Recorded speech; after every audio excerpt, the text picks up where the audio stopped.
Morning, Psycho.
Morning, Tora.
Yo, what up, lad? You addicted to the bonk? It's a real problem.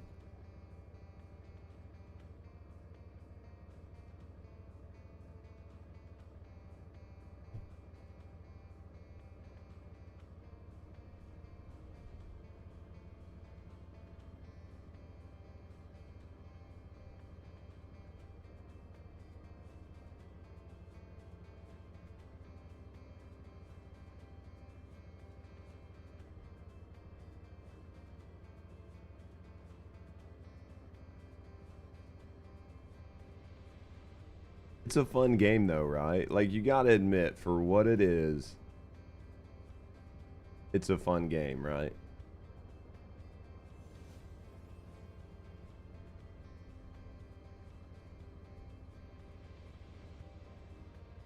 What up, Ecto? Alright, let me finish getting... Look, actually, you know what? Cam left. I was late getting started this morning. The main reason I was late is because I was trying to cut a YouTube short really quick, but I wasn't able to get it cut. I just wasn't able to get it cut. Oh my.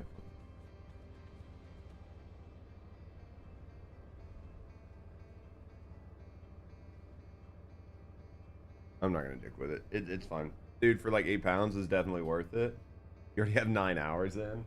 This is what Snow Owl was saying. Like Snow Owl, was it yesterday? It was like yesterday or the day before. Snow, it might have been 2 days ago. Because it's like Snow Night Owl.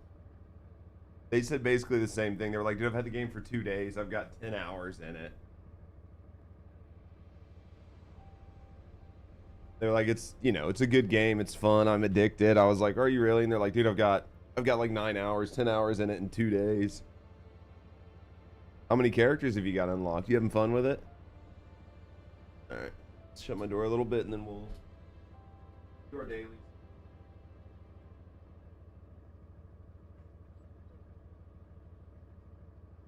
We'll do our dailies. We'll mess around. Honestly, for how much it was, right? Like, for how much the game was, how can you not do it, right? How can you not just enjoy yourself? All right, let's go. So, all right, let's get started. Dude, 7 characters unlocked. You've got a couple good characters. Who all do you got?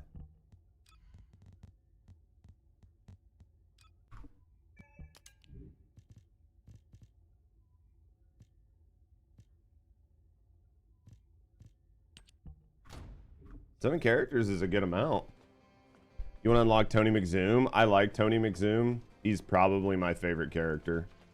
He's not going to be the best. Like, he's not going to be the best to go, you know, 10, 20, 30 minutes into the final wave.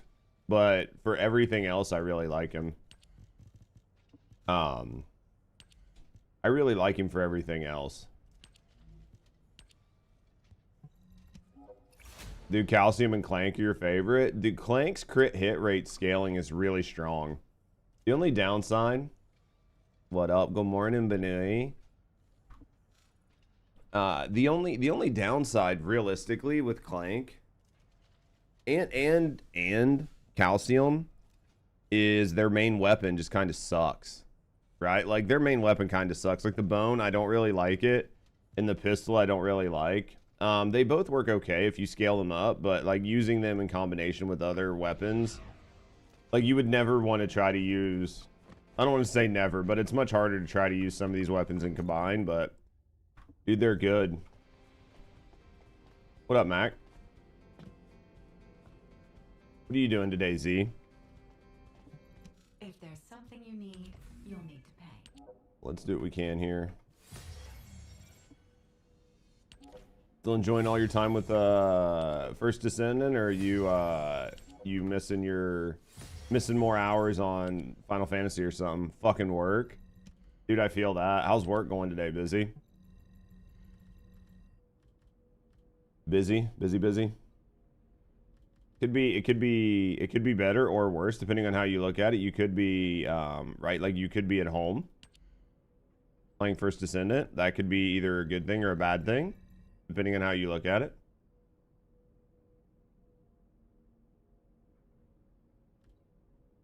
Ecto, did you give into peer pressure and buy Megabonk yet? New shit in the ETA store just dropped. I need to run down there and see what's in there.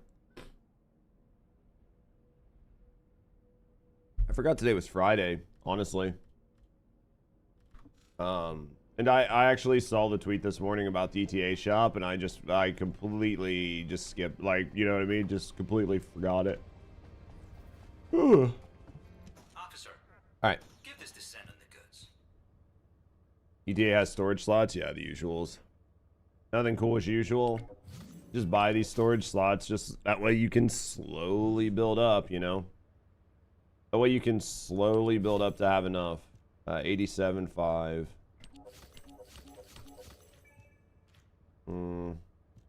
That's the goal, honestly. The goal is just, that's like all of these. I don't even understand why, like the stabilizers. I think you don't really need them anymore. I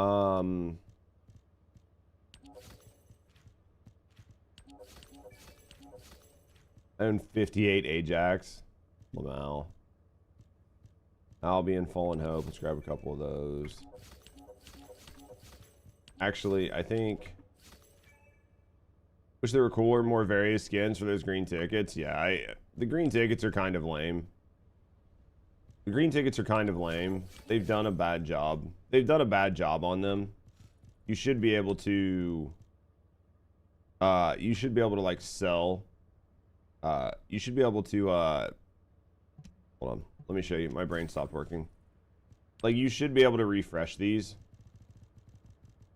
every week. If you could refresh these every week, it would be worth grinding. But as you can see, I have yet to do the grind for the tickets for this exact costume. I did the one for the last costume. I actually thought the last costume was halfway decent. Not a big fan of the turtle costume. Just not a huge fan of the turtle costume, but we'll get it eventually. I just don't think it... I think it really looks that great. As a matter of fact, is that the exact same piece? Oh, I was like, is that the exact same crotch piece that was on the other one? But it's not. Alright. Were there any cool skins in the past? Let me look. I think Valby. Let me go to Valby. Actually, you might be able to see them all from here. You might be able to see them all from here. Not really. I mean, there are some, but nothing like really crazy. This was the one from, oops. Damn it. This was the one who, what skin did I have on her? Their bathing suit on. I don't know what I wanted to do. All right. So this was the skin from the last Colossus. This was the one from the Colossus previous with like the clear see-through boobs. This one was from the Colossus before that. This was from the one before that. And then the Abyss Walker. We do need to go to somebody else. We'll have to go to like Valby for that. We'll have to go to Valby for that. Presets. And then customize, Descendant, skins, body skins. I might have to go. I might have to turn it. How do I go by like ones that I own? See acquired skins. How do you see view? Where is it? Isn't there a button that'll like turn on where you can see all the skins? Because I should be able to see it, but I just don't. I don't see it on my list. What up, Luna? Hanger button. It's not showing the Abyss skin. Your favorite from the Abyss skin was the last one. The last Abyss skin was good. I can't find the other Abyss skin, the first one. I thought I bought it for Luna, but I guess I didn't. I really hated the skin because I hated the helmet. I thought it would show up, but I can't seem to get it to show up. But yeah, no, I think the last Abyss skin was probably the best one. Really, I'll agree with that. I think the last Abyss skin was probably the best Abyss skin. You still at work, Lynn, or are you home? How's Luna doing, by the way? Guys, I've been fighting a bonk addiction. I got lad addicted. I think I got a couple community members addicted. Trying to get Ecto addicted. Work for a couple more hours and off work. That makes sense. It made the swords bad, the Abyss skin bad. It's almost like they're absolutely sabotaging their game. It's because they are. It's because they are, Z.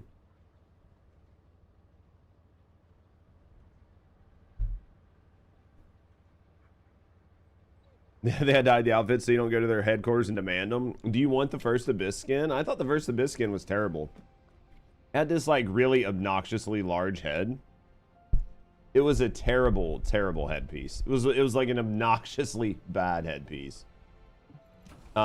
It was just, to me, it was horrible. It was horrendous.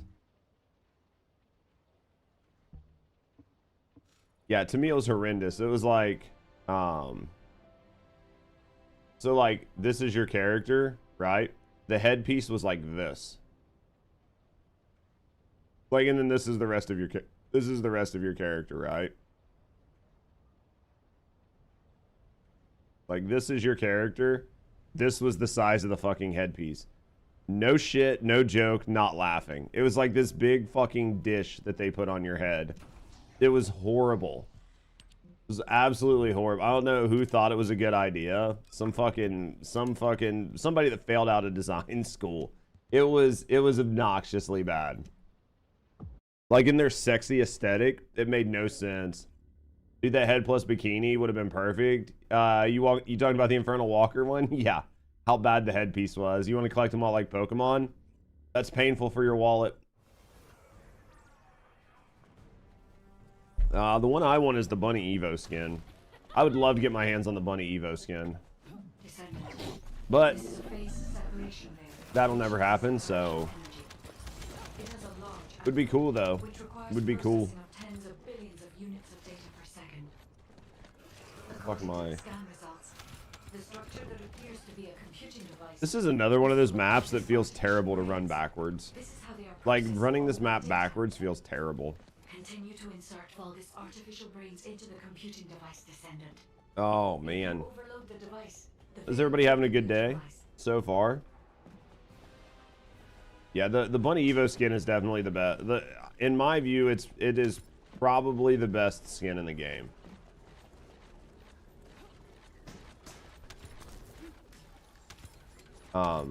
Personally, I think it's the best skin in the game.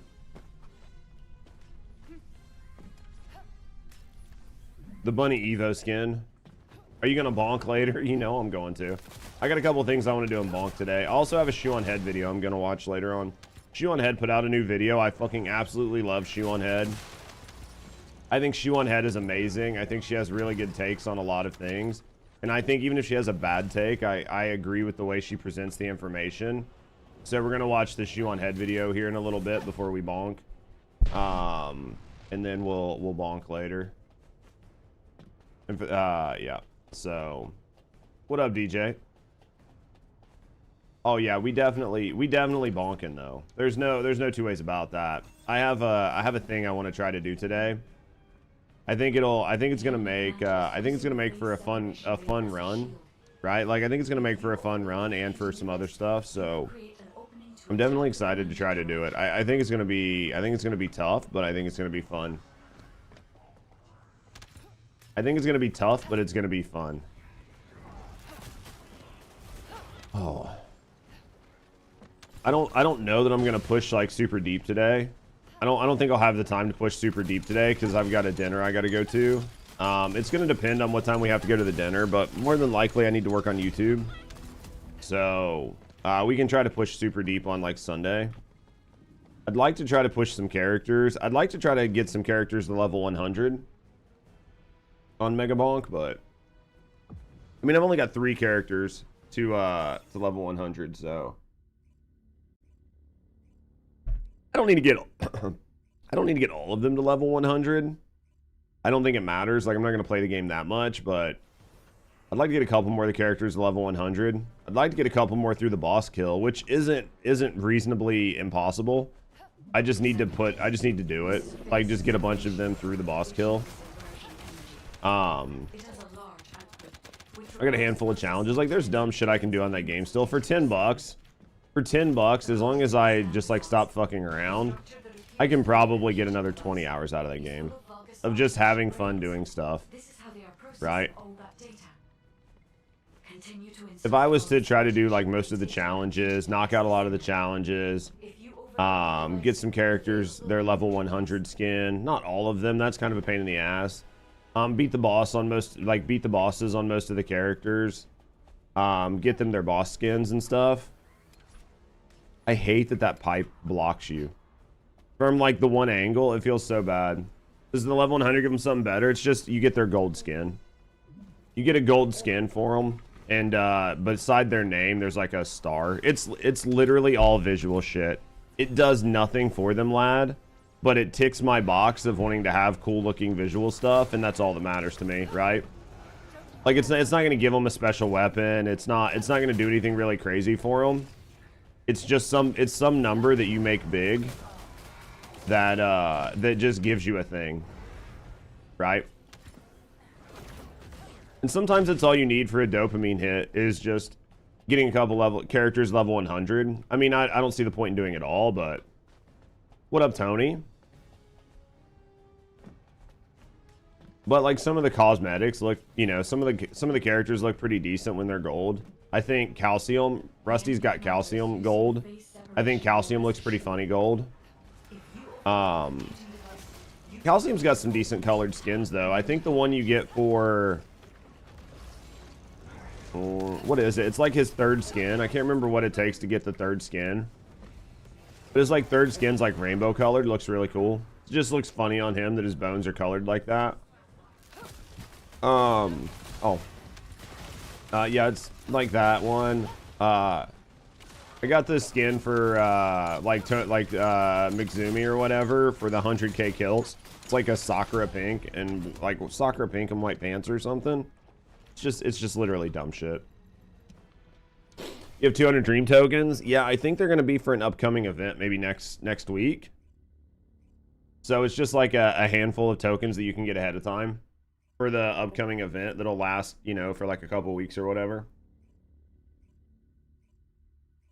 I feel like they did this shit last season too, or with like the last event where you could log in early and get the tokens. Are you playing Blue Protocol? Not yet. I actually have not heard really good things about Blue Protocol. So, which was why I didn't want to play it yesterday. I want to give it a couple days and let people play it and see what they say. Basically, I heard it was just boring.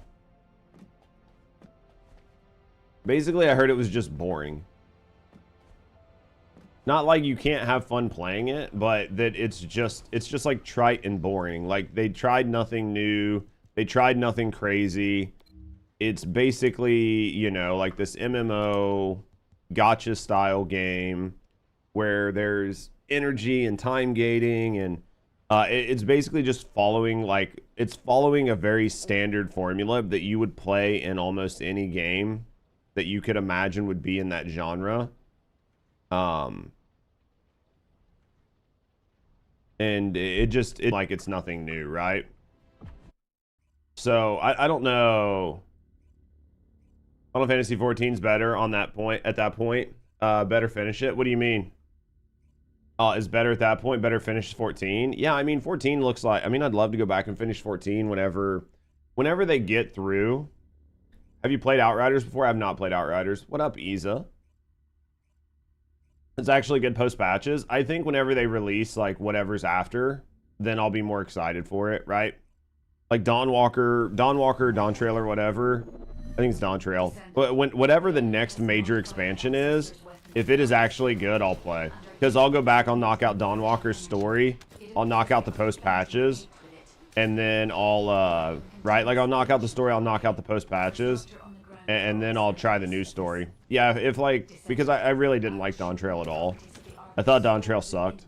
I've heard the post patches are good from Isa, that it got better, but I want a better story. The downside is I could imagine that it was really hard to rewrite the story post Dawn Trail, because you're going to effectively, you have to be really careful, because a lot of games have tried to redo, rework, or rewrite stories, and you need time. They changed the writer. Well, I understand that. My point here is, think of a lot of big games that have came out. Think about a lot of games that have came out where it comes out in post that they've changed the entire narrative direction of the game a year before it came out. And effectively you have this like hodgepodge like mess of a game that fails because of just so many design changes and choices, and that's because it takes a while. Right? It like takes a while to come up with the art, to come up with the design, to come up with the levels, to come up with the story, to do all of those things. Like, especially for a major update or major expansion, like you're probably talking a year plus. So they would have had to have changed directions as soon as Dawn Trail came out before the next expansion. That way they had ample time to get it done and make sure it was more in line with what Yoshi P foresees and for like what the community wants in general. So unfortunately I'm afraid that it's going to be a while before they get everything back on track. And that's not for anything that their team's done wrong, but I just don't think you can change gears that fast and rewrite or undo the bad content or bad direction. They delayed the release of 8.0 to handle it, basically. Well, I mean, that's a positive. Hopefully it comes out, because I know that there were quite a few people that were, you know what I mean? There were quite a few people that were not happy with the way the story went. Because I understand you had to do a Realm Reborn, right? You had to do like ARR 3.0. You had to set up a world in which you were setting up a new major arc, right? A new long-term major arc.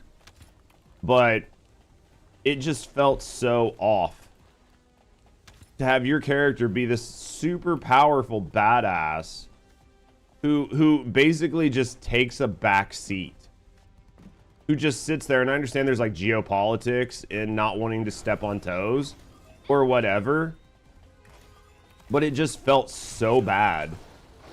It felt so bad being like, yeah, I'm a super badass. I'm just gonna sit here and watch this dumb shit happen. And even if you do that, it's like either you sit back and watch the dumb shit happen, or everybody that you've just met is so strong and powerful that you don't want to get involved. And both of those suck. Because there's no way that you just power creep an entire fucking 10 years worth of work. That just doesn't happen. And two, why is your character a bitch? Descendant, the enemy commander is Like, it just, none of it felt good. So yeah, it just was not good to me. Because Final Fantasy is all about the story, right? Like the raids and all that shit are fun, but it's a lot of it's about the story, and the story just didn't make sense. You would try 14 was a subscription game. I think 14's a great subscription game. I'm really a fan. I don't have a problem with subscription games, personally, but I understand the issue.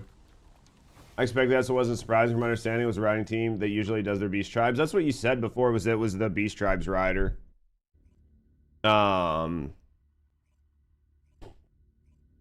Honestly though, like to Iza's point and to Z's point, you can play a shitload of the game. You can play a shitload of the characters, and you can play a lot of the game just for free, and it doesn't shut you off when you hit a certain level. You can still play.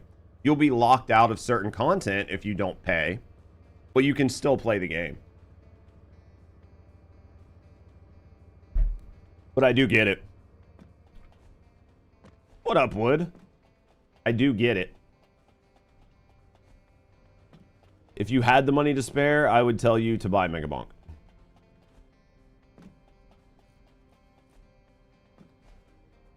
Yeah, and Stormblood's pretty far. Like, Stormblood's pretty far. That gets you a lot of story. If you just take your time and just play the MSQ and you're not rushing through it, like, there's probably a couple 100 hours worth of MSQ. Honestly. Because The Realm Reborn was like 40 to 60 hours of main story. Like, just doing the main storyline, leveling up to be able to do things. I would say ARR by itself is like a 40-hour game. Maybe 60-hour game. Depending on how much time you take and if you mess around and try some different classes and characters out. And then you go into like Heavensward. And then you go into like Heavensward. And that's like another 20 to 30 hours. And then you go past Heavensward. Because you can even play Stormblood too, right? So if you can play 3 expansions, there's easily 200 hours worth of content there. There's easily 200 hours worth of content. Easily. What's what? What are you gonna play? Is it any good? I have no idea. That shrug is I don't know what I want to do. Made a DK and it looks fun as fuck. DK is a lot of fun. DK is a lot of fun. I don't know what I'm gonna play.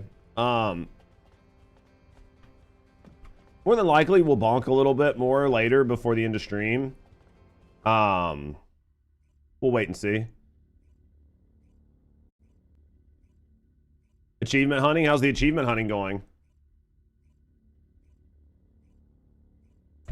I mean, DK was strong when it came out, right? And then they kind of did some tweaks to it. And DK's I think you can even play DK as a solid main tank now, right? And the warrior and gunbreaker on your ults, yeah. Because I felt like DK, like the Dark Knight and gunbreaker were more off tanks than main tanks. But I think you can run a Dark Knight as a main tank, right? Because it was always more of a Dark Knight and a Gunbreaker were really solid off tanks because of their DPS. But I think they basically changed it to where all the tanks can do really good off tank DPS and all of the tanks can actually tank now, right? Isn't Battlefield 6 launch day today? I think Battlefield 6 launch day is today. How many of you guys are playing? Maybe, weak. I'll wait to see what you guys think.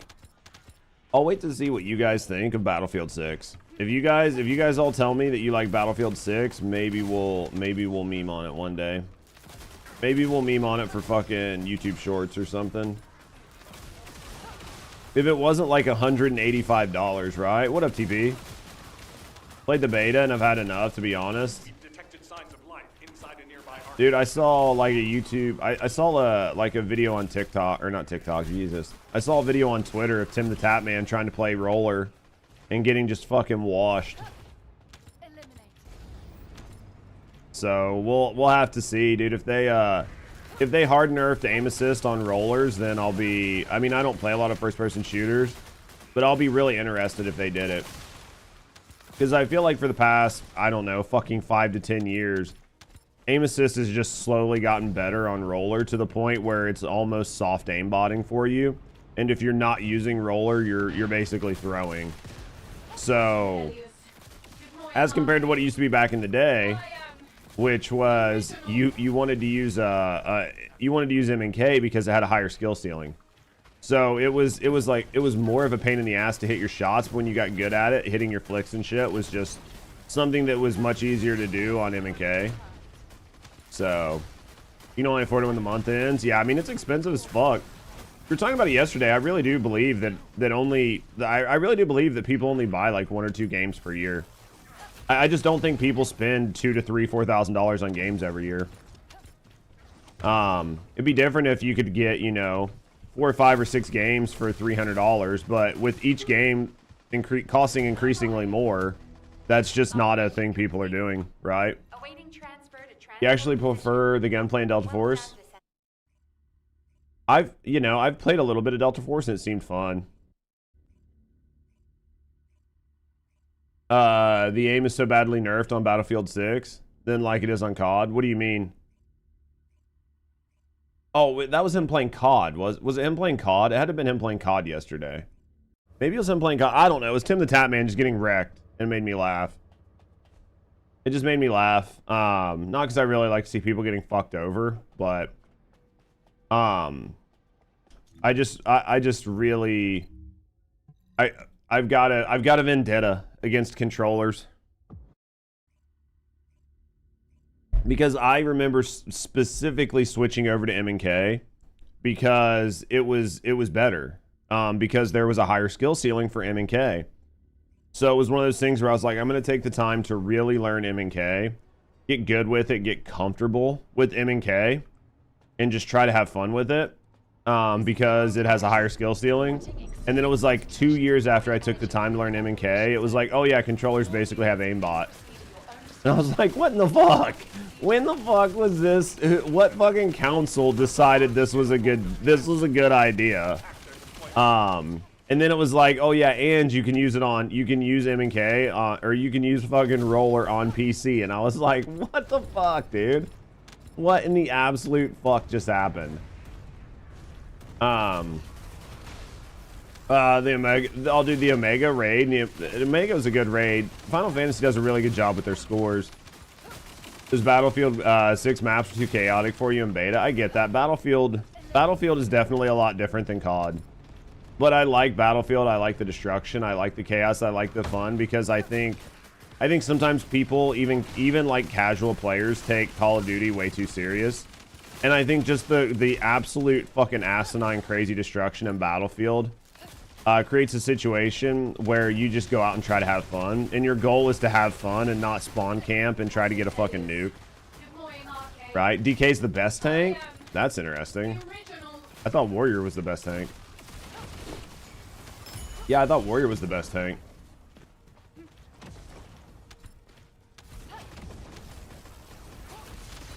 But yeah, I think that one of the things I really like about Battlefields, and obviously you have people like aimbotting and hacking and cheating in Battlefields and shit too. But like one of the fun parts of Battlefield for me is just going around, trying to get kills, trying to get snipes, trying to mess around, rezzing people as a medic, trying to take points, like blowing up buildings, trying to get the planes, trying to get the helicopters. It's It's just trying to do all of the dumb shit. If I can do all of the dumb shit, then I'm having fun in that game. If I'm taking it too serious, then I've lost. I'm lost in the sauce on Battlefield. I just feel like Battlefield's not a game to be taken serious.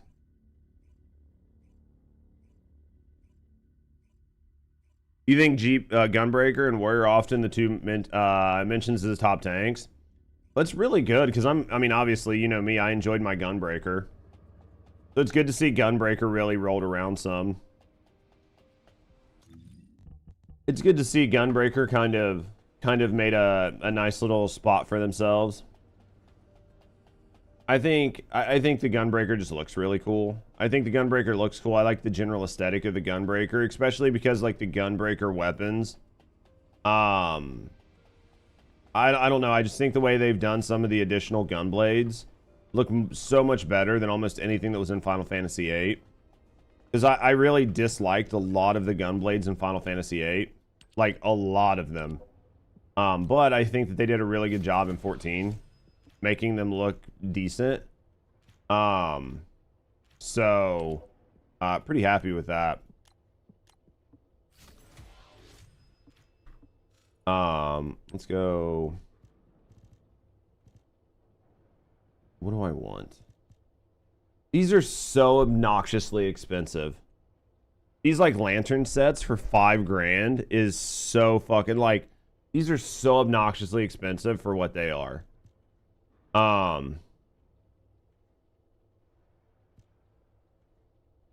They're expensive and average. That's what I mean. Like they're so obnoxiously expensive. Like I could, because you know it's like, do I want the fucking goon? Like these emotes are so bad. Yo, what's that for, Lan? 5K for a lantern? I know it's fucking dumb.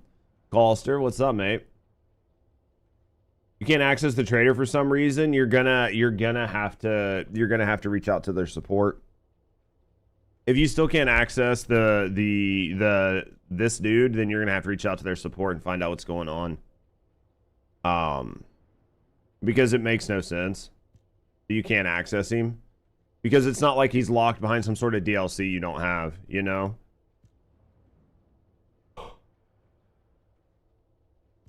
That's even like this, man. The price on these items is way too expensive. 400. Go for a quick nap. Man, they're just so fucking dumb expensive. Because I don't play enough to buy these. I don't play enough to buy all these. Like, it's just what it is. How's my collectibles collection looking? It's made to waste your time? Oh, yeah, absolutely. New. Let's go. Where's like unowned? Isn't there like an unowned version of this? Isn't there like a way you can sort this by unowned? Here. Where do these come from? Where are these? These aren't in the game. It doesn't even tell you where to get them. Right? Like normally it told you where to find stuff, right? I guess maybe related product details tells you that you can buy them. So I'm assuming like a lot of these, they're not buyable. I just haven't got them to drop somehow. What the fuck? That's not in the game yet. Swipe your card now for what? This junk? Definitely not doing that. Unreleased, you had full access after last patch, disappeared from Albion. You don't even see the lounge? Yeah, you're gonna have to talk to their team. Because that's fucking weird. Maybe it'll be purchased on the 16th. Well, I've got the plane lamp. I mean, like, I could roll for, right? Like, we could roll for some of the other stuff, but I mean, I don't really care.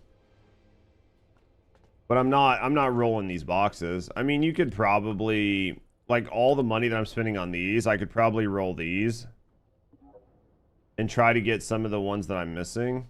Yeah, see, there's the True Evil lamp. The Kyle, 1%. Which means 1 out of every 100 boxes you have a shot. Yeah, here's some of this.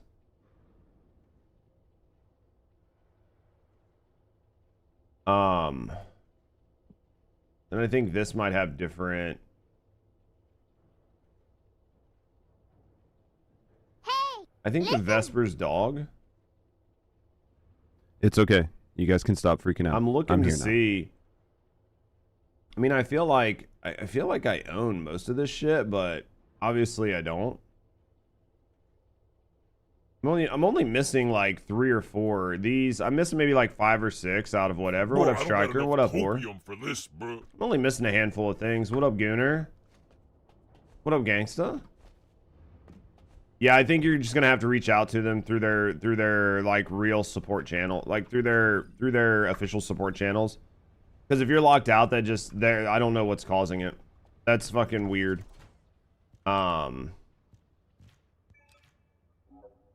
All right, let's go delete a bunch of. Let's go delete a bunch of trigger mods, and then we're gonna get some coffee. Striker, are you playing? Have you picked up Megabonk yet? You and Psycho need to start bonking. That's all I'm gonna say. Take that however you want, but you and Psycho, you need to start bonking. What can I help you with?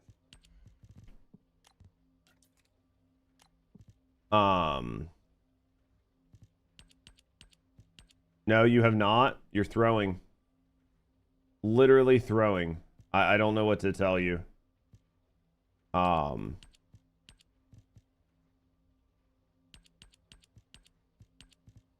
How's the sword grind going, Mary? It's a thing. It's a thing. it's a thing. How's your sword grind going? That's the question. Half time. Are you still enjoying your sword grind? We need to go through and favorite some and unfavorite some other ones. We're getting too many. We're getting too much dumb shit. We'll do that. We'll do that afterwards. Still don't have a double gold power beyond.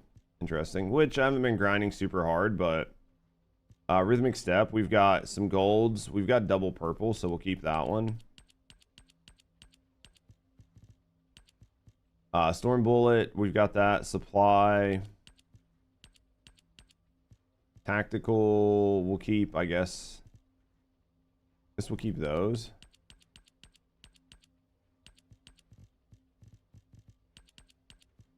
Wave eruption. We've got a good wave eruption there. Dude, you got a few pieces of each, but not enough to complete a sword. No Twitch event this month? No. No, those cost money. I'm pretty sure if you want to run a Twitch event, you have to pay for that. Right? I'm pretty sure you have to pay for that.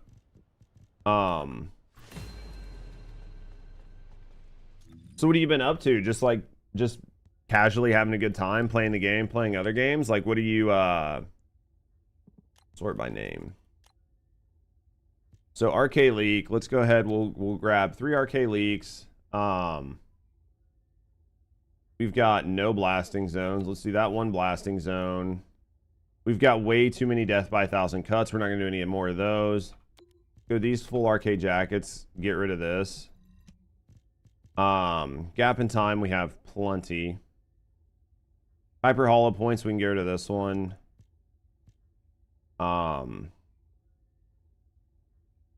And then we have,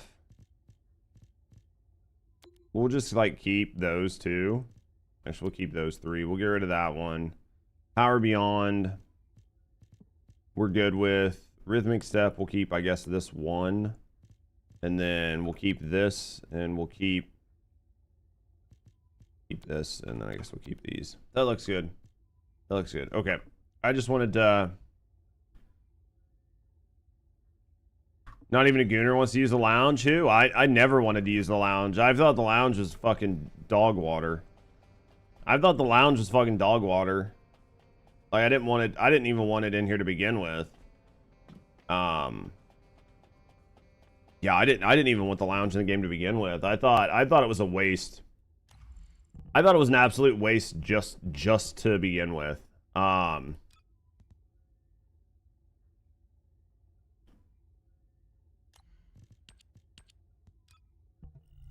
Lounge 2 coming soon with even more lounginess, right? Even more lounginess. Are you excited for Lounge 2 or? Lounge 2. Bigger something and goonier. I don't know. Go both swords max. Now I just need to build them. I wish I could tell you a good build for them, but basically, there are builds you could put on it. I could probably like come up with a build, but at the end of the day, it's not going to be good. Just because it'll be a good build, but the sword's still going to be bad, right? That's the biggest issue right now, is even if you put a build on it, the sword's just still bad. No one's building them.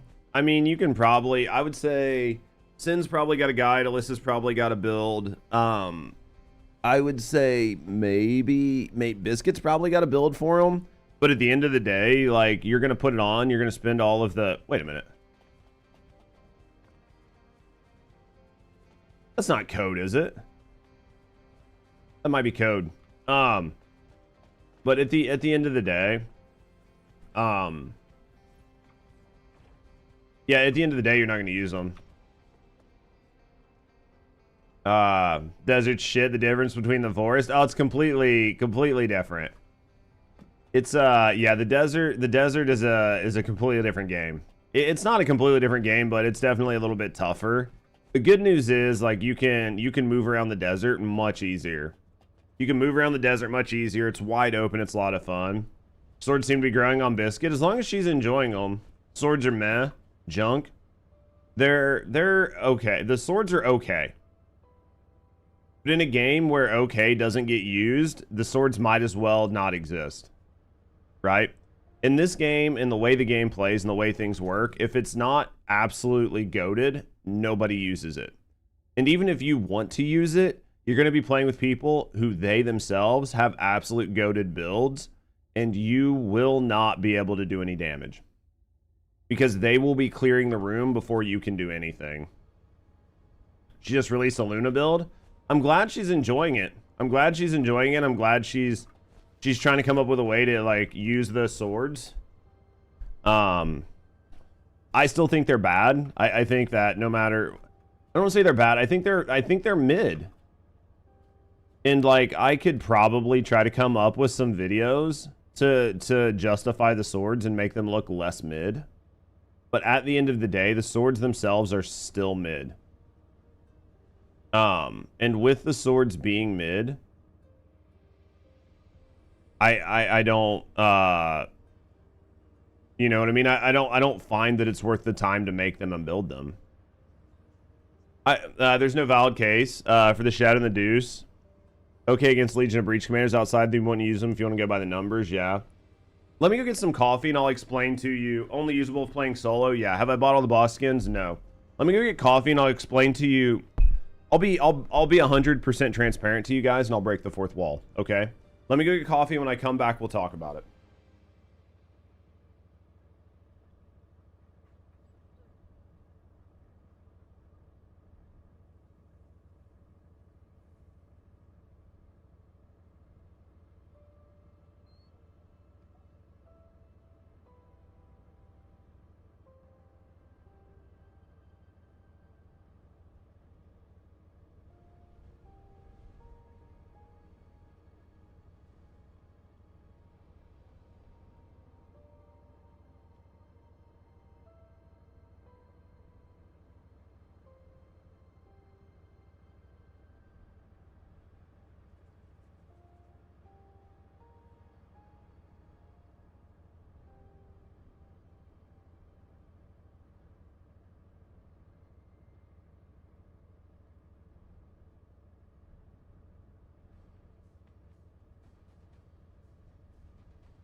All right.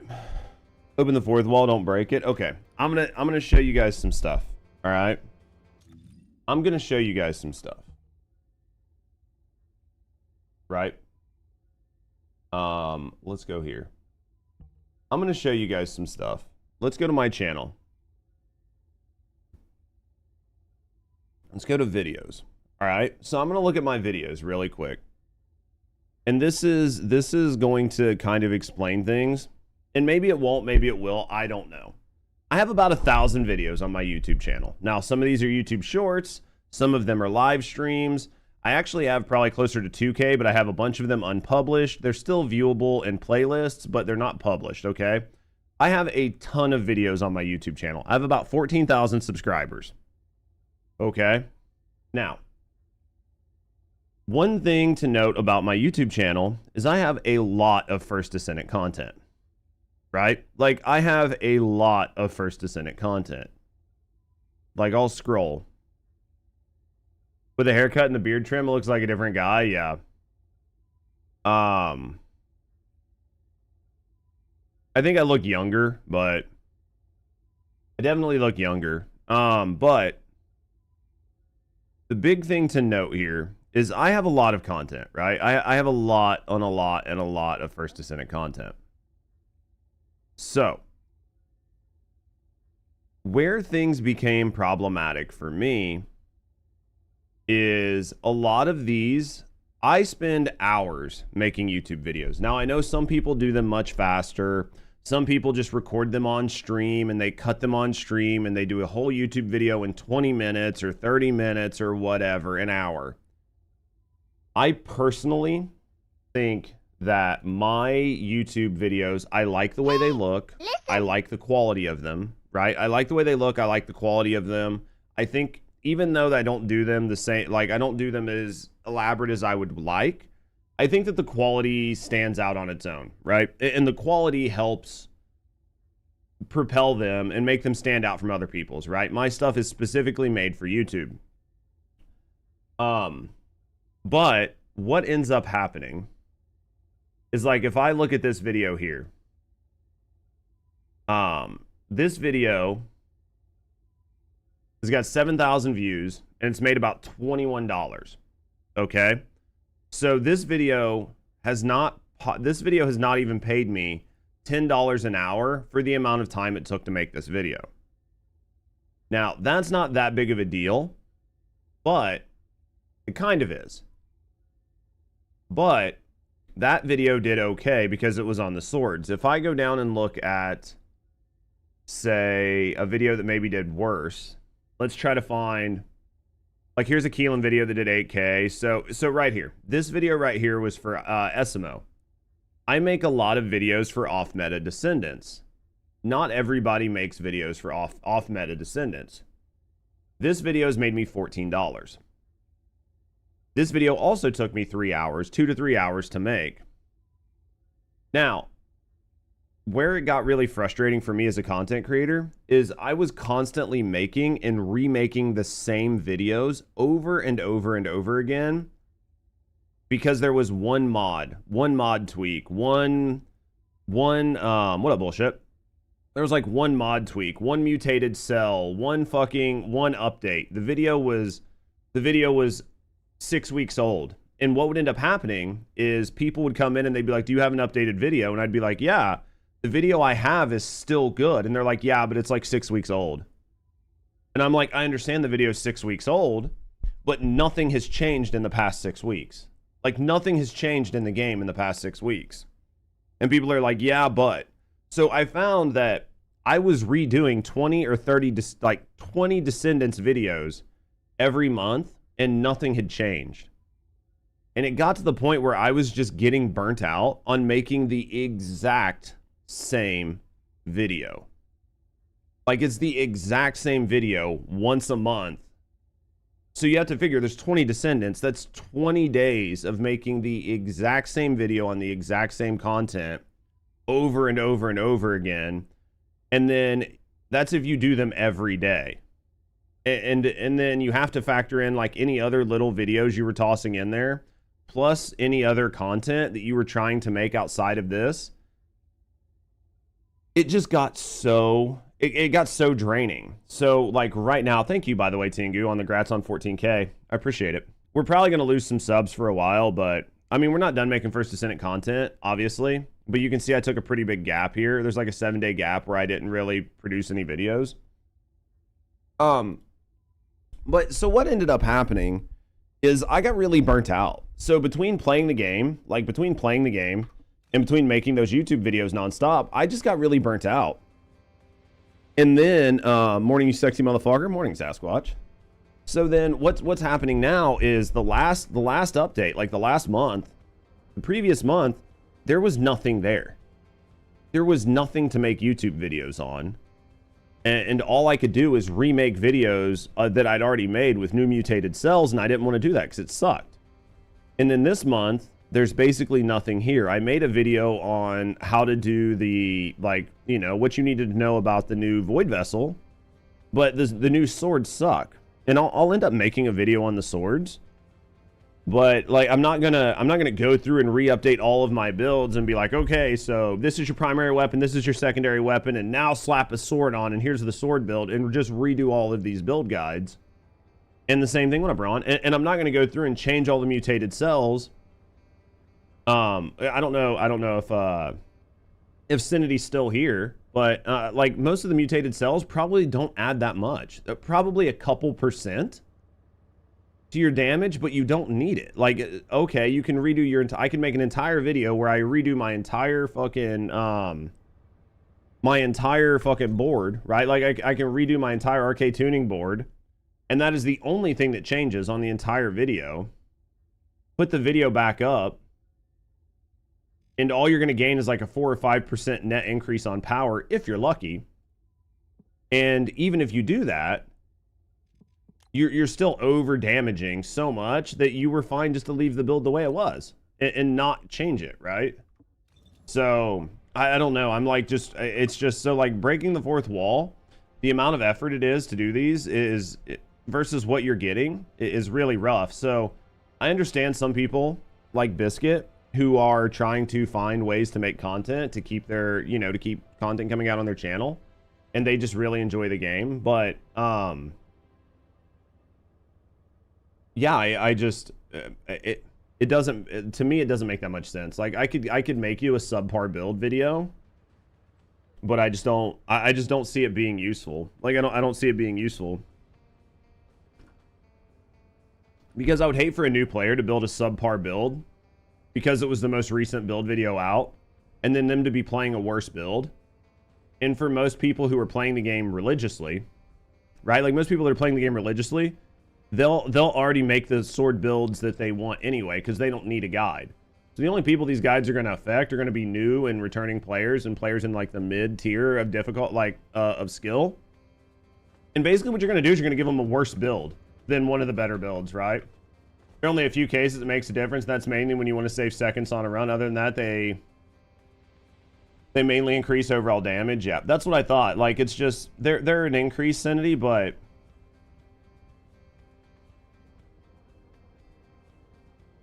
they're going to make differences in very niche use cases for speedrunners. But for everybody else, there's nothing really crazy to it. So yeah, it's just, it got to the point where I wasn't having fun. And I know that it's my job, and my job isn't to have fun. My job is to make content and be a content creator. But there is a level of just trying to enjoy what you're doing. And that basically went out the window when it came time for me to sit down and make a YouTube video, and I was like, I don't want to record this. I do not want to record this video. And the moment that happened, I was like, I have a problem. I absolutely have a problem, because I don't want to record this video. And that's a bad feeling. So still, there's value to what you do as a job. You need to earn money as well. Yeah. Yeah. And I mean, like, if you don't see any value, so that's like the Megabonk video that I put out yesterday. This Megabonk video is not going to do well on my channel. Absolutely not. So here, I'll show you, here's a couple more things before I get cooking. Before we start grinding YouTube Studio. If you're having fun, the game's viewership will suffer. Yeah. I mean, I think people will notice and the content will suffer. So this Megabonk video, not going to do good. I already know this Megabonk video is not going to do good on my channel, but it might do good, right? Like it might do, oh,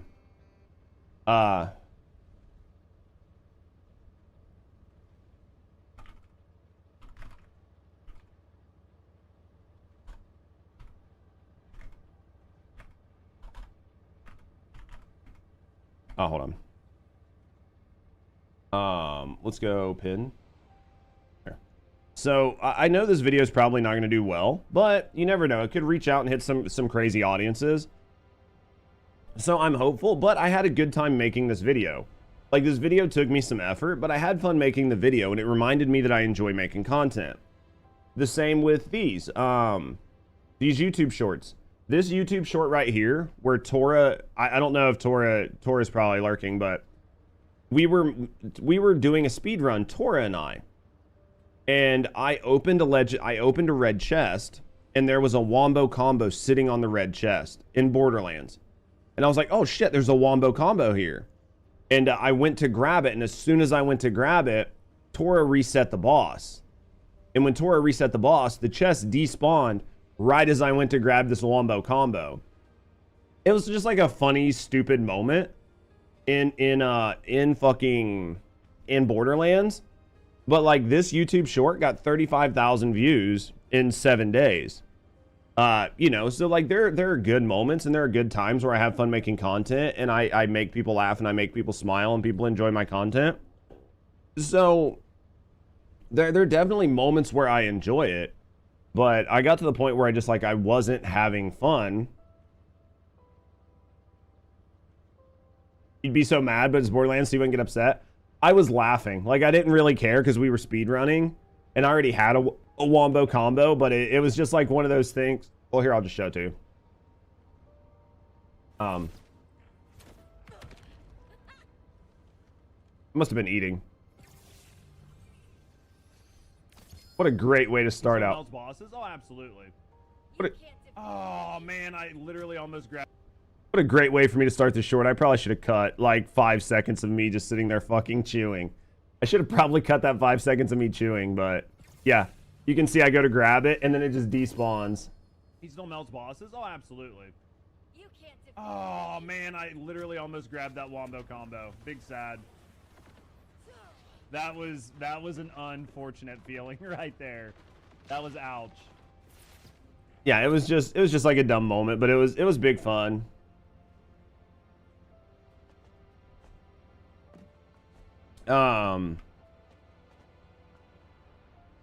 Dude, oh my god, dude, the Scorpionacy in the game, bro. Dude, it's so funny, lad. The big issue is, even though you can kill things with the wrong character for the job, the majority of players only want to know the best and easiest solution. If the game were bigger, it'd be much more worthwhile to cater to off meta interests. That is the biggest issue right now. No, I mean that's definitely part of it, Cindy. The game's player base is just consolidated so much, and the style of content exists in a way that the only thing to do is just to do the content the fastest way possible, and everybody's playing meta builds. So it's basically all you have, right? That's all you have left. Trying to solo Lava Citadel with Jaybird. You're probably cooking, aren't you, Ron? You got it knocked out yet? You remember that happening live? It was dumb funny. It was dumb funny. Like, and then even playing like Megabonk, I've had some really good funny moments live that I think will make good YouTube shorts that'll make people laugh, right? It's just like dumb funny moments, me like overreacting, like stupid shit happening, that I think people are gonna enjoy. So what up, DeSal? You love watching Megabonk? Let me clear this run and I'll show you what I'm talking about. I think Megabonk is a fun game to watch. I think that it's dumb. It's easy to understand. You can tell what's going on, no questions asked. You can drop into anybody playing and see exactly what's going on, right? There's never a moment where you're like, I don't get what's happening. And then there's every run can just get scuffed. Like you can be somebody who's really good at Megabonk, and you can just have a run get scuffed by one bad decision, one bad move, one thing not dropping, like just not paying attention for a single second will scuff an entire run of Megabonk. Like I'll show you a clip from, I think it was yesterday. I'll show you a clip from yesterday where that happened. I had like a really good run, and then I just had shit get scuffed. Want some backup? Yeah, Storm. I'll show it to you here in a second. Let me clear this run. It'll take like a minute or two, and then I'll show you. But that's why I was late to stream this morning, is I was gonna try to turn it into a YouTube short, but my quick clip cut off part of my audio, like part of me talking. So I need to actually go through and reclip it. Yeah. So once I reclip it, it won't be bad, but it needs to be reclipped, and then I'll turn it into a YouTube short. I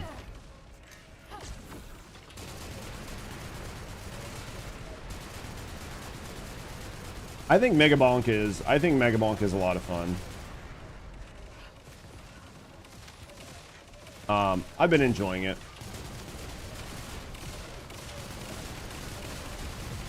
Let me turn the fucking audio down again, man. Where's this elite tracker? That's who we need to be killing. There we go. I'm used to everybody else killing shit for me. What up, Diesel? The Vex bleed skill's now fixed. It's back to working properly, right? Because like there was a point where it wasn't. It's not that it wasn't working, but it wasn't working the way it was when the game came out, right? Insufficient rounds. How the fuck?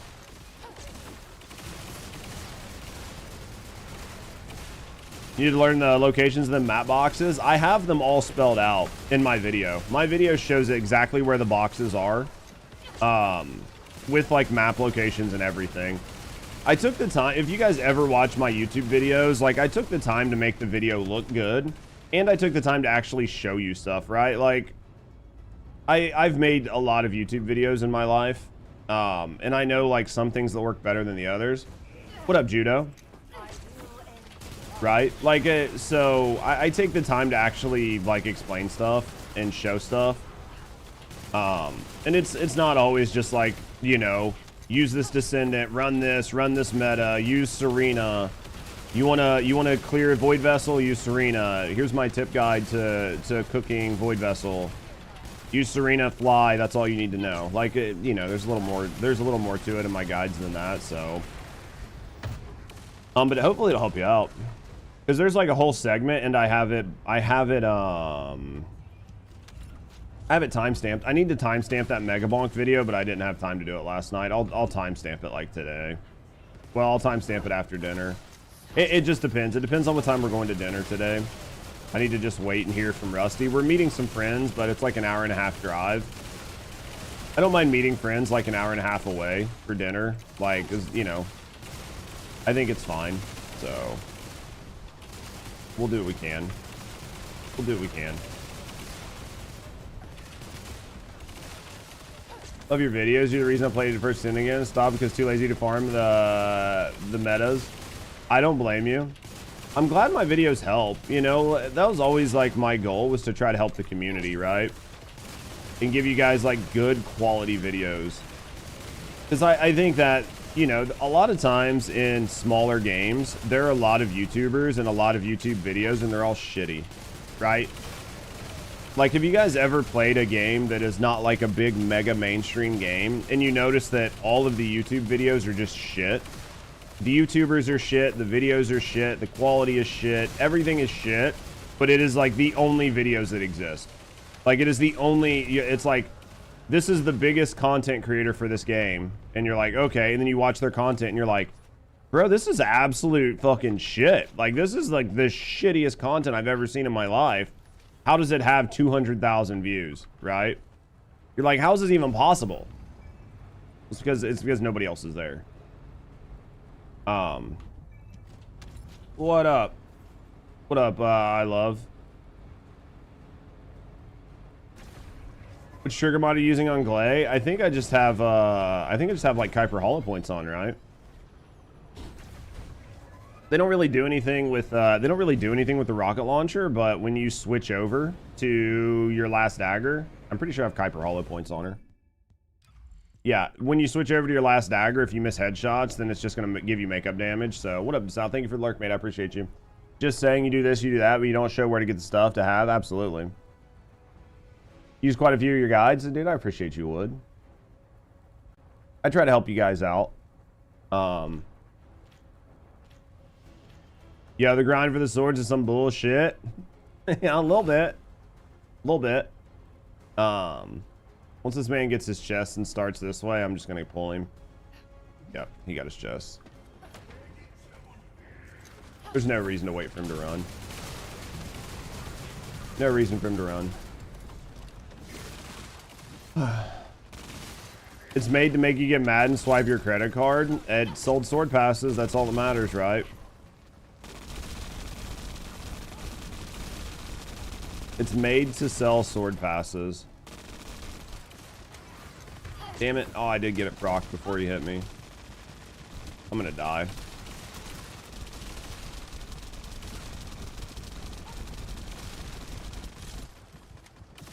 Oh, I'm fucking dead, basically. Can I have that? Yep, thank you. There we go. Dude, him fucking like standing there T-posing and then just like flipping his head around is annoying as fuck balls.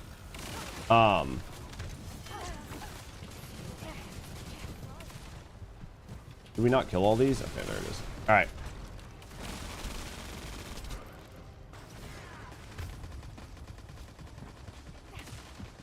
And they even taunt you with them being mid at best. Oh yeah, no, absolutely. Absolutely, Sanity. But you know what? It's just money. Right? It's just money. You don't really need it anyway. Create a problem, sell a solution. 100%. 100%. That's like the Void Vessel. This Void Vessel, we talked about it yesterday. I don't want to go too much into it because I don't want to sound like a broken record. But basically, this Void Vessel did not need to be long and drawn out with these long drawn out hallways. The only reason that exists is just so you can use your bike in here. You could have done this exact same thing without using your bike and made it just like the last Void Vessel, and it would not have changed anything. Right? Like, nothing would have changed. You start having to reload. Dude, it feels so bad, doesn't it? Oh, it's on my other thing. I can't even show it to you. Never mind, I can't show it to you. I can't even show it to you because it's not... No, wait, I can. Thanks for the follow. I can. Let me do this. Twitch. I'll show this. Yeah, this was yesterday. Creator dashboard. Content. And then I'll grab you, Stormy. Clips. Yeah, here you go. This was from yesterday, man. This is what can happen in Megabonk, man. You can go from like everything being perfectly fine to just it not being in 3 seconds, and there's nothing you can do about it. Is there a way to pop this clip out? I guess not. You're just gonna have to watch it very small. I'll pop out right here. So here you go. Oh, it's on like slow-mo for whatever reason. Let's go 1 time speed. I'm gonna move my camera and turn it up. But yeah, this is what can happen in Megabonk. Like, you can have a good run scuff just for no reason. Must have missed it. Basically, what lets you survive deep into the final swarm is going to be all of your legendary items. Boys! Dude, the fucking column fell over and blocked me in. Dude, that fucking column! Oh, I went to turn left and that fucking column fell in and blocked me in, and I just got... Must have missed it. Watch this. There's a column right here. And when I jump down, I go this way, and this fucking column falls over and blocks me in. And I get fucking wrecked. Basically, what lets you survive deep into the final swarm... It's that column there. See it? It fell over. Legendary items. Boys... You can see the column right there. See the column like blocking my path? I couldn't go around. So I try to go, and then the column, see, like, I'm here. And then the column falls right when I want to go make this turn. And it's like, well, there goes that run. I just fucking died. I couldn't go past it, and I couldn't jump because it was on my head. So then I tried to turn right, hoping that I was going to do enough damage to get past, and I couldn't. And then as soon as I turned right to try to get through this gap and create a gap, then by that time, this entire swarm just swarmed me. All of your legendary items. And then I was like, and then once it swarmed me, they were all on top of me and I couldn't jump. And I was just dead. Jeez. Dude, the fucking column fell over and blocked me in. And there's just like, that is the fun. That is like the fun of it, man. Is like, it can just go sideways. You can have a perfectly normal, fun, good run and you're cooking, and then all of a sudden the game just is like, nah, we're gonna fuck you. And you're just like, well, there goes that run. It was super funny, but to me, that's why I think it's so fun watching those games. Yeah, and I think that's what makes it fun, is because like watching me play First Descendant, you basically don't have to watch, right? Like First Descendant right now is its own experience where you can put me up playing First Descendant and you can just put me up on a side monitor, or you can put a spreadsheet or something over top of me. And effectively, you're just going to sit and listen to me talk to chat, right? It's a pseudo podcast, but I'm doing some gameplay in the background, and you guys all know what we're doing, right? You're like, oh yeah, he's running like Void Vessel or whatever. Like, it's the same thing I've seen thousands of times, right? So the First Descendant is a completely different viewing experience. And then if I'm playing like Megabonk or something like that, I'm paying a little bit less attention to chat, but what's happening on the screen is more interesting, right? So you can actually sit and watch the gameplay, and then me talking through things and just having fun with you guys is just an additional part of the stream. It's sort of what you would see in a PvP game, where you're just watching the moment-to-moment PvP because you're like, at any point in time, this man can die. So that like the suspense and the watching, that's half of the fun. Yeah, just speedrun to the end and redo it.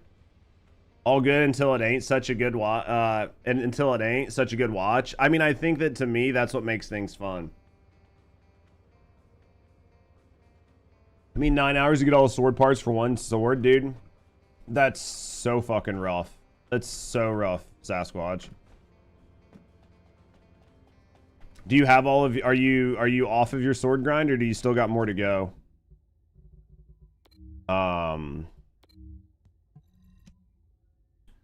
We'll cook.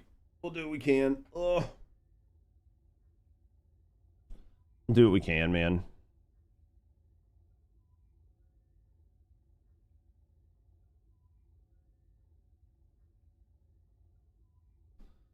See what we can do. You still need 3 more shadow and 4 more decks? Dude, that is so painful. I've got all of my shadow done, and I think I'm crafting my second decks right now.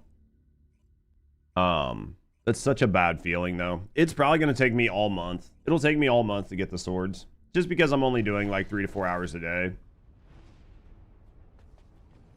Only because just think about what I said. It'll probably take me all month to get both swords. Only because I'm only playing 3 to 4 hours a day.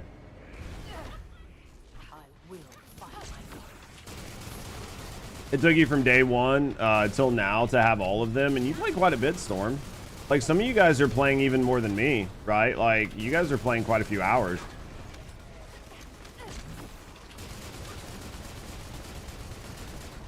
I mean, we're what, like a week out of the update, and I don't have a full set of the swords. And I actually bought the sword pass, which gives you 2 free swords. If it wasn't for the sword pass, I still wouldn't have a full shadow, right?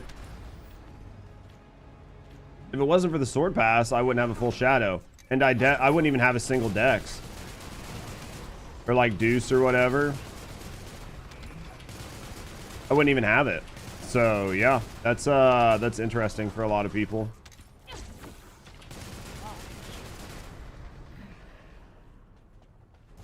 Dude, the drop rates are trash. You got more gold and stuff to make cats. Yeah. How you doing, Bear Force? You played an hour or 2 a day, so you don't have a single sword built. That's a That's a bad feeling. To me, that's a bad feeling. I'm not saying that you should get everything for free in a video game, but not even having a single sword. And a lot of it, I'm hoping that with the patch next Thursday or whenever they decide to launch the patch, right? Like whenever the next patch comes out, I'm very hopeful that they increase the mats from the chests. Basically, they need to double them.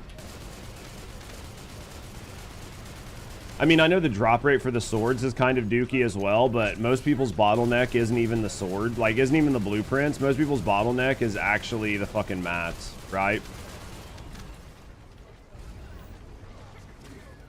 Like that is a big downside. It's the mats and the keys. Because I think that if you got more mats, or if our old keys worked, it would have made things a lot better. Or if you got both, it would be nice because I would have enough mats for both. Because I would have been able to open up both sets of chests. But as it stands now, I feel like you have to prioritize one weapon's chests over the others, right? Like you're not coming in and opening every chest, or you're not coming in and getting enough mats to where you can just open 2 of each chest, right? You get 6 keys. I think it's like 2 keys to open the final. Is it 2 keys to open the final chest and not 1? I think that's what it used to be in the old Void Vessel, right? So effectively you could open 4 chests and then the Void Vessel chest at the end. So you could open 2 of each if you wanted to. That'd make things feel a lot better. All that and they ain't even good. Yeah. I mean, I think that's honestly the crux of the problem. If they were like super good, then maybe feel a little less bad, but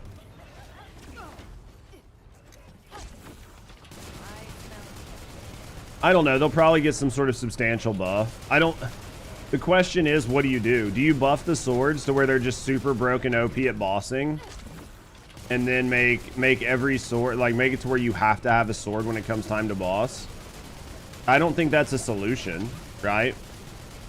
I think the solution is to make the swords more user-friendly, more fun, more useful. But doing that and redesigning the swords in a way that fits with the flow of the game is going to take a lot of effort.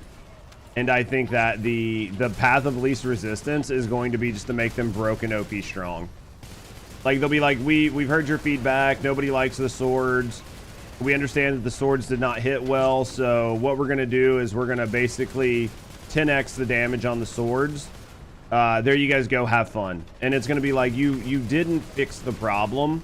You just made them broken, right? Like, making them broken doesn't fix the problem. Making them the only decision now when it comes to what to use against a boss was not what everybody was hoping for. What everybody was hoping for was they were going to be good, they were going to be good to use, they were going to be viable alternatives, they were going to be fun, and they were going to feel fun to play. Right? But what'll end up happening, if they do anything with them, they will just increase the damage on them. They might fix the move speed issue, like to where you can walk and swing, but I doubt they do that because I think that's a little bit more effort. So that won't be an upfront thing, but I could easily see them making the back grind a little bit easier. I could easily see them making the mat grind a little bit less egregious. And then outside of that, I could see them just increasing the damage. Just like taking the base damage and increasing it by like 50% or something. Just to make them seem more viable. What'll end up happening is you'll end up making them to where they're the only thing to use. It'll be like, oh yeah, we have a Glay bossing meta again. You just put a sword on a Glay and then everything is dead in like 3 seconds. 2 seconds. Eugen's gonna be a swordman for his DPS, you bet? You think so? I think we have a better chance of Harris being a sword DPS. I think we have a way better chance of Harris being a sword DPS. Swords are useful for photo mode? Not really. I think the swords are terrible for photo mode. Because photo mode doesn't let you pose with your weapon like that. Photo mode only lets you use... Like, photo mode only realistically lets you use whatever emotes you have. And those emotes don't allow you to use swords. or any gun, really. So you can't even pull off cool poses with the swords because they don't exist. So it's sort of a catch-22 because they kind of suck in photo mode too.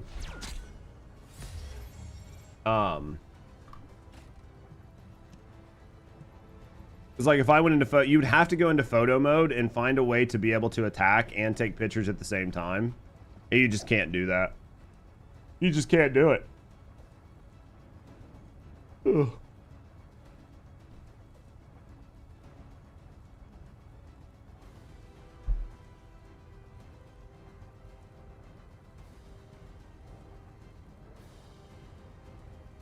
Drinking out of cups. Thank you, Sasquatch. Being a bitch. Yeah, it sucks, but it is what it is. So, man, there's like I was checking SteamDB. Going into a Friday, dude, they almost hit 3,500 play. They almost hit 3,000 players last night. At the like low, that's pretty rough. This is the other big problem with the devs. They think to make the number go up, the gun send it somehow magically fix the problem. It will not. It's just it shows a lack of understanding in the problems. They've been using that as a way to fix things for multiple seasons now. They just, well, we'll just add more damage. We'll add more damage. We'll add more damage. Never ends up fixing the problem. And position myself against the columns when the gun's pointed up and then go to photo mode. But it's like the only okay-ish way to do it. Yeah, you struggle for sure to make it look good. Plus, I think that depending on where you're at, I think that if you're not an Albion, I think that the game downscales. I think the game downscales a bunch of shit. Because your character right now versus your character here look completely different. Like the hair, the quality, the textures on the skin. Everything looks much different than what it does in game with in-game lighting and with basically a dumbed down version of the textures, because you don't need to have those high level textures when you're doing combat. Like you just don't need it. So I actually think that unless you're taking photos in Albion, or unless you're taking photos like in basically in Albion, the photos look worse, personally. It's one thing I've noticed. It could just be me. Maybe I'm just dumb boy, but it feels that way. It feels like if you are not taking them in Albion, they look worse. Now I think there's like some mods and some reshades and some stuff you can do to fix it, because I've seen people put really good pictures online, but I think they're doing something to change it. Like I think they're using some sort of like post-processing to upscale the pictures to make them look better. Before I confirm, never looks the same. Yeah, they do a fucking terrible job. Where's this elite tracker? Where is this elite tracker at? There he is. Yeah, they do a really bad job of the way the lighting works, right? Especially if you're trying to have a specific look or aesthetic. It just looks much different. Just looks much different. Arce here.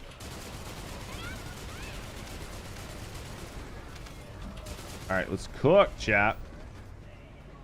I would like to get really close on the sword. The downside is I don't know what I'll do. Like, if I get all my swords done, I don't know what I'll do in the mornings, man.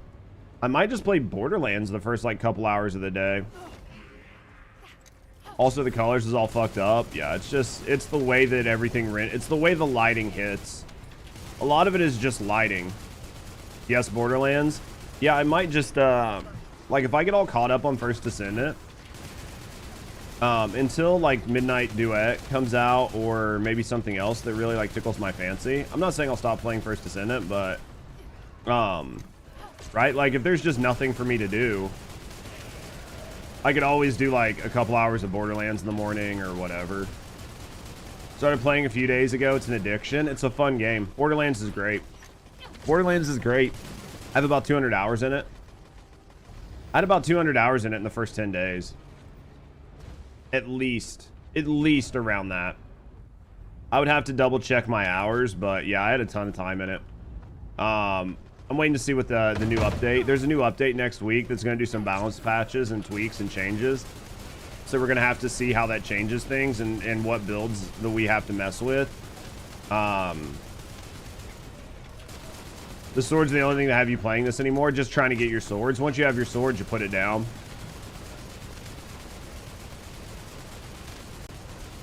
Well, yeah. Aren't they adding another Void Vessel next month? Or are they just, I can't remember if they're adding another Void Vessel next month or if the next Void Vessel is when Eugen shows up. I don't know why I thought they were adding an additional Void Vessel. I think they might be adding the other side, like the other half of this Void Vessel, like the other half that's broken off. And then they're going to be adding that with Harris and the Ancestor. Well, they'll probably put the Ancestor mods everywhere, knowing them. But yeah. South Korean holiday this week? I thought it was last week. I thought the South Korean I thought they were back on, I thought they were back Thursday. 2 ACs, 2 ACVs. 2 Void Vessels? What do you mean?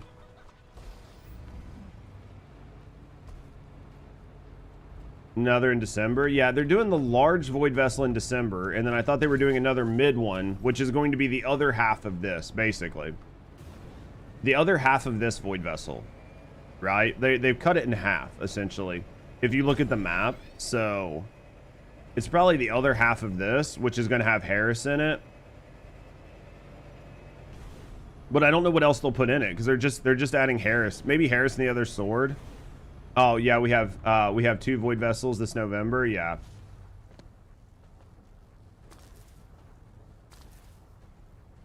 Let's just go in. So yeah, we'll have 3 total. We'll have the regular Void Vessel, which was like in the center, and then we'll have 2 medium Void Vessels, I think, and then we get the large Void Vessel in December. We'll get Harris and Ancestor mods next month, as well as another sword. So chat, maybe the next sword will be broken, right? Like maybe they won't update or patch this sword, and they'll be like, you know what? We heard your feedback, so the next sword will be good, right? Just wait for the next update, chat. That might be, honestly. Probably gonna add new battle pass. They will. I guarantee they add. So here's my thought. I think that Bayonetta is going to be an outfit that you buy just like the regular just like the Nier collab. But I bet they add a Bayonetta battle pass, and that Bayonetta battle pass will have her pistols and the sword in it. So there'll be a Bayonetta sword, and the Bayonetta pistols will be in the battle pass. So you have to buy the Bayonetta battle pass. What do you think? Oh shit. Sorry, Storm. I realized it as soon as I did it. I bet it happens. I bet that's how they do it. Normally it doesn't matchmake that fast. I'm sorry, Storm. Storm's probably like, dude, I gotta stop running with Judge. He literally fucks me every time. You're going for the gold? Oh, I got you. What I said sounds about right. Dude, I guarantee it. I guarantee that's what happens. I guarantee that's what happens. They did it this first time. You missed it? Oh, the chest? I missed it all. I miss it all the time. I fuck up all the time. I get busy chatting and I don't pay attention to what's happening, and then I just reset. I'm fucking retarded.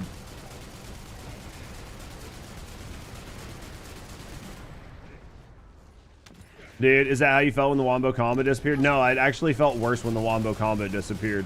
Me fucking giving up a 10% chance at a weapon part when there was a fucking 70% chance I was gonna get fucking mats. I was gonna get mats or gold really doesn't hit the same. like losing a full weapon or losing a 9% chance to get one of 3 weapon parts that I need and then I still need to craft does not hit the same. Judge mind not working, playing Void Vessel too much, basically. Yeah, we've talked about that before. The dopamine that you get from the dopamine you get from acquiring weapons on the First Descendant is just not good because of the way they have their system set up compared to something like Borderlands, where if you get a weapon and it drops, even if it has a bad roll, you still have the full weapon. On the First Descendant, you have to grind and you have to get 4 pieces of the weapon. And then after you get all 4 pieces of the weapon, you still have to craft the weapon. You have to craft those pieces. And then after you craft those pieces, you still have to craft the weapon. And then after you craft the weapon, you still have to make it usable, which means you have to put cores on it. You've got to mod it. You know, you've got to get 8 catalysts on it. You've got to put weapon cores on it. So by the time you actually get a usable version of the weapon, you've invested like 10, 15 hours into it, and there's no more dopamine. Like you when you actively get to use the weapon, you're like, yelp. It's very much like a Hank Hill moment. You're like, yup. And then you just go right back to grinding for the next one because the dopamine's gone. There is no dopamine. There is no dopamine hit in getting a weapon in First Descendant. None. You're not sitting there like, oh, I got the blueprint. Like, it never happens. You never will get that feeling. Because you still have so many more pieces to get.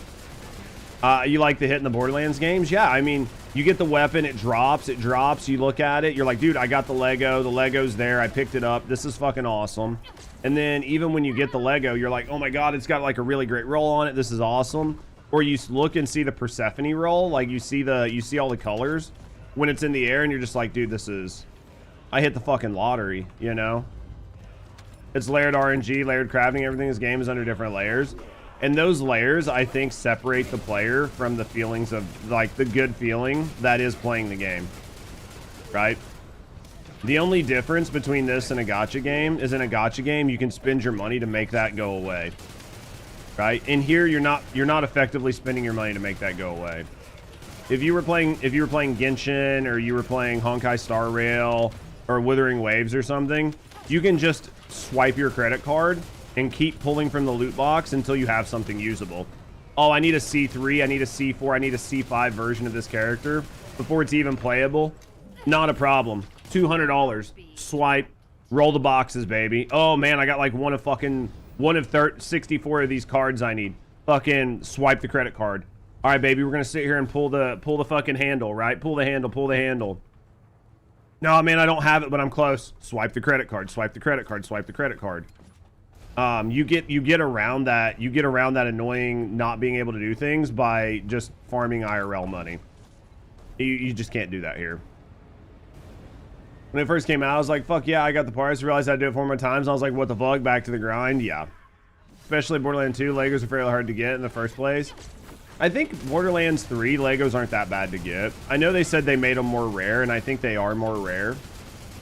I think the Borderlands 4's legendaries are a little rare, but I think they tried to strike a balance between it being like super rare and it being super common. So you landed somewhere in the middle. You know, if you farm for a couple hours, you're gonna get a good amount of legendaries.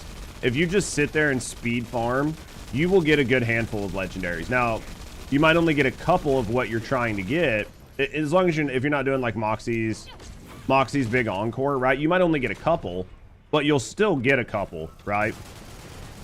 It's not like you're gonna farm a boss for 3 days to get one legendary, and it's gonna be a bad version. Like, you know, you'll get what you want.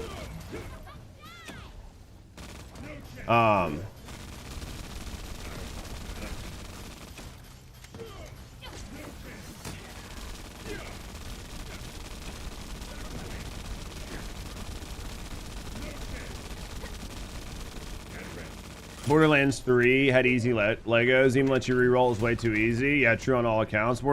I think Borderlands 4 has a pretty decent balance. I feel like I like the grind in Borderlands 4.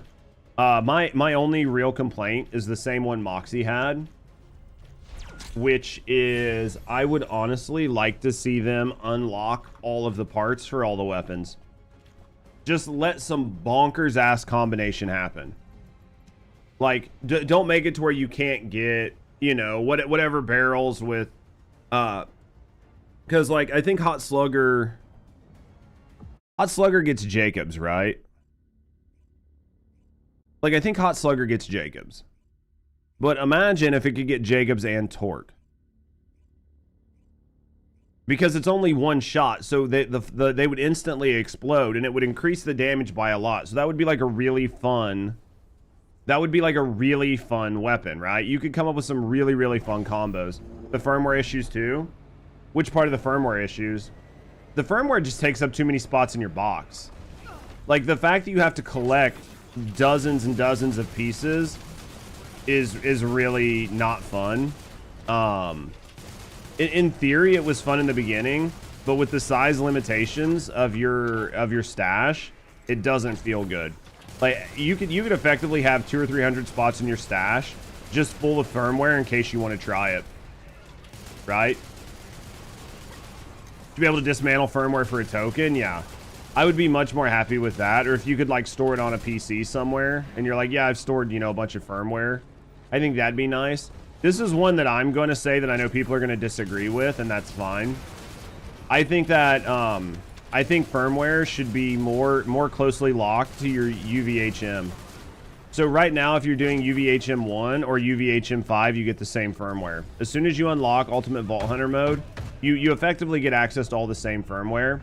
It's just that the higher Ultimate Vault Hunters, it drops more frequently. I honestly thought that there were going to be specific firmware that dropped on harder difficulties. And I feel like it's kind of a miss that they didn't do that. I feel like you should have firmware that drops on Ultimate Vault Hunter 1, firmware that drops on Ultimate Vault Hunter 2, and it gives you an incentive on top of the XP and shit to play those Vault Hunters. Because there's like really solid, broken, cracked firmware at the higher Vault Hunter modes. So where it's like, oh yeah, you want like this whatever, yeah, you've got to farm on Ultimate Vault Hunter 5. It's the only place it drops. Firmware space issue only going to get worse as they add more Ultimate Vault Hunters and firmwares. Yeah, I think they're gonna have to fix it. Do I need to come pick you guys up? Are they? Yeah, I'm coming.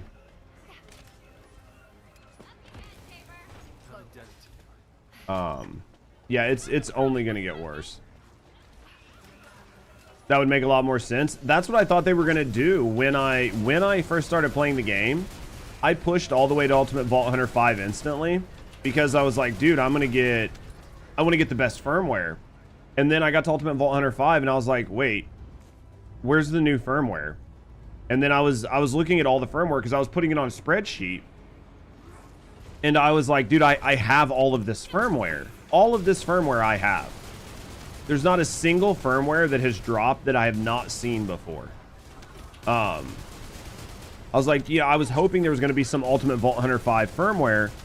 It just doesn't exist. And then I was like, this is kind of lame. Like, I get it, but it's kind of lame to me. I wanted something in the harder modes, and it just didn't happen. Other than obviously the plethora of it, because I know like myself and a couple community members, we just play on Ultimate Vault Hunter 5 because it doesn't matter. You can smoke everything if you have a good enough build.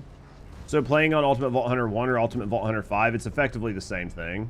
So you might as well just play on Ultimate Vault Hunter 5 for the increased drop chances of like global legendaries and additional firmware. Plus the extra XP goes really, really good for upping your specializations.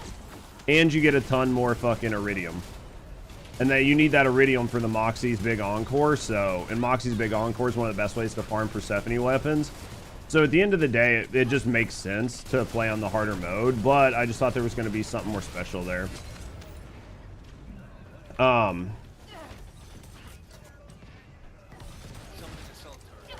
Better gear in general in the harder modes. You got removed so you don't have to constantly regrind gear, but also gives you a pretty big reason to want to get to max Ultimate Vault Hunter.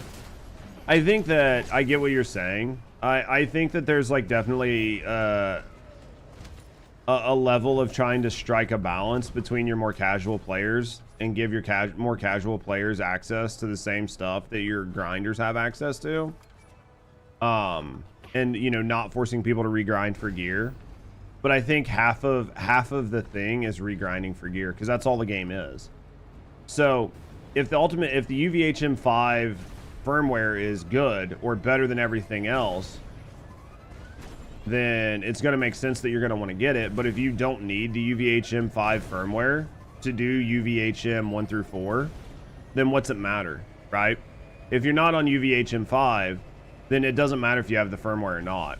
And then if you are somebody that wants to play on UVHM 5, you're going to want the UVHM 5 firmware. But that person's also going to grind so much that when UVHM 6 comes out, that's going to be the only mode they play on. And they're going to want something to grind anyway, which is going to be the new firmware, right? I get what you're saying, though, and I get the thought and the logic behind it. And I think it makes perfect sense. It's just for me, I think sometimes companies remove friction for the wrong reason. There needs to be a level of friction between the player and the game. And I think certain levels of friction being removed is not always a good thing. I get wanting to do it, and I get the idea behind doing it in a lot of cases.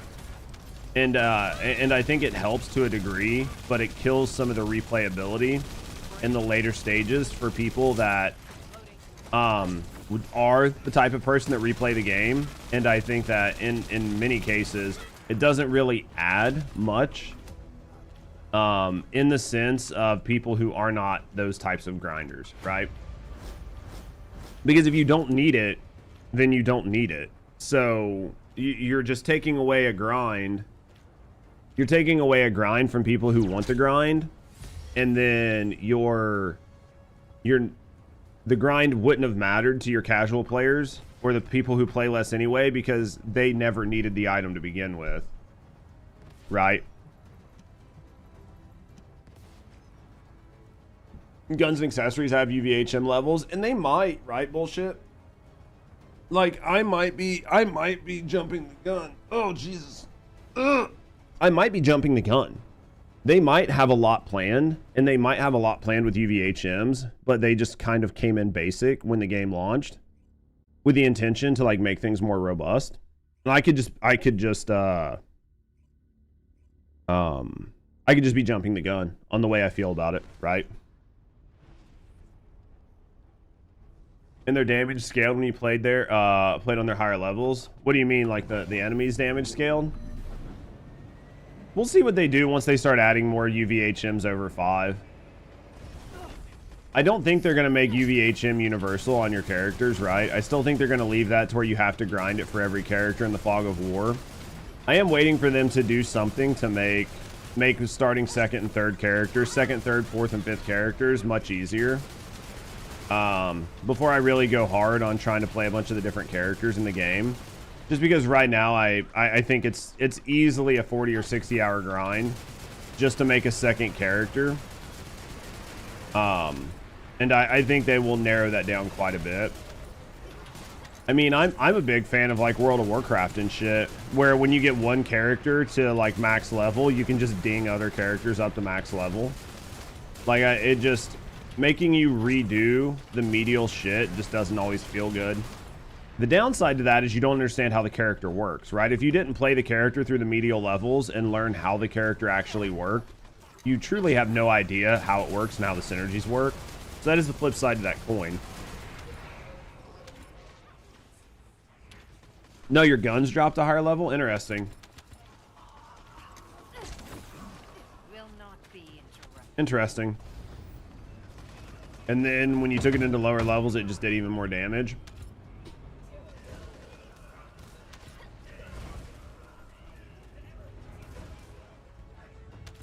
That's interesting. I mean, it would make sense. It would make sense. It'd be like playing World of Warcraft or Final Fantasy, where you go do higher tier dungeons or higher tier content, and the weapons drop at higher item levels. The only way I'm okay with that is if they don't do normalization. If the game does normalization, then I think that's a waste of time. If the game does normalization, that is a complete and total waste of everybody's time, and it's only designed to fuck your players over. If the game does not normalize, then I think that is a great system. I think normalization is lame, and I fucking hate it. In almost every instance of normalization in a game, I hate. So what do I mean by that?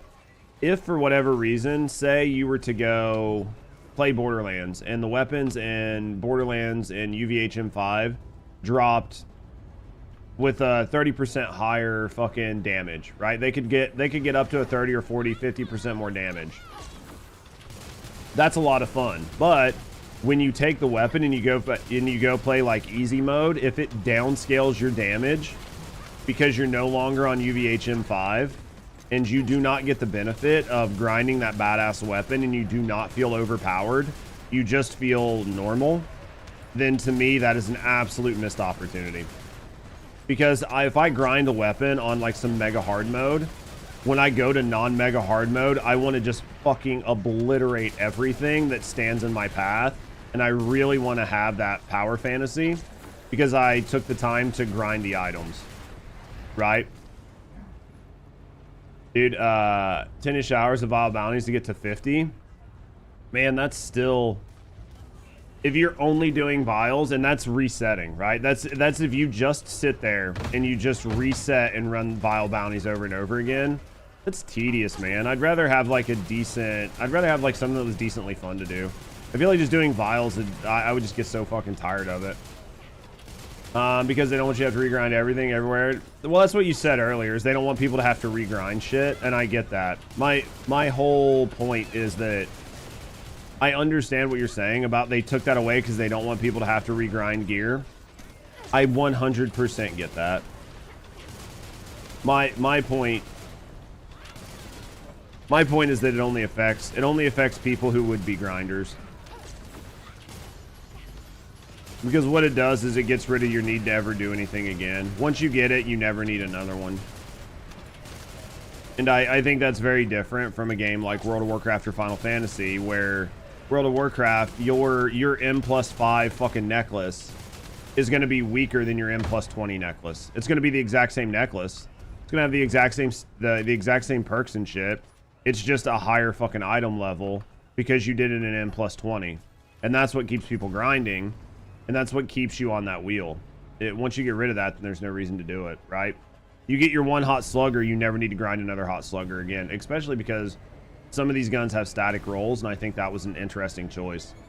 If you're going to put weapon parts, you should just let everybody have weapon parts. Putting static rolls on some of these weapons, minus the like secondary stats, was an interesting choice.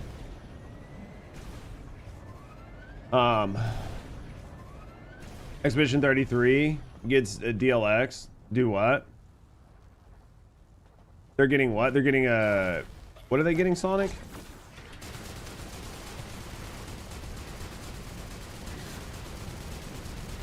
They're getting a free DLC? No shot. That could be fun. I mean, I'll definitely play the new DLC. I like the first game. I like the original game. I'll be so out of practice, I'll get fucking spanked. But, well, it just depends. If the content is on the same par of difficulty than the current content, then my character will fucking spank it all because they're just so strong, right? With like, with everything they have, they're so strong that they won't get touched. But free DLC is awesome. It's crazy they're doing it for free. They could easily charge and make money. I actually think they should charge. I think that game was very good and woefully underpriced for what it was. And I think they could easily charge 10 or 15 bucks for a DLC and nobody would bat an eye. Even if the DLC underperformed and was not near as good or near as large as what it should be, I don't think you would get anybody to bitch because most people would be like, you know what? This game was so good that I feel like I underpaid for the upfront game to begin with, so I don't mind overpaying for a little bit of DLC. 5 million copies sold. They're releasing a Vega update. Dude, that's going to be crazy. They said it will have an end game unlike First Descendant. What will have an end game? They said fucking Expedition 33 is going to have an end game grind. Get the fuck out of here. No shot. Did they specifically call out First Descendant? They were like, you know, our game is going to cook unlike that fucking Korean slop First Descendant. There's Simon. Yeah. It's so funny. It's absolutely hilarious. Oh. I'm gonna go get coffee after this run.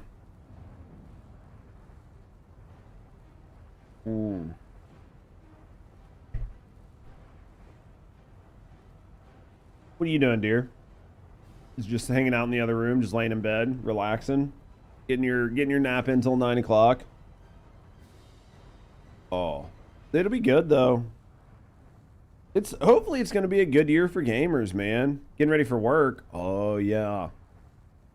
You poor thing. Imagine having to go to work. Bro, so here's my question, chat.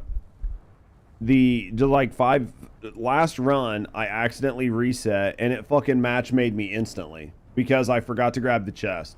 This time, I fucking grabbed the chest I match made and then it took me like 35 years to get a match. Why couldn't that have been flopped? Why couldn't it have been when I didn't grab the chest, it gave me like an eternity to go grab it? And then when I already grabbed the chest, why couldn't a match make me instantly? I just don't get it. I do not get this, chat. I do not get it, Sam I am. I do not get green eggs and ham. Alright. Let's cook. I do not get it. Alright, let's cook. Dude, we are only getting like triples. This is rough. It is rough that we're only getting like triples on these matches. Like we're not pulling full lobbies.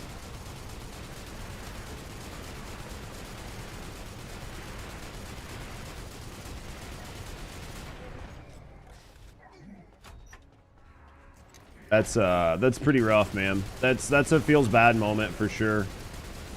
Feels bad moment on the Void Vessel for sure. Storm fell through the map.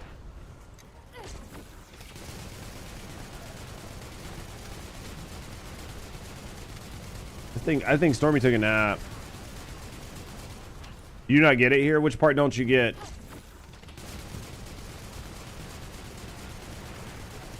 Which part do you not get? The green eggs and ham? Oh, you do not get it here. You do not get it there. You do not get it anywhere. You were using the bathroom. Sorry, I don't give a fuck. Go pee.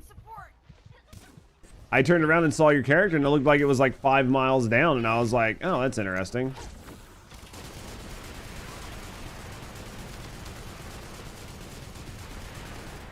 Yeah, if you need to use the bathroom, use the bathroom.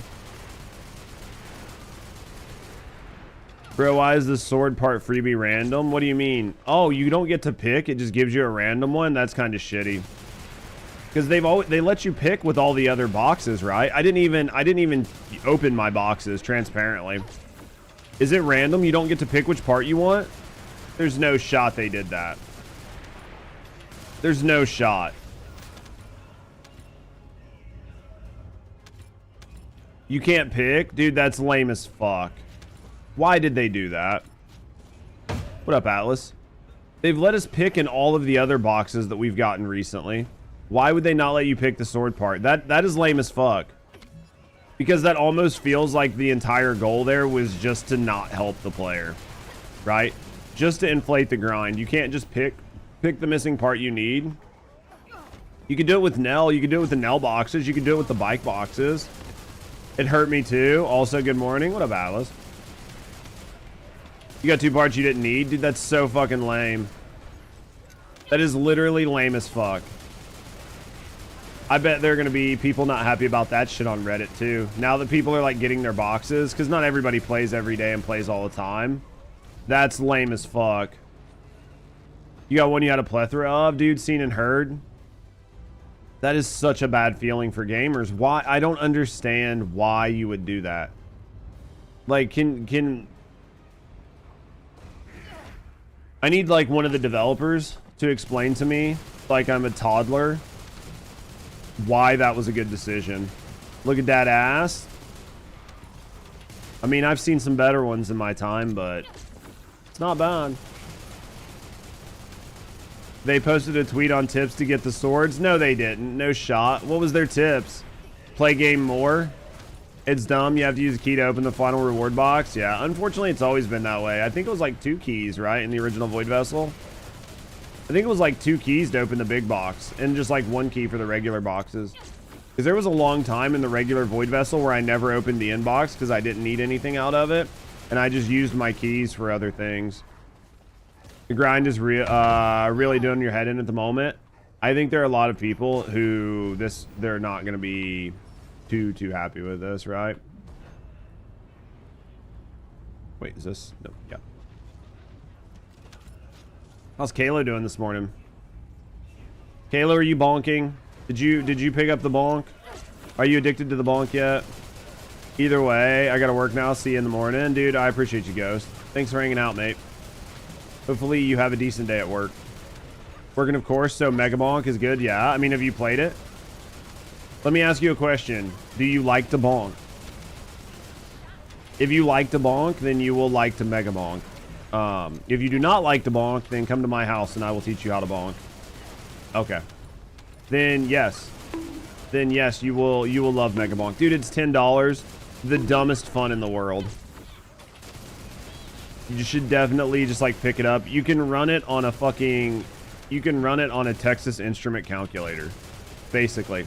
The fucking game is light, it's dumb as shit, super easy, addicting as fuck. Basically everything you want in a game, you know? That was the right guy. That was the right guy. $10 is an excellent price for stupid fun. I've wasted $10 on less. Right? I've definitely wasted $10 on less. Can you, me, and Rusty bonk? Absolutely. Absolutely. I'll show you the bonking of your life. You'll never want to bonk anybody else again. I'm the best bonker.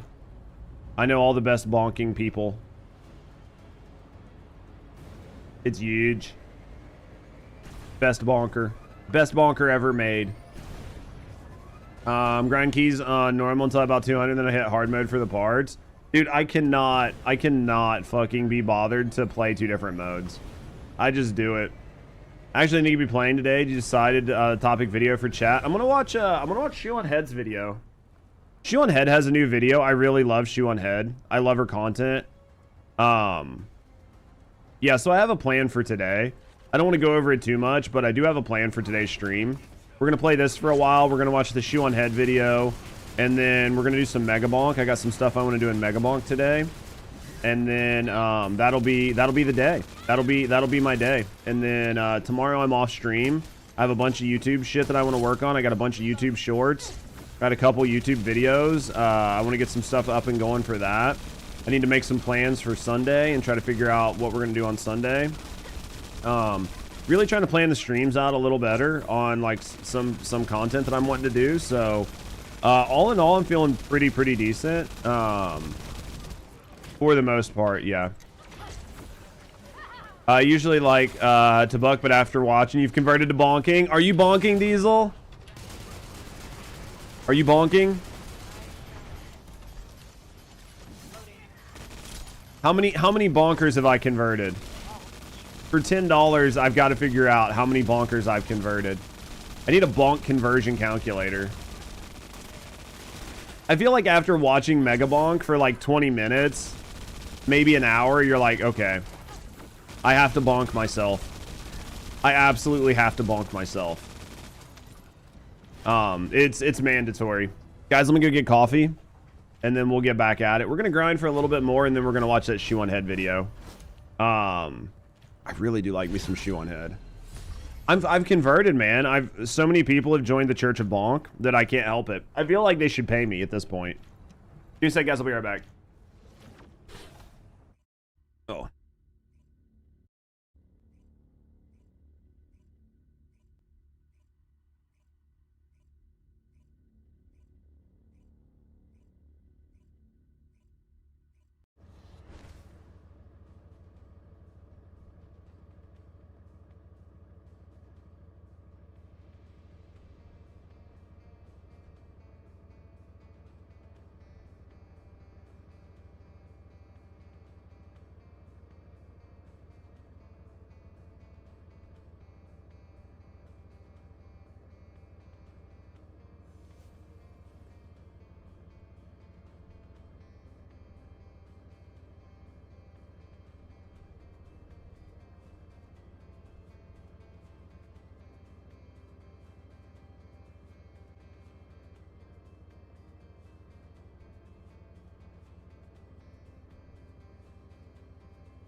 Dude, I'm so close. I made up my mind. I gotta get another laptop to get bonking.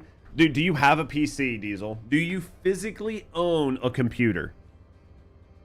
If you physically own a computer and it was manufactured after 1995, like as long as it's not a gateway, you can run Megabonk. Like as long as your PC is literally not a gateway in black and white, like spotted, you can run Megabonk. I guarantee it. Like no shot. It is that light to run. The game is like 100 megabits or something to download it. If your dad's old ass computer can run Halo, it can run Megabonk. Yeah. Dude, the fucking system requirements to run Megabonk. Like, let me look it up on Steam.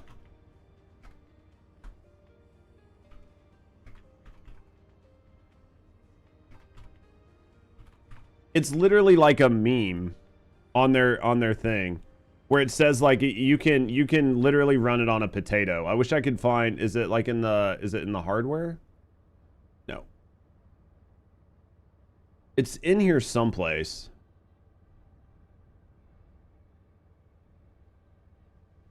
Yeah, right here. Here's the system requirements, okay? Here's the system requirements. Minimum. Requires Windows 64 processor to operate. Operating system, Windows 10. Processor, potato. Memory, 2 gigs of RAM. Graphics, no. DirectX version 11. Storage, 500 megabytes. Sound card, any. Additional notes. Will run on a toaster if you ask it nicely. Recommended. Processor, Potato 2. Graphics, yes.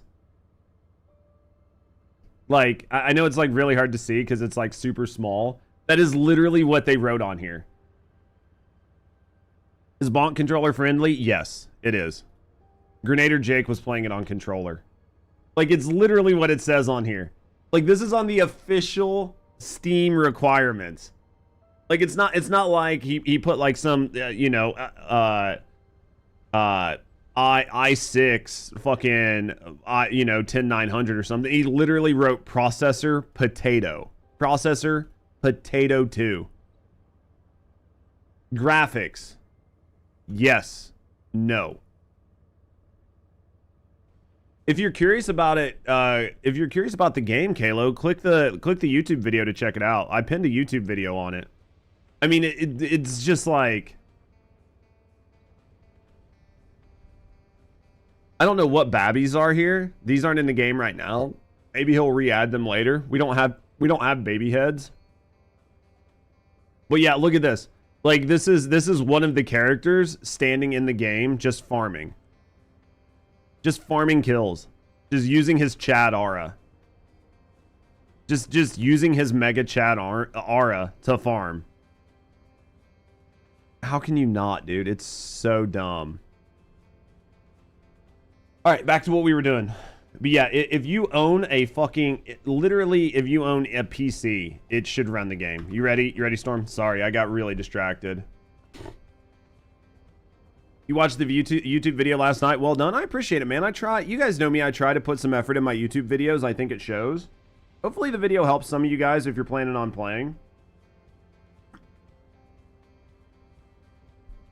I was hoping to get that video done faster, but like me, if you guys know anything about me, my YouTube videos always take longer than I want because I always edit them better than I should. So that video, I could have probably done it with a third of the editing, without all of the different screen captures, without all the different screen grabs, without all the different video clips, without all the different transitions.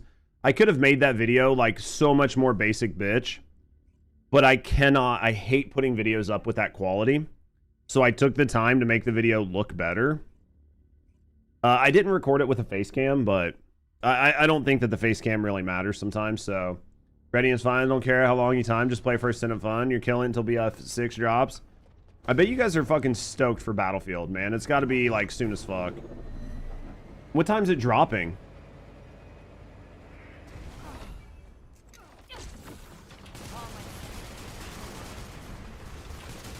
Dude, Battlefield and Friends is what you need to... have you guys been binge watching Battlefield and Friends, waiting for Battlefields to show up? 6 p.m. in the afternoon? Holy shit, why so late? Is it dropping early for people that pre-ordered? Like, is it dropping at noon for everybody else? Tired and motivated to play Borderlands 4 again? What about you? Oh, you guys are having fun. She's like... Mary said she was cooking on some Borderlands 4. We'll get back into some Borderlands 4. I'm not burnt out on it, but damn it, I did the same thing last round. I was just farming shinies, and I was having a lot of fun with it, but definitely enjoying a little bit of bonking for right now. So we'll get our asses back in there. Is that U.S. time? Yeah, I think it's probably 6 p.m. Eastern, I would assume. No, maybe not. I don't know. I feel like 6 p.m. Eastern would be a really weird time to drop.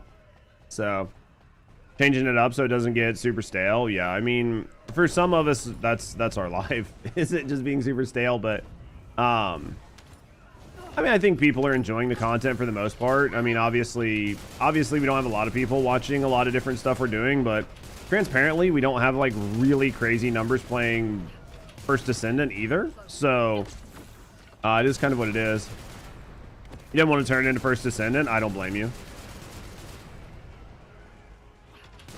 But yeah, I mean, there's some people that still have really good numbers playing First Descendant. But for the most part, all the rest of us, like all of our viewership went down, by a considerable amount. So, I mean, it's not like there's just a plethora of people watching First Descendant content right now. So might as well just enjoy yourself and do whatever you can, right?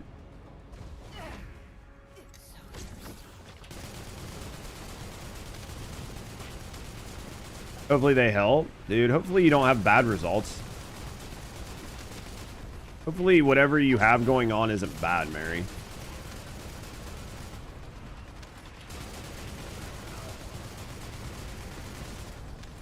Just a silly old flu? Well, I mean, still though, it depends. Like, if you're somebody with like a compromised immune system, the flu is fucking brutal. If you're somebody with the immune system of a fucking god, then the flu is just like, yeah, I'll just walk it off, right? Like, those things all can change very, very, very different depending on your fucking body, right? Like, we have some friends where if they got sick, it would be very bad for them. We've got other friends where they can go to work dying. It doesn't matter. This game's cooked, but still glad to see you streaming it. Yeah, no, I agree, Bone. I think it's in a pretty rough spot. We've been trying to at least make some content for it, right? I haven't been putting up as many YouTube videos for First Descendant right now, Bone Collector, but we have been streaming it about 3 to 4 hours a day. So, you know, if you want your daily dose of First Descendant, you can always drop in and catch the streams, or you can watch the VODs, right? You can watch, like, the VODs from my streams from the previous day, if you're, you know, wanting to see somebody play First Descendant. So, I mean, we're still making content, just might not be as many YouTube videos. There's just not much to cover, man. There's not much to cover, you know what I mean? Your tonsils? Dude, I read that as your toenails, Mary. Like, I skimmed it, and I was like, what the fuck do you mean your toenails are your biggest haters? I was so confused. 11 a.m. Eastern. Now, see, that makes way more sense. Dude, I know. That's why I was like, dude, what the fuck is Mary's problem, dude? She's got, like, these pterodactyl toenails like fucking Bob's Burger. Maybe she stubs them a lot. I know. I was like, well, I just thought she had, like, Bob's Burger's feet. And I was like, dude, what in the fuck just happened here? I was like, poor girl, man.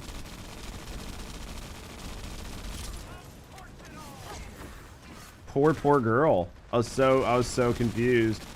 Luna toenail brain rot. Fucking Lamau.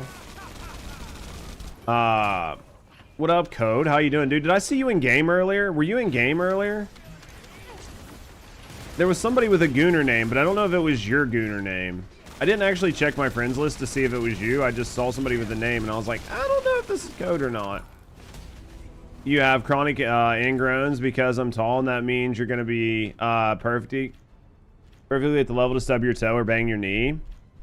I'm the same. I'm tall. It happens. Mana Storm seems good with Alt Luna. We were talking about it earlier. I know that I think Biscuit put out a video with Luna using it. I think we need to really curb the word good. We need to ensure that we're using the word okay. Doing your dailies before work. I did see you. Okay, I thought that was you. 6 p.m. UK. That makes sense. That makes a lot more sense. Tonsils. Yeah. Yeah, I heard Biscuit put out a video, like a Luna video, using one of the swords. I do think that the sword, especially the Deus, because it has such a heavy multiplier for Legion of Breach, I could see where you could maybe make a use case for using it in general mobbing versus Legion of Breach in something like the Axiom Plains, but good as intended. There we go. That works. It seems to work. I saw, yeah, well, because it doesn't have the same ring to it, right? I saw a video where people were using a sword with Luna. It seemed to work. I'm like, no, nobody wants to say that. Yeah, it seems to work. What do you mean work? Yeah, it functions. It's a build that functions. Isn't that all you need a build to do is function? My child on Luna's toenails? Lamel. Mr. George Remus. Dude, have you watched the new shoe video today? Have you watched the new shoe video from yesterday, Code? I'm gonna check it out here in a little bit. She dropped a new video. I haven't had a chance to watch it. We'll probably watch it on stream. I didn't watch her last video on stream just because I think it was a little too solemn. It struck like a really pretty tough tone, and I think it was... I don't think it was like really good to watch on stream, but this one will probably be okay because it seems like it's more in line with her normal videos. And I really like ShoeOnHead, so I think she does a good job. So we'll be watching that shoe video here in just a little bit. We'll watch the shoe video, we'll relax, we'll bonk. Then after we bonk, we'll edit. Because I don't know what time we've got to leave, Rusty. I don't know if you've heard back. Because, you know, if people are going to the Ren Fair today, they might not be back to their hotel till like 7. So it might be a late day for us, which is, I guess, fine. Because I'll drive, so it really won't matter. But that just means I'll get shit done before we leave. Now imagine if you could bonk with a friend. The dude said he's trying to figure it out. That's like one of his updates. So, bit of bonk and chill, nice. Oh, I won't get to bonk. Well, I mean, I'll get to bonk on stream, but no. After stream, I will definitely be cutting up a shitload of YouTube shorts, getting a bunch of them scheduled. I have a bunch of YouTube shorts that I can make from Borderlands, and I have a bunch of YouTube shorts I can make from Megabonk. So we need to do both of those, and then I've got to work on those videos. I've got like, well, like I said, I've got like 3 or 4 videos I got to work on. Most of them are going to get done on Saturday, but I don't think all of them are going to have an insane amount of editing, so I'm hoping I can get through quite a bit on Saturday. Maybe. Oh, they're driving up today. They're going to Jungle Gyms. Oh, yeah, so then we could probably meet them early. I haven't checked my Megabonk video. I'm assuming that it's still pretty low on views. I'd say it's probably still sub 200. We'll check it later on today and see how it works. I mean, we released it at like 10 p.m. last night, so I don't like expect that it did well, right? But it'd be nice if it got a few thousand views. It'd be really nice if it like did good and got like fucking 40k views. And there's so many people playing Megabonk, it's not impossible, right? I think the thumbnail looks good. I think the thumbnail looks good. I think the title's fine. I mean, I think that if it gets shown to people, they'll watch it. I mean, maybe First Descendant people won't watch it, but, you know, other people will watch it. I would have to put tits on it if I wanted to, like, make First Descendant people watch it. Like, I could have took the Mega Chad on the cover that I used and just photoshopped tits on him. And I think I probably would have got, like a 90% click-through rate from First Descendant people. It'd have been like, wait, it's a mega chad with giant tits? I'm watching this video. 11 out of 10 would recommend. Look at the knockers on that mega chad. That's what I should have done. I basically threw chat.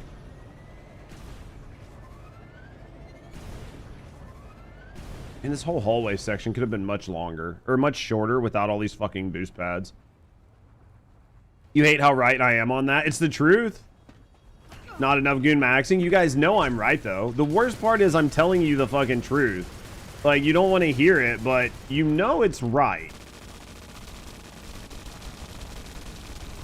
You're like, I really don't want to hear this, but I also know that you're 1,000,000% right.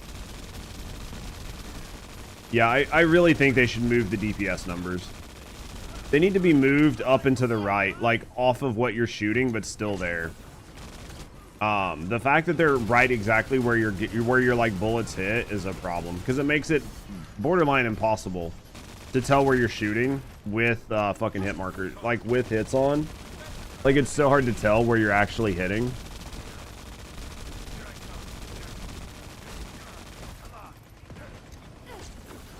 Is it messed up that Megabonk has an endgame? Megabonk's endgame is the final wave. Like, Megabonk's endgame is trying to make it in the final wave. Like, can you fucking survive the final wave? Dude, there are people getting like a million kills. You would have to get so lucky on your build to make that happen. Like, you would have to just have like the perfect build with all the magnets, with everything.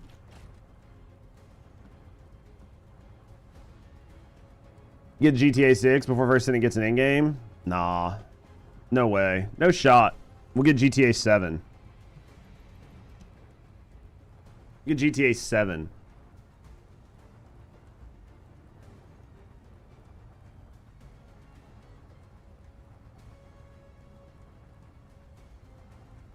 Oh, bro. Bro. Man, why your arms look so weird? Why your body look wrong? Why does Blair's body look wrong? How dare I clown on First Descendant without you? What up, Brody? How you doing, mate? Man, your dude's fucking body looks weird as shit. Everything's wrong in First Descendant? His body just looks weird. He's got like steroid shoulders, but they're not even big. Like, his whole body looks weird. His arms look like limp noodles. Like, nothing about my man looks right. Nothing about my man looks right.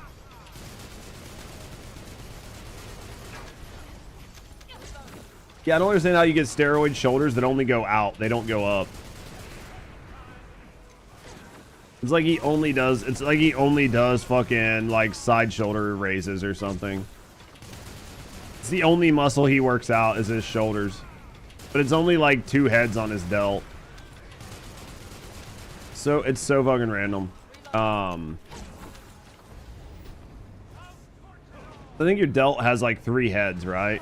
Is there anybody a bodybuilder in chat? I'm pretty sure your delts have 3 heads. Unless I'm wrong, but I'm pretty sure that that's right. I don't know why I feel like that's right, but I feel like when I used to lift that you had to try to hit 3 heads on your delts. Is it only front and back? I thought there was 3, man. Is there really only 2?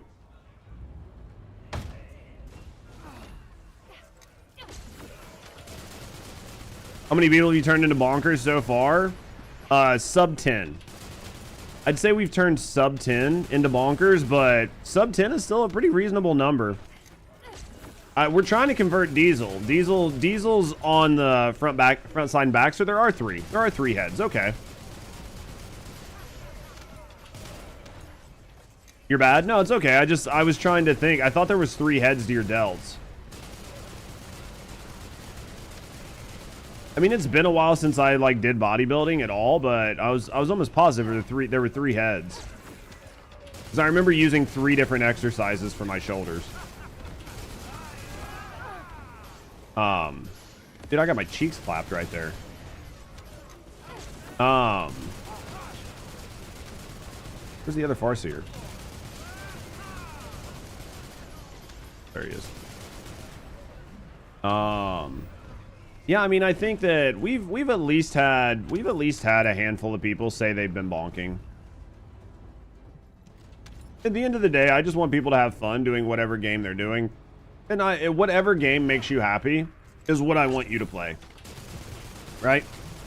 Whatever game makes you happy. If like fucking playing patty cake with your teddy bear makes you happy, then that's what I want you to sit around and do to decompress when you get home from work. You know, whatever like floats your boat.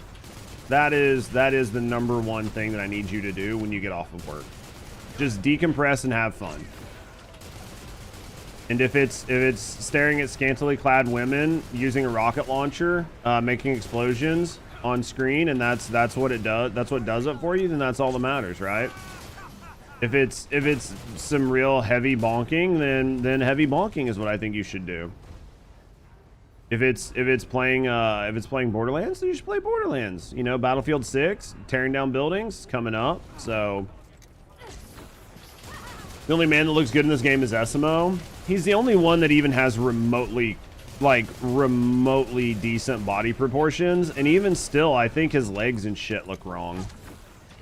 His waist is a little bit small, but I mean, like, he's definitely one of the better ones, right?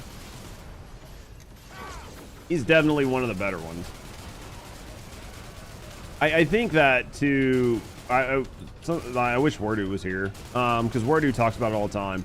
But I do think some of the reason most of the male characters' bodies look so fucked up is because instead of designing armor, like making thick armor and designing really thick, well-built armor to put on characters, they effectively just designed each person's body and then put on a very thin veiled texture over top of it to try to give them like a semblance of wearing armor.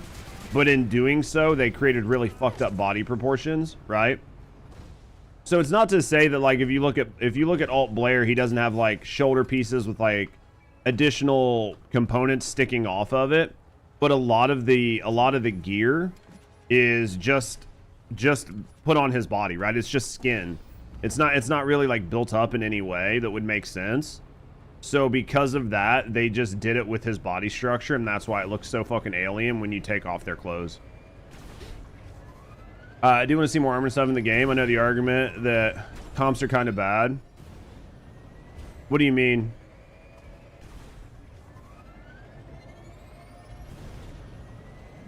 What do you mean? I would love to see better armor. Like, I would love to see better armor, and I would love to see skins that aren't just tits and ass. But right, like I would actually like to see those things, but even men's armor, women's armor, I just think some of the men's armor is lame as fuck. Jesus, how have I not taken that shield off? It doesn't sell. Well, I mean, that's at the end of the day, they're gonna put in the game what sells. And if it's not selling, then they're not going to do it, right? So if they've added men's armor in the past and men's armor is not sold well, then they're just not going to add it. And I think part of that has to do with characters and character designs. Like if nobody is playing male characters because none of the male characters are good, then making armor for characters that nobody's playing is not going to do very well, right? Like, If instead of Serena being some hot blonde chick from the 1920s, if they would have made like the First Descendant, if they would have brought in like Rayleigh or something, like some badass dude, and then put a bunch of really just kick-ass armor sets in the fucking in the shop, I think they would have sold. But if the Descendants you're playing are all hot chicks, and you have the option of hot chick and badass armor or a hot chick running around in a G-string, most male gamers are just going to put her in a G-string. Not all, but most male gamers are going to go, can I just get less clothes? Like, if the option is between more clothes or less clothes, then men are just going to put her in less clothes, right? Now, if the option isn't there, and it's like, we're not going to do less clothes, we're gonna do badass clothes, then you could sell a bunch of badass variants. But like when it comes to guys, I think that, you know, you make a badass character, you give a bunch of badass armor sets, it'll work. Sexy clothes all the way. There's one of my bonkers. There's one of my bonkers. Hey, listen. They're gonna make transcendent skin. You think so? Mini games give you the option to hide it. Yeah. It'd be interesting if they did that. Hot chicken to G-string. It sells, man. It sells itself, right? Sex sells. It's been selling since the 20s, dude. Sex has been selling since you could sell things.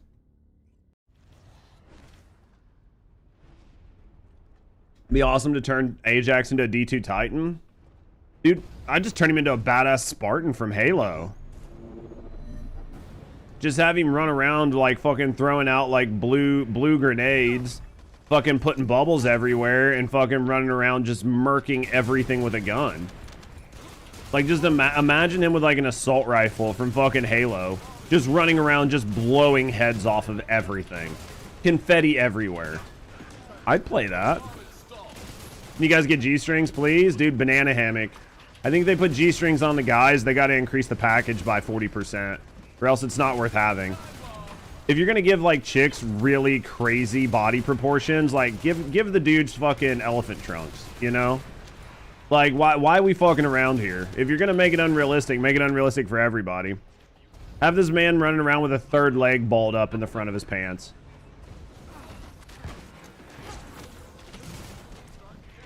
Ajax in a G-string and fucking be hilarious. And jiggle physics. Male frontal jiggle physics. And it needs to be cartoonishly funny, like the females is. Like, it doesn't even need to be remotely realistic. Like, you need to stop and your front package just needs to bounce all over the place. Like, I don't even want it to be, like, realistic at all. I just want it to be cartoonishly funny. Helicopter emote, fucking kill it, dude. Be hilarious. 11 out of 10 would buy. Where are we going up here? It'd just be so dumb. It'd be so dumb funny, right?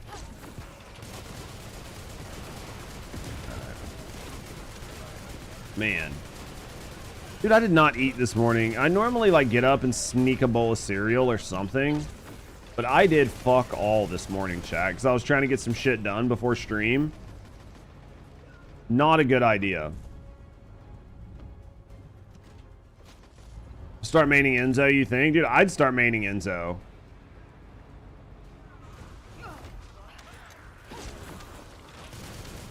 I don't know if they fixed Ajax to not look so terrible. Like, Ajax's body style looks weird, and he looks like he has the body of a 19-year-old guy with the head and face of a fucking 60-year-old guy, 70-year-old guy. And I'm like, none of this makes sense. You could definitely, I mean, like, you could make him big and beefy and muscular and it would make sense. But this, like, and you wouldn't even have to give him, like, you know, rough skin or anything.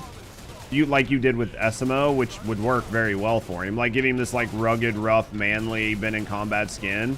But giving him, like, fucking 19-year-old fucking Eugen body with goddamn a fucking 70-year-old man face, just so off-putting. Ajax's balls hang low, dude. Ajax's number one enemy is the toilet. Nothing like getting frostbite on your balls or sitting on them, right? This game needs a body slider. Dude, if you gave this game a body slider, it would be even worse than fucking Vindictus or whatever. Like, people were taking and just moving the boobs to the side to, like, crazy sizes in fucking that game.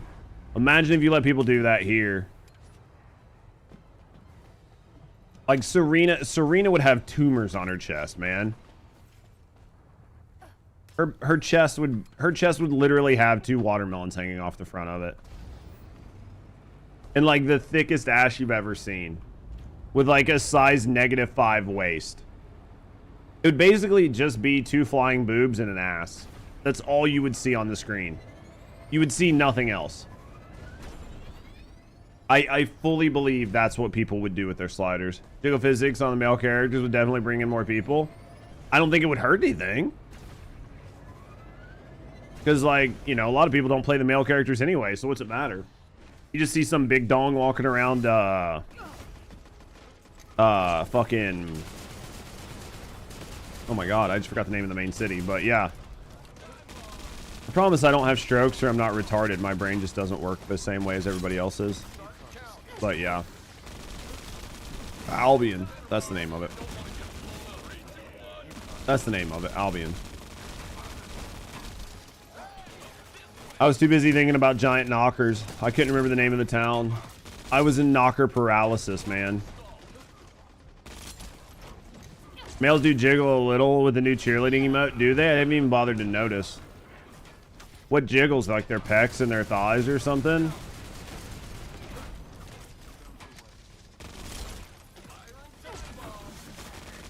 Oh, fuck boys. We'll run a couple more Void Vessels, and then I'm going to watch that ShoeOnHead video, and then we're going to bonk, and then I am going to work on videos. The male cheer is better? You think the male cheer is better than the female cheer? Nah, emote's just jiggly on its own. You think it just has its own jiggle? There's the fucking helmet I was talking about. I was literally talking about this outfit earlier today, about how terrible it looks. And I couldn't find it. And here it is. Why does my man have a pregnant belly, too? I don't get that. That is just... we were talking about that fucking outfit earlier. Because it's like yeah, Storm's got it on too. We were talking about it earlier. It was like the very first fucking Abyss Colossus outfit. Yeah, and it looks terrible on women because the head is the same size. You want that outfit back? Why? Just so you can meme on it?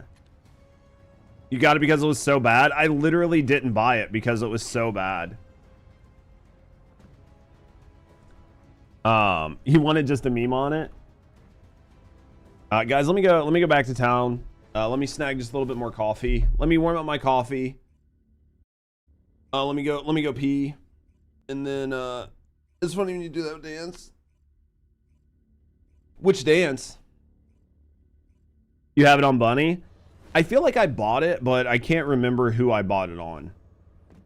And I can't just like search to see who it was, right? Like you can't just like search to see. You have to go through each fucking descendant. Humanity is very weak. Because there's no place where you can just go look up what you have, right?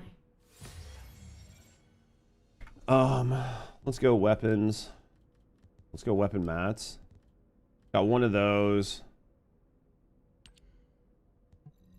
So we have one sword. We're crafting a second sword. This is going to be our third sword. Might as well just craft this, I guess. Man, that's so lame that you can't pick what part you get out of the box. It just gives you a random part. The first big group dance where the shoulders are moving. Oh, like the... Yeah, I see what you're saying. That's funny. Oh, guys, give me a second. Give me a second. Let me go pee. Let me get some coffee. Let me warm up my coffee. I'll be right back.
All right, are we ready?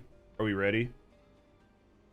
We'll run a couple more, and then we're gonna watch that video, and then we bonk. I got a thing I want to try to do. I don't know if I'll be able to do it, but we're gonna try it. I got a challenge for myself on Megabonk. I want to see if I can. I want to see if I'm a good enough bonker to do it. It's gonna be tough, but we'll try it. Ready, Storm? I think we can make it work, but Born Dak, yo, I appreciate you. Thank you for the lurk, brother. You guys ready? All right, we're going. We're going. We got to get a couple more runs in.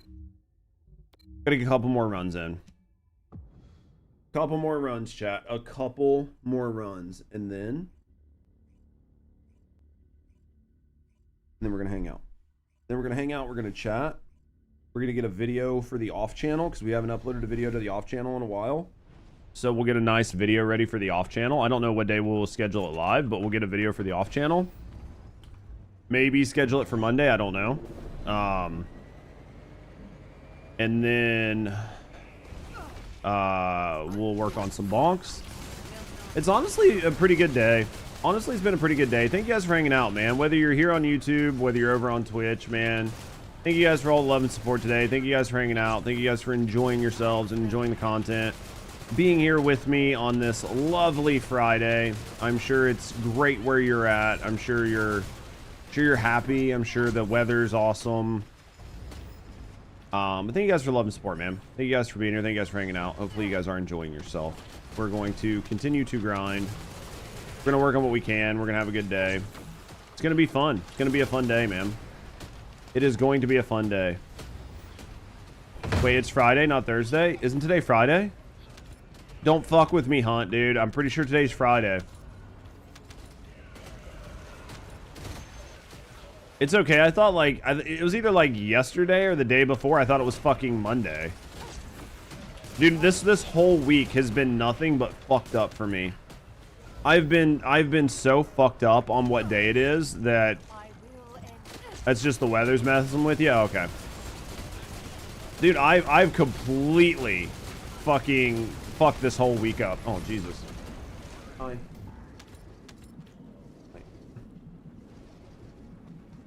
But yeah, I've completely fucked this whole week up, chat. Like, 100% lost what day it is. Been lost in the sauce all fucking day.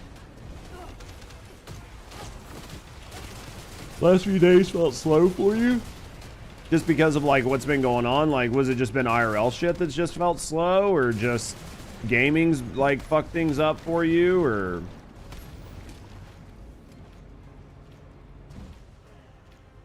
lack of people streaming? Like, I know a lot of people are just backing down a little bit. Mostly RL. I didn't game much besides maybe doing just like a little bit of Void Vessel here and there. I figured you've probably been pretty busy, especially with me like rotating my stream schedule a little bit to like early in the mornings, you know, going from like 7 to 1, 7 to 2. I know a lot of you guys are still asleep, and then even if you're not asleep, you're like getting up, you're taking care of shit, you're doing shit around the house, you're getting ready for work.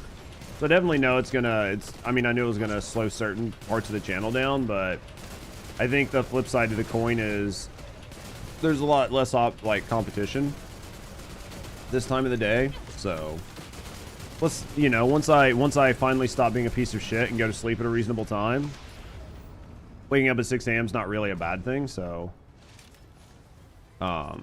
if I can force myself to get up at 6, which I've been doing successfully, it hasn't been too bad. Yo, you're on YouTube, watching at home today? Dude, how is it being at home, Burns? You having a good day? Try 5? Dude, if I only wanted to pull a King Gathalion, I would. 5 a.m., like, starting my stream at 6, I think is too early. But it just depends on what I'm doing. I mean, I think starting your stream at 5 or 6 a.m., getting up, getting everything ready, getting it all running, and being there for, like, the early morning crowd isn't necessarily a bad thing. Like, being there for the early morning crowd, Being there for the coffee crowd, being there for the work crowd, I don't necessarily think is a bad thing. Becomes a habit after a while, getting up at 6. I used to do it. But obviously when I changed my job, it messed things up. Got some coffee and some food. I could really use that food thing. I'm fucking starving. I'm fucking literally starving right now. I can't remember what I ate for dinner last night. What did we eat? Chipotle. I ate Chipotle. Which Chipotle's fine. I think Chipotle's really good, but I think we ate at like 4 or 5 o'clock. And then, you know, by like 9 or 10, I was pretty hungry again, and I ate like a couple snacks, but not really enough. So like it's been a while since I've fucking really eaten anything. So I'm kind of fucking hungry, chat.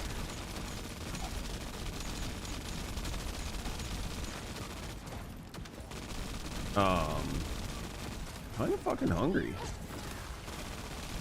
But we'll survive it, right? We'll survive it either way. So, honestly, I get my job 6:30 and I listen to you while I'm at work.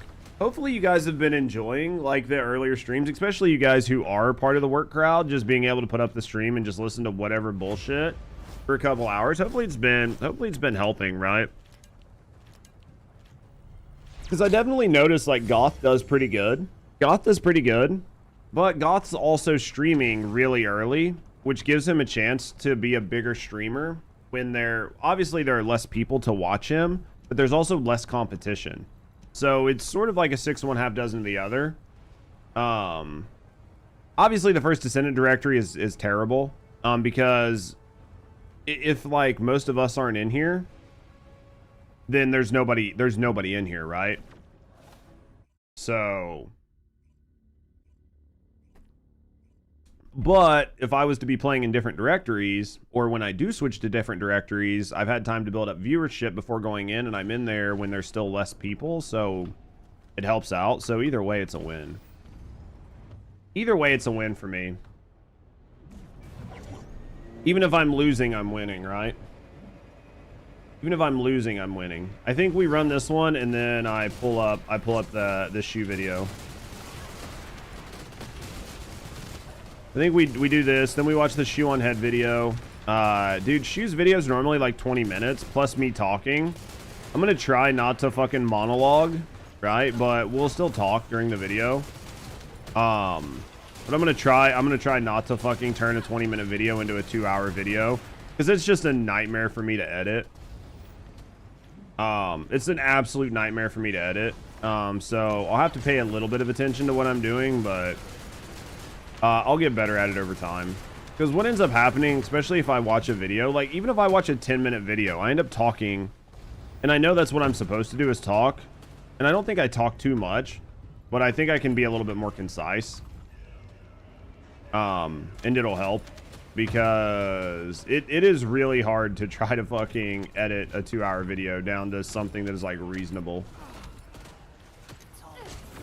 You interact with chat, you vocalize about the game, good ways, bad. I think your channel is very chill and wholesome. I really like the vibes here, man. I appreciate that.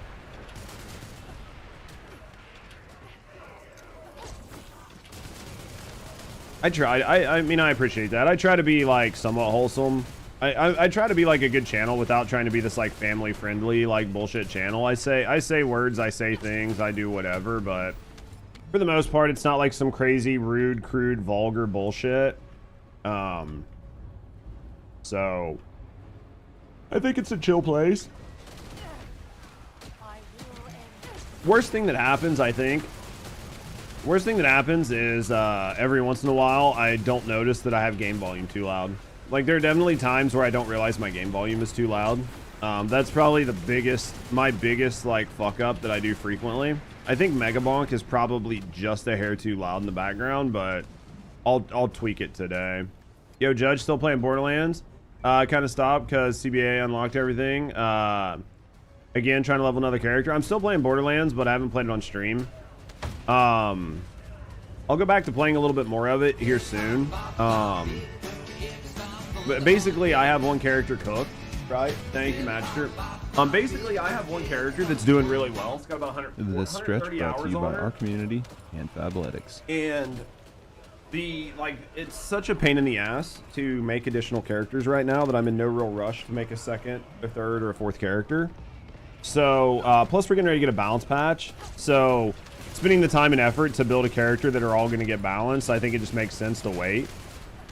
So, yeah, I mean, we're still playing Borderlands. I have every intention to play more of Borderlands. I have every intention of keeping Borderlands in a mix, right? So, like, especially when new things happen, new updates, we'll definitely be popping into Borderlands, running around playing Borderlands, checking out the new shit. Like over the past couple days, I, being a dumbass, picked up Megabonk, right? Like, I just being a dumbass picked up Megabonk, and I was like, I can quit bonking at any time, and I can't quit bonking. So I've been having fun playing a little fucking $10 indie game for like a week. I'll probably play a couple more days of it. I'll have fun with it, and I'll put it down, and then I'll play First Descendant, and hopefully we'll be coming up on Midnight Duet. So hopefully we'll be coming up on Midnight Duet. We'll start checking out some Midnight Duet, and then Midnight Duet Abyss or whatever. We'll check out a little bit of that. There's like a couple other games that are coming up, and then we'll have the November update for First Descendant. Hopefully it's less of a disappointment than the last two have been, but I mean, I'm not holding out hope. And then we'll just we'll play it by ear, right? We'll have fun. We'll mix in some games. We'll do whatever. But yeah, I mean, I definitely plan on playing more Borderlands. I definitely plan on playing more Borderlands.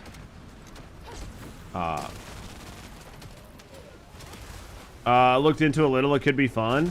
I'm hoping that it'll be decent, right? What up, Hoffmeister, though? I'm hoping that it'll be decent. If it's at least decent, then I'll be happy, right?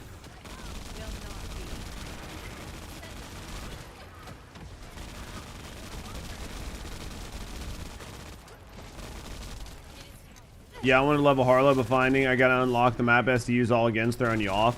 And I don't really mind the SDU grind if I didn't have to regrind everything else, right? Like if it was just like, okay, I start a Harlow, she's level 50 because I've been to level 50. Yeah, I gotta go like unlock the ultimate Vault Hunter modes again, but that's fine. And like basically I just start unlocking SDUs.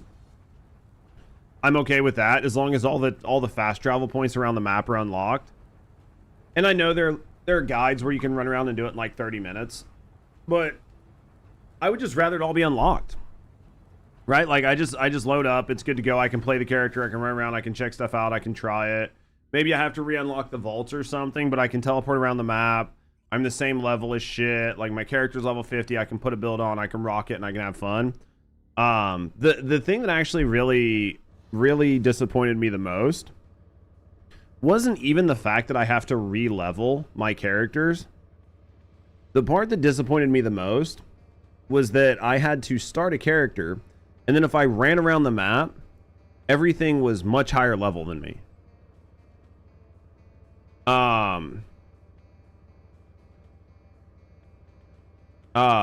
So like, yeah, so that bothered me because now I have to do a bunch of other shit, and that was like frustrating. So sorry Bob. I was just like reading your comment that I missed about the 28-year-old woman running around calling everybody retarded. Yeah. Legendary Drops made a video on Megabonk you may want to check out. I was going to make a video just make a video on like a Megabonk myself. And I still might do it, but we might watch LD's video. I have a feeling he's going to say basically what I was going to say. And that is essentially big game companies still can't figure out how to make good games. They're prioritizing graphics, they're prioritizing photorealism, they're prioritizing using UE5, and they spend hundreds of millions of dollars and still cannot make a decent game. Meanwhile, some little indie dev out of fucking nowhere uses fucking paper mache figures, basically, shitty graphics, uses fucking Unity, puts out a game that can run on a fucking toaster, and it sells millions of copies. Why is it that game companies cannot take lessons from these indie devs and do what they're doing, but at scale and better. If you were just doing what indie devs are doing, but just doing it better, then you would be making money hand over fist, right? Like, imagine if a AAA studio put out Megabonk, but they did it at AAA. So instead of it coming out with 2 levels, it came out with 20 levels. Instead of it coming out with like 20 playable characters, it came out with 100. Right? You could make that exact same game, but if you had all of that money invested and you spent a year making that game, but you just made it fucking crazy and robust, you would have an insane game and people would eat it up. But the problem is nobody actually wants to do that. They want to try to do all of this dumb shit and nobody plays the games. They want to pander. They want to try to fucking DEI. They want to try to push agendas. They want to do all these random things. And in doing that, you make a game for nobody. So instead of doing all of that, if you just made a game for the love of making games, but did it with an unlimited budget and a large scale, you would make something that nobody has seen in the industry. And you do that and you would get rewarded for it. But nobody wants to do that. And that's sort of the problem right now. And I haven't seen Legendary Drops' video, but I'm sure it's probably something along those lines. It's made for greed, not the love of gamers. Absolutely. Shout out to Antibiotic Factor. Such a go-to survival game. Fun co-op experience. Need to get back and finish it. Absolutely. Imagine Megabonk and UE5. Dude, it would run like terrible. I saw an article a while back about it. AAA studios, management, and stockholders screwed them, forced them into terrible choices. I don't disagree with you. I think there's definitely a part of that. I think we've talked about it before, and a lot of other people have talked about it. Basically, what happens, right? Basically, what happens is because it costs so much money for these AAA studios to develop games, they have to try to cast the widest net possible. And because they're casting the widest net possible, they're trying to make a game for everybody. And if you make a game for everybody, then you've effectively made a game for nobody. And that is where they're failing. What up, Panda Killas? Sweet Baby Inc. I mean, it's true though. They've ruined a ton of games. It's not always the case, of course, but it's a trend in publicly traded orgs. No, I mean, it's very much a trend in publicly traded companies is you want to try to maximize profits. And I think that there is definitely a problem in AAA game making, and I don't know what it is, but I think it's because they have like so much management. The studios are over bloated. Everything about them is just wrong. And they have so many salaries they have to pay, and so many people who are not directly contributing to making the product that are making tons of money. And then on top of that, you have to deal with the fact that you have to show a certain level of profit. You have to re-show like a level of profit to keep your investors happy. And that is a huge problem. So I think that Megabonk and some of these other indie games that are coming out, yeah, everything's a moonshot, right? You spend all this money and you try to make it back. And you could have, you know, a game like Megabonk, that is a passion, that is a project that was made from passion. They decided that they wanted to make this game, and they made a game that they themselves would like and that they would enjoy, and that their community that sprung up around the development of the game liked. And that was the game that they made. They made it for those gamers. And if you make a game that is good, your reach will grow beyond your intended audience. But if you make a bad game and you try to pander to a vast audience, then you're going to try to pander to people who are not gamers, and they're not going to pick up your game. They're just keyboard warriors, fucking Reddit mods, fucking Twitter police. Those are the people you're pandering to, and none of them play video games.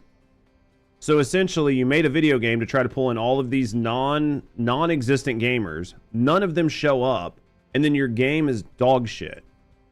And then because your game is dog shit, actual gamers don't want to play your game. So what you end up with is a game that nobody plays.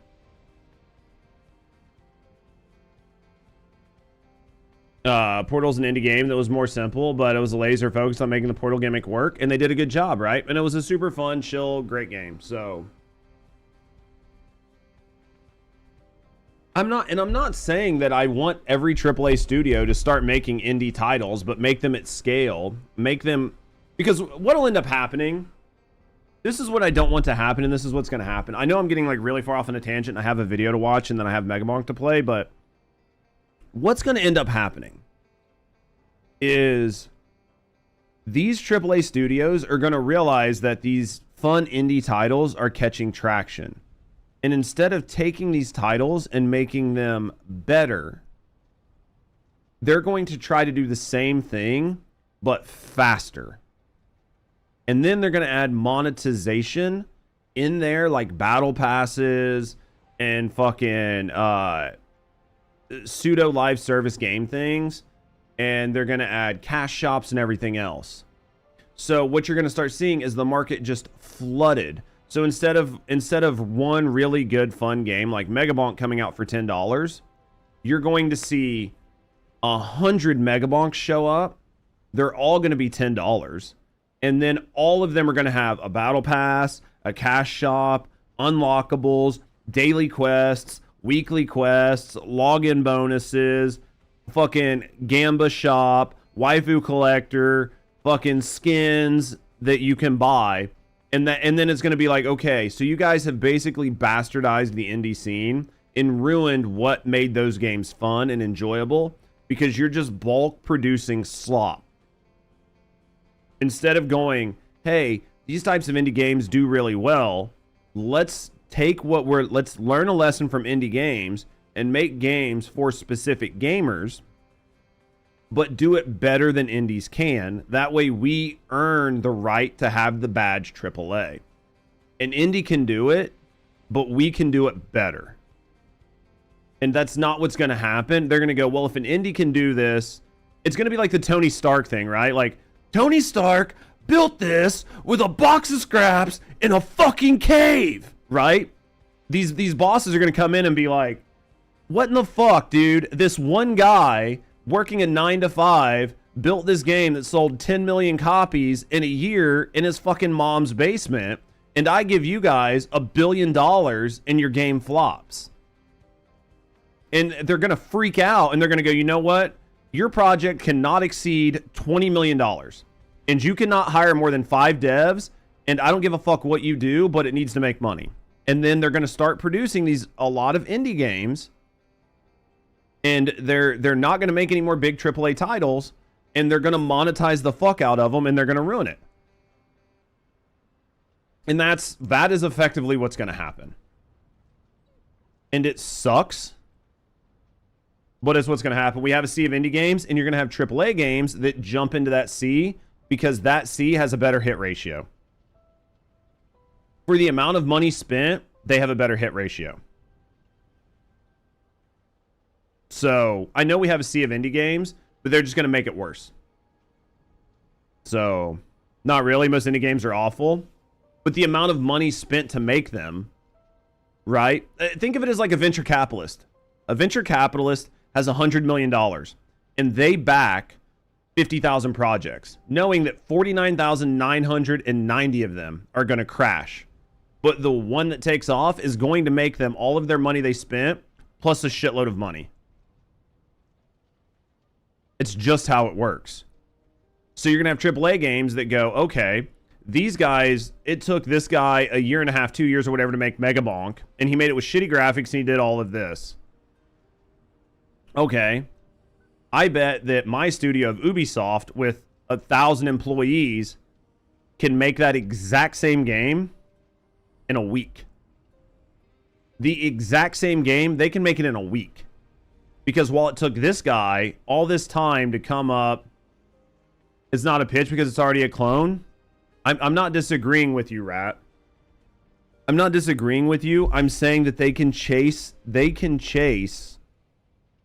trends, and they will start chasing trends, and they will chase them very fast, and they will catch them, and they will do the exact same thing with the idea of trying to catch the trend and then make money off of it.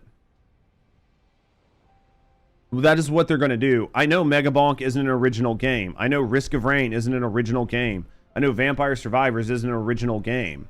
These are games that exist, but they have worked. And they have... All you have to do...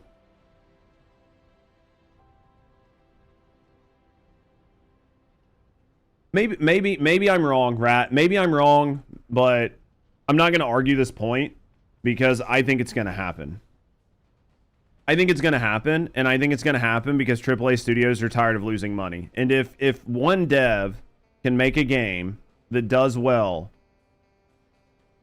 and I can, as a game studio, go, it took one guy a year to make this. So you guys have the entire concept laid out in front of you. I have an entire team that knows how to program and graphics artists. You guys can make this in a week. If you can't, then I don't need to have you. Right? If you cannot duplicate that game in a week, then China will do it.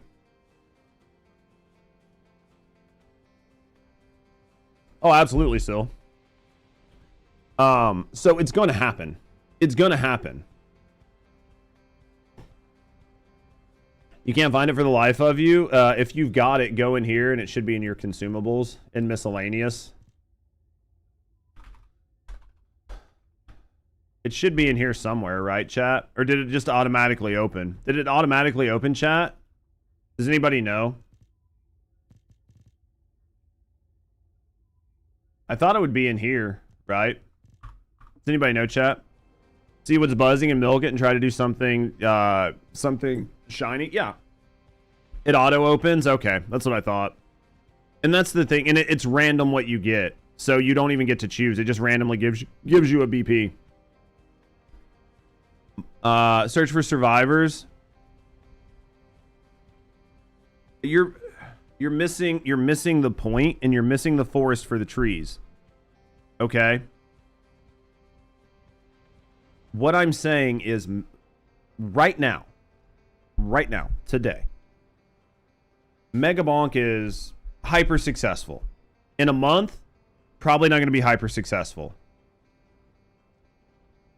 And all it takes is getting it right once. So if they spend $300 million on Assassin's Creed and it flops, or it doesn't make them back the money, they've effectively took $300 or $500 or $600 million and then taken half of that and put it in a pile and lit it on fire. That money no longer exists. It does not exist. You effectively burnt it and you didn't even get warm off of it, right? You just evaporated net worth. Okay? So, if I can take $300 million that I wasted on one game and use that to chase indie titles, follow my logic, please. If I can take that money from that one game as Ubisoft, right? Just follow my logic for just 1 second. If I can take that money and all of those people that worked on that project and say, you guys worked on Assassin's Creed for 3 years. Okay? 3 years, $600 million. That's what we spent. Your job is now the indie department. Okay? All of you guys that worked on Assassin's Creed no longer work on Assassin's Creed. Your number one job is to chase trends, find what's trending, and then make it and make it better. And you have to get the games out really fast. Okay? Even if every game they make for 3 years, or every game they make per year is a fail, and they only hit one game every year, they will still probably, they should theoretically make their money back because they're spending next to nothing to make them. Because while it took one guy however long to develop the assets to make all these things, I would say if you took Ubisoft's fucking graphics department, like if you took the people who made the Assassin's Creed graphics, right? You took them. You took them and said, instead of developing all these 3D graphics, just make every asset that was made in Megabonk, they could do it in a day, 2 days. Here, let's play a thought experiment. Why are you making videos instead of burgers? Because I want to. Not because I'm making money. I'm sure as fuck not doing this because I'm getting paid. But let's be honest. I don't answer to stockholders, and when I run out of money and when I max out my credit cards, I no longer get to do this. You're arguing a completely different point than me, or you're viewing something that I'm just not seeing. Because what I'm not understanding, even if Ubisoft burnt all that money and never got anything, they're still in the same spot they were before.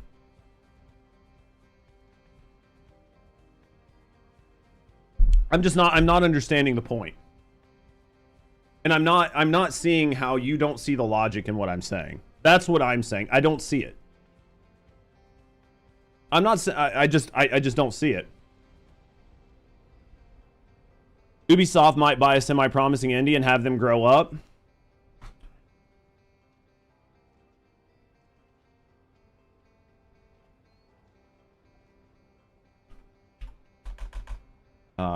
Fucking.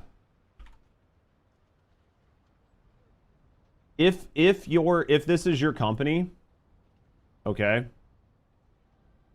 If this is your company and you are not doing this,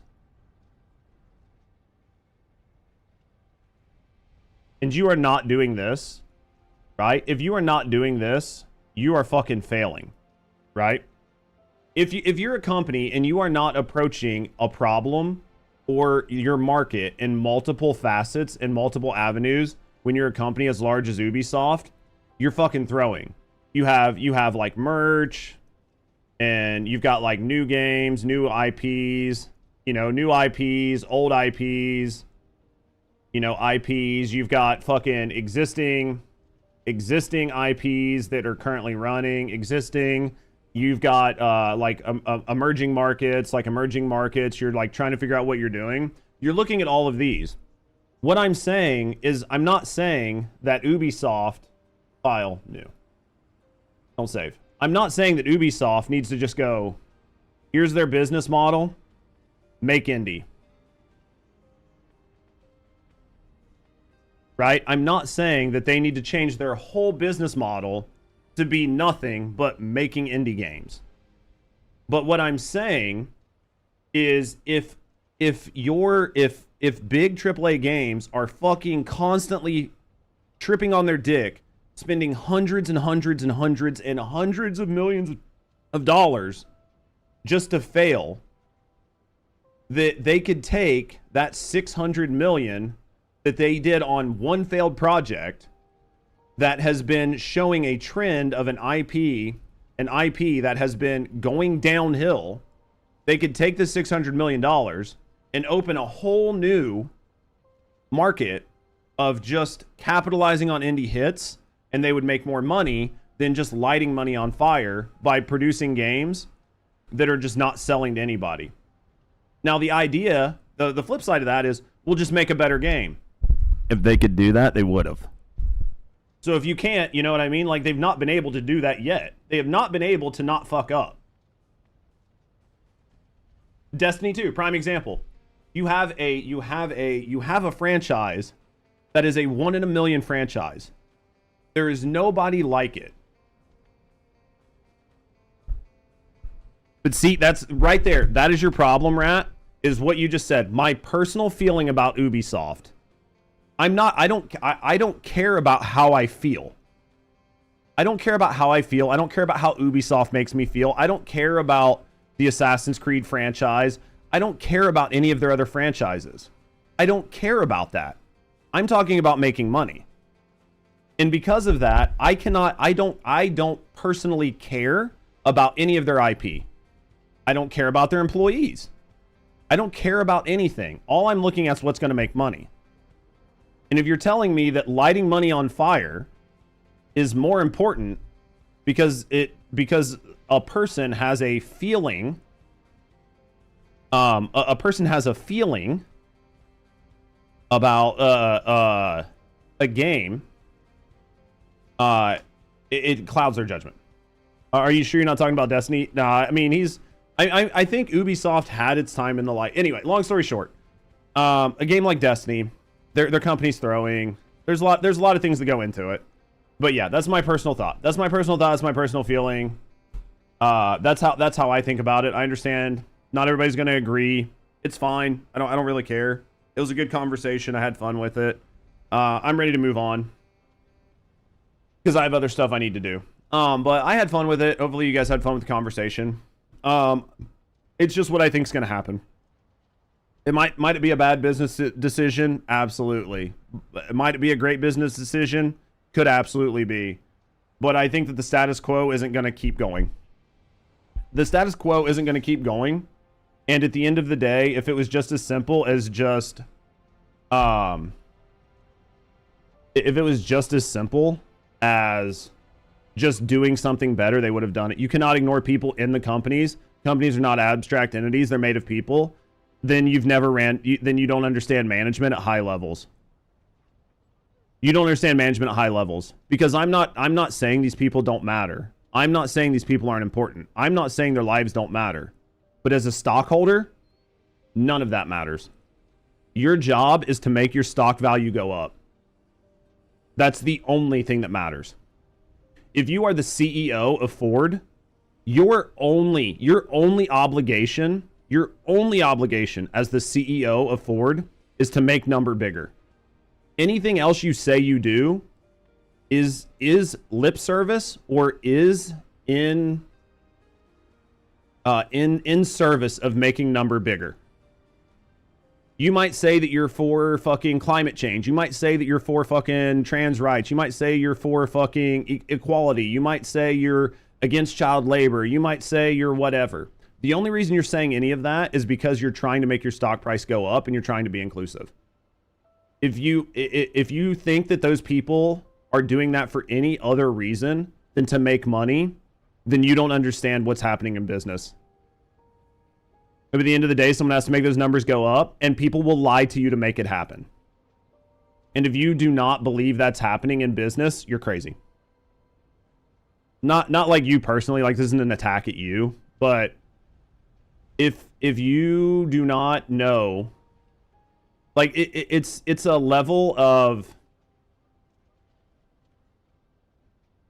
wishful thinking is what it is. If you truly think that these people in these mega companies care, then you are just, it's wishful thinking, because they truly do not. Because if they did, then they would lose their job because their stock price would go down. I agree. Look at that. The devs from Ubisoft but didn't like what they were doing. They decided to make their own game that he wanted. Yep. If you think that you can just say 1,000-person studio tells everyone, now you're just rewriting games, have a few bridges to sell you, I think it could happen. I personally think it could happen. I don't think you would take Ubi. How you doing, RTS? I don't think you would take Ubisoft and say Ubisoft is now an indie studio.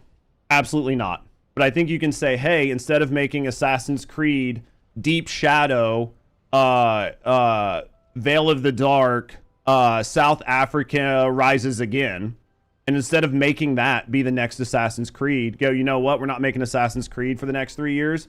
You guys are working on indie titles. Just one team. You absolutely could do that. And it wouldn't hurt their bottom line. They're not going to lose $600 million. Like, where am I wrong? I'm not saying you take the whole studio indie, but you could do it to one group. Here at the end of the day, it's all about money. It's always about money. That's business. That's 100% business. That's 100% business. Business is all money. That's all business is. All business is money.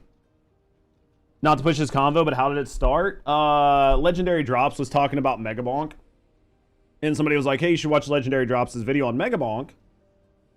And I basically, the TLDR is somebody told me I should watch Legendary Drops' video on Megabonk. I said, hey, I can basically tell you what it is, but I'll watch it later on anyway. And basically I was saying that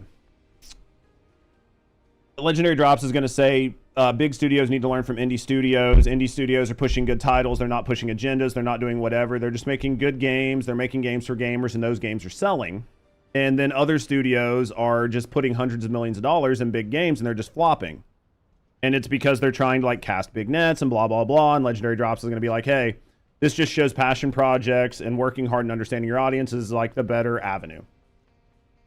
And then I was like, hey, what I think is going to end up happening is some of these big AAA studios are going to start flooding the market with indie games because they're working. So instead of spending like $300 or $600 million on one failed title, they'll just repurpose that team and say your job is to chase indie title success. So if a game like Megabonk comes out and it sells, you know, 100 million, or it sells like millions of copies, well, now that you see that this game is selling, your job is to replicate it, make it better, and do it in a month. Because you have a studio of 100 people. This guy was one guy doing it. And I was like, these guys will be able to chase trends. They'll be able to get these games out really fast. They'll put monetization in it. And it's going to ruin the market. And then the conversation was, no, Judge, that's not what's going to happen. These games are already replicas of other games. It's never going to work. There's like 7,000 fucking Survivors games right now. It'll never work. And then I was like, hey, they're already losing the money. They're already setting this money on fire anyway. These games are failing. They're losing hundreds of millions of dollars. Why wouldn't they just chase these trends? It's going to diversify their portfolio, and it's going to be a better thing for them to do, right? It's better to fail on 1,000 indie games over the course of 3 years and only get 1 or 2 that are successful versus to put all of your money in one basket and fail one time and lose $300 million. Because what if one of these indie games that you replicate does succeed? And now you can turn it into a franchise and you can spin it off and you can do whatever. All it takes is getting one to succeed. It's like being a venture capitalist. It's like being a venture capitalist in video gaming. And people, you know, not everybody sees it the way I see it. And that's fine. But I just don't see where I'm wrong. Oh, and then the other one, and then it was like, you know, I was like, hey, studios don't care. Studios don't care about their people. Companies don't care about their people. Companies don't care about their employees. And then it was like, there were disagreements. And it was, no, Judge, actually companies do care about their employees. People do care. People do matter. And I'm like, no, people do matter, but not to a company. You're just an asset. You're a number. You're a number on a spreadsheet. You don't fucking matter. If you're not adding value to the company, they will fire you that day. If they don't see you adding value, they're going to fire you. Like, nobody cares.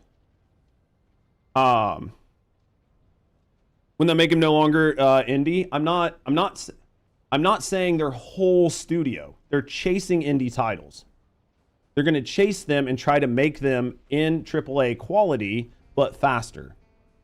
It's not you're going to take Ubisoft and turn Ubisoft into the world's biggest indie company. But anyway, the conversation is like morphing, and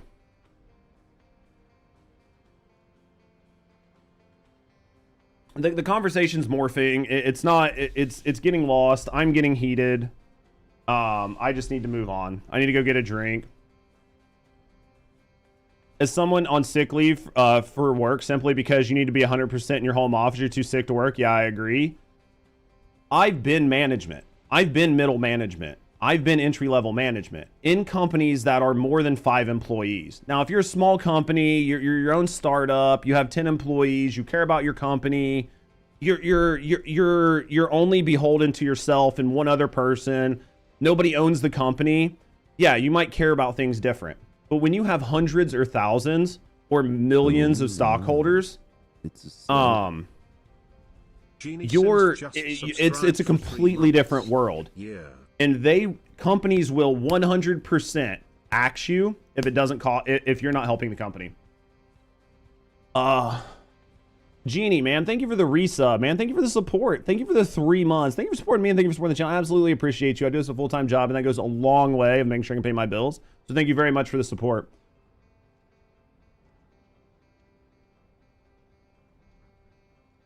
Kindness is never real. Everything is self-serving. Gotcha. I'll say I think the masses will be able to see through the facade. Hopefully, maybe. Fun part is I worked from home for 5 years. Yeah, they'll absolutely just fuck you. They'll fuck your brains out. They don't care. They will literally fuck your brains out. A company will fire you versus lose money. But let me go get a drink, and then we're gonna watch a ShoeOnHead video because I definitely have shit I need to do today. Let me go get a soda. It was a good conversation. It was a fun conversation. I obviously hold no, like, you know, me and Rat are having a good time talking to each other. But at the end of the day, I still like Rat. Rat likes me. I'm not mad at Rat. Rat's not mad at me. Anybody that disagrees with me in chat, you guys can always disagree with me. We can have a really good conversation. And at the end of the day, we bump fists and we walk away. Right? Sometimes you just have to agree to disagree. There's nothing bad there. And I think for viewers, for you guys, it was a fun conversation to listen to. Right? It was fun to see me get a little heated. It was fun to see me talk about it. It's fun to see me get passionate. It's fun to see Rat get passionate. It's fun to see chat get passionate.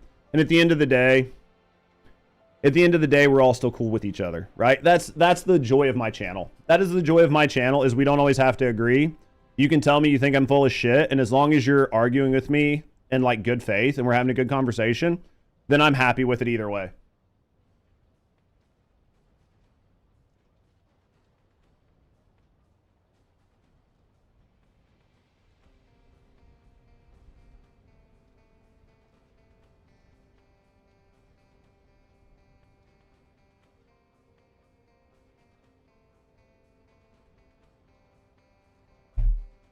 All right. I woke up a second time today. You shouldn't do that. No surprises there, Judge. Don't be fooled. Companies will ask you even if you provide value. Just depends on if what they want to focus on is their core value. There's a lot of things a company will ask you over. There's a lot of things companies will ask you over. They literally don't care. All right, let's go. Where is my ShoeOnHead video? I need to find the ShoeOnHead video. We're gonna go to just chatting. We're gonna do some more conversations. We're gonna do some more conversations, then we're gonna game. So let's look up ShoeOnHead. I do love me some ShoeOnHead, chat. Exit game. I do love me some ShoeOnHead, man. She's somebody that I think puts a good argument forward and does a good job. I think she puts a good argument on, and she does a good job. So, you finished your sword farming? Fuck no, Lamau. I'm probably got another month of. I've probably got another month of sword farming. All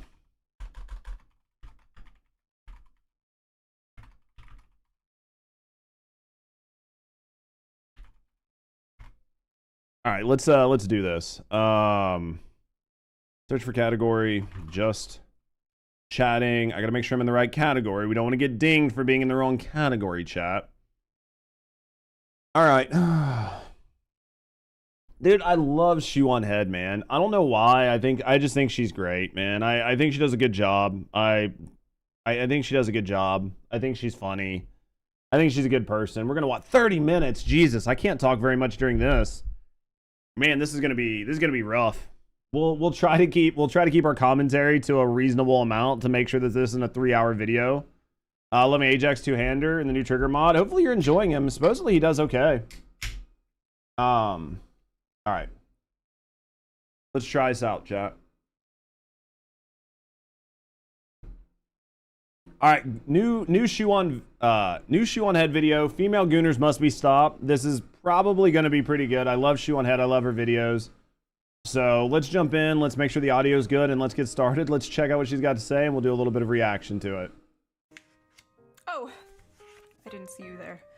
What am I reading, you ask? Well, just one of the best-selling books on Amazon right now. With millions of sales and almost 20,000 5-star reviews, this book has been absolutely blowing up, especially on TikTok, or BookTok, as the kids call it. Thousands and thousands of women, in particular, have been raving about this piece of literature. What piece of literature is it, you may ask? Well, Morning Glory Milking Farm, of course.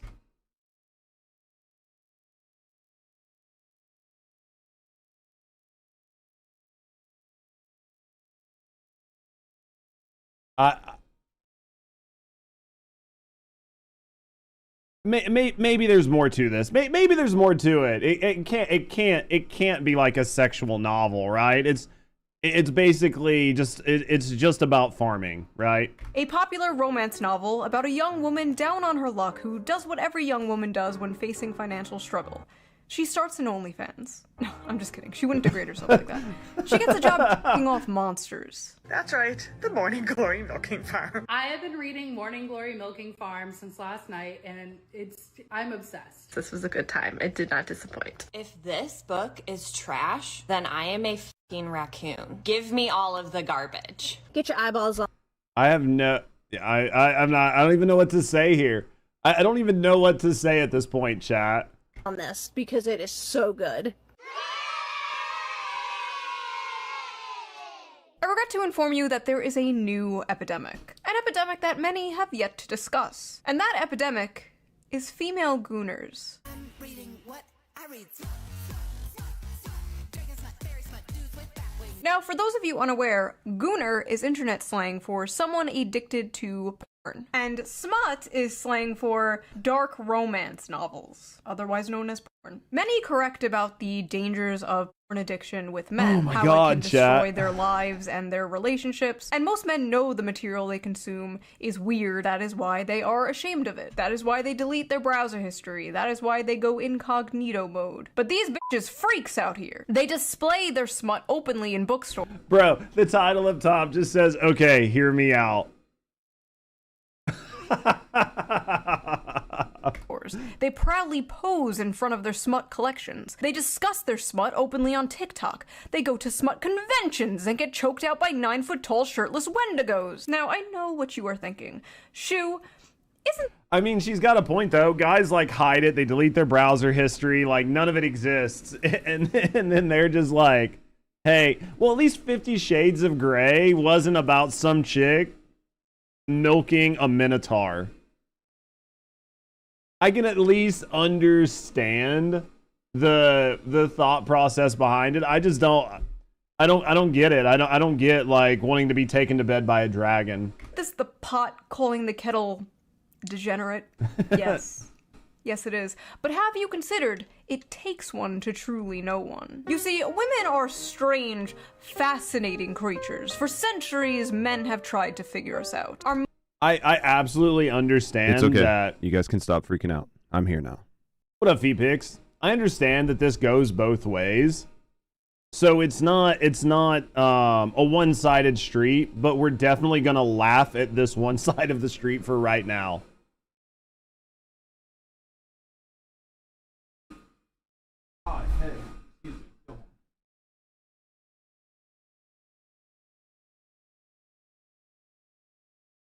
Dude, my Roomba is just in here, like just screwing everything up right now. So we're sending that bitch home. Yeah, I get that this isn't a one-sided street, but we're definitely gonna have fun with this one side of the street for today. Mood is affected by the tides and the moon. We bleed for 5 days and don't die. By painting my face, I can instantly shapeshift from a 4 to a 6. We are truly mysterious, magical creatures. But one of the most mysterious aspects of women to men is our sexuality. You see, us women are not like those disgusting moids. No, we are sophisticated. We are evolved. We don't watch videos of strangers slapping their sweaty bodies together. No, we read about strangers slapping their sweaty bodies together. It's different, okay? You don't understand. It's okay when we do it. So, let's talk about it. Let's talk about the rapidly growing popularity of dark romance on TikTok and the You're here for the titles of books you need to buy for your wife? We're gonna find some. Disaster. Let's take a break see what from happened all here. this depressing political news Definitely and talk cultured. about something silly. Not that those political things aren't important. Trust me, they are. You should be keeping up with politics and the news. I'm pretty when sure you this is can. her I know sponsored it can segment. be difficult to do, but fear not. I have an app for that. So before we get into this video, let's quickly give a shout out to our sponsor, Ground News. Feeling Ground News is lose a brain cells website with and how an app dumb that this gives is going to readers be. an easy way to read news Shoe- from all across the political Shoe does a good spectrum, job. from left, right, and center. Every story comes with a quick visual breakdown of political Shoe typically bias does a good that job helps of you taking a understand story the like full this and story turning it make into just sure a you're fun getting thing. both sides. One of my favorite features on Ground News is the blind She normally does a good spot job of feature, like which taking shows it you and just news taking stories something that that's have like been really covered by obscure one and just making side it of the funny. political aisle and ignored Dude, by I the love other. ShoeOnHead, For example, man. here's a story about how Gavin Newsom is signing a bill to give She always gets sponsored by 800,000 Ground Uber and News. Lyft drivers in California the right to She always unionize. gets sponsored by Ground News. Cool. Her videos Rare always get Newsom millions of W. views. 12 news sources covered this. 7 were left-wing. Her and videos 0 always get were millions of right-wing, views, because the and right she is does a good covering job far of creating more like fun, interesting important commentary around topic. random Harvard things. hires drag performer Lahore Vagistan. I've seen their as a toys. They have no visiting leg to stand on for shaming guys for 21 liking pretty news game sources covered characters. this. Yeah, 20 were right-wing. she's very good at 1 it. was It's just seeing how left-wing. dumb people are. A country Oh yeah, no, it's divided, pretty truly. good. She's Ground actually News pretty also funny. makes it very easy I to think if you compare just sit down and headlines, listen to what so she's to saying, see how political she's bias actually pretty good. completely reframes a story.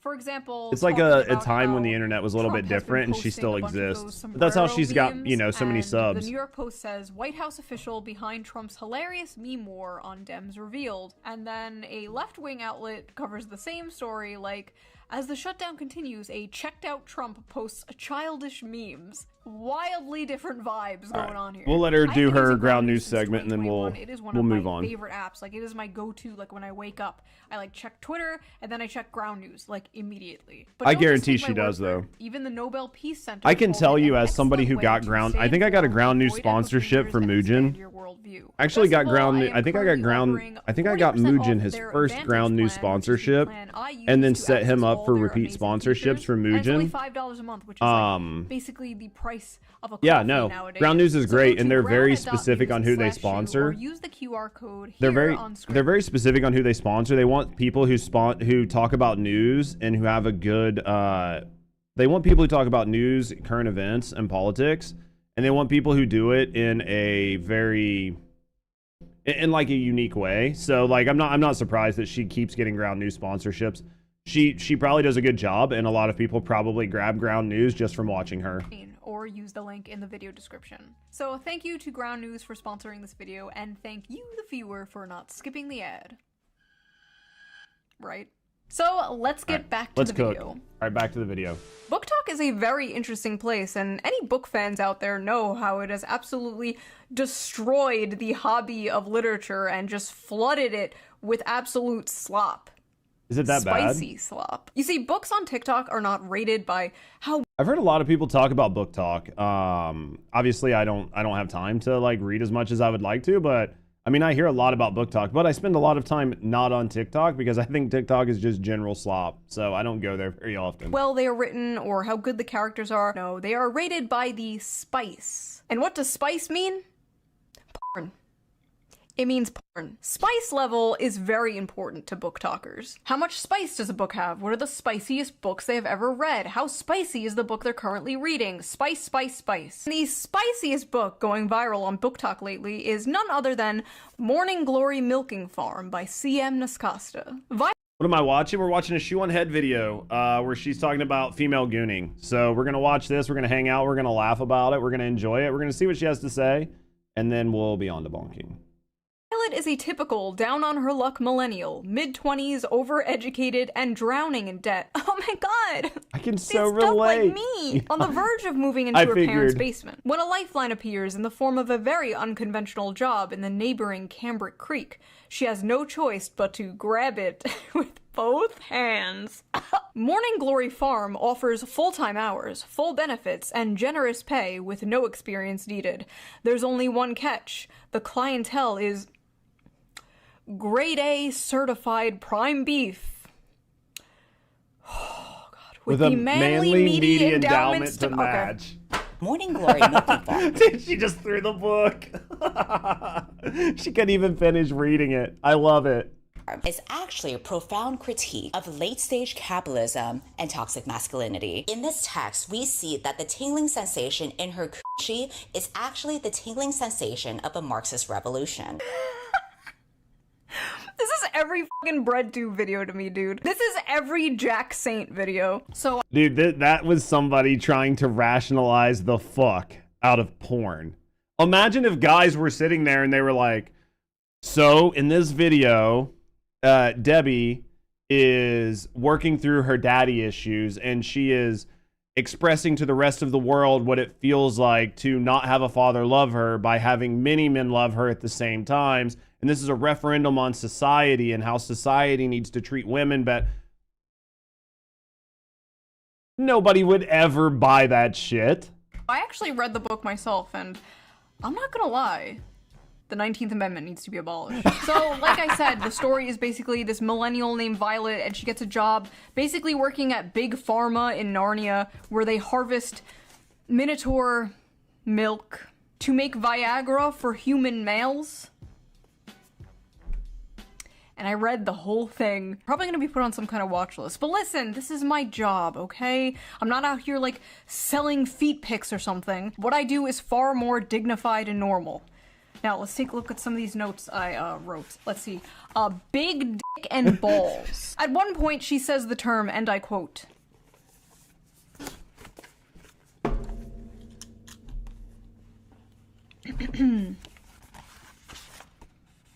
the seam of his sack. So I'm reading this, and the whole time I'm thinking like, okay, he probably has like a human head, right? He probably like looks... The seam of his sack. Bro. Something like this, like, you know, just a dude with like horns. Then I see the official artwork. That's a cow. Bro is a cow. Bro is a straight up cow. In a few parts they're being intimate, and it will be like, his hooves clip-clopped. My hooves will tear up your sheets. And it's like, I'm sorry, his what? At one point, she describes kissing him. And I swear to God, it was more disgusting than anything else described in this book. She's like describing how big and... Dude, I'm imagining like this like really hot chick and then just like these mooshy camel lips. Just like big fucking mooshy camel lips just all over this chick's face, right? Like big giant fucking head. Just like moosh, moosh, moosh. Moosh, moosh, moosh, moosh, moosh. Oh my God. Talking about a sack scene?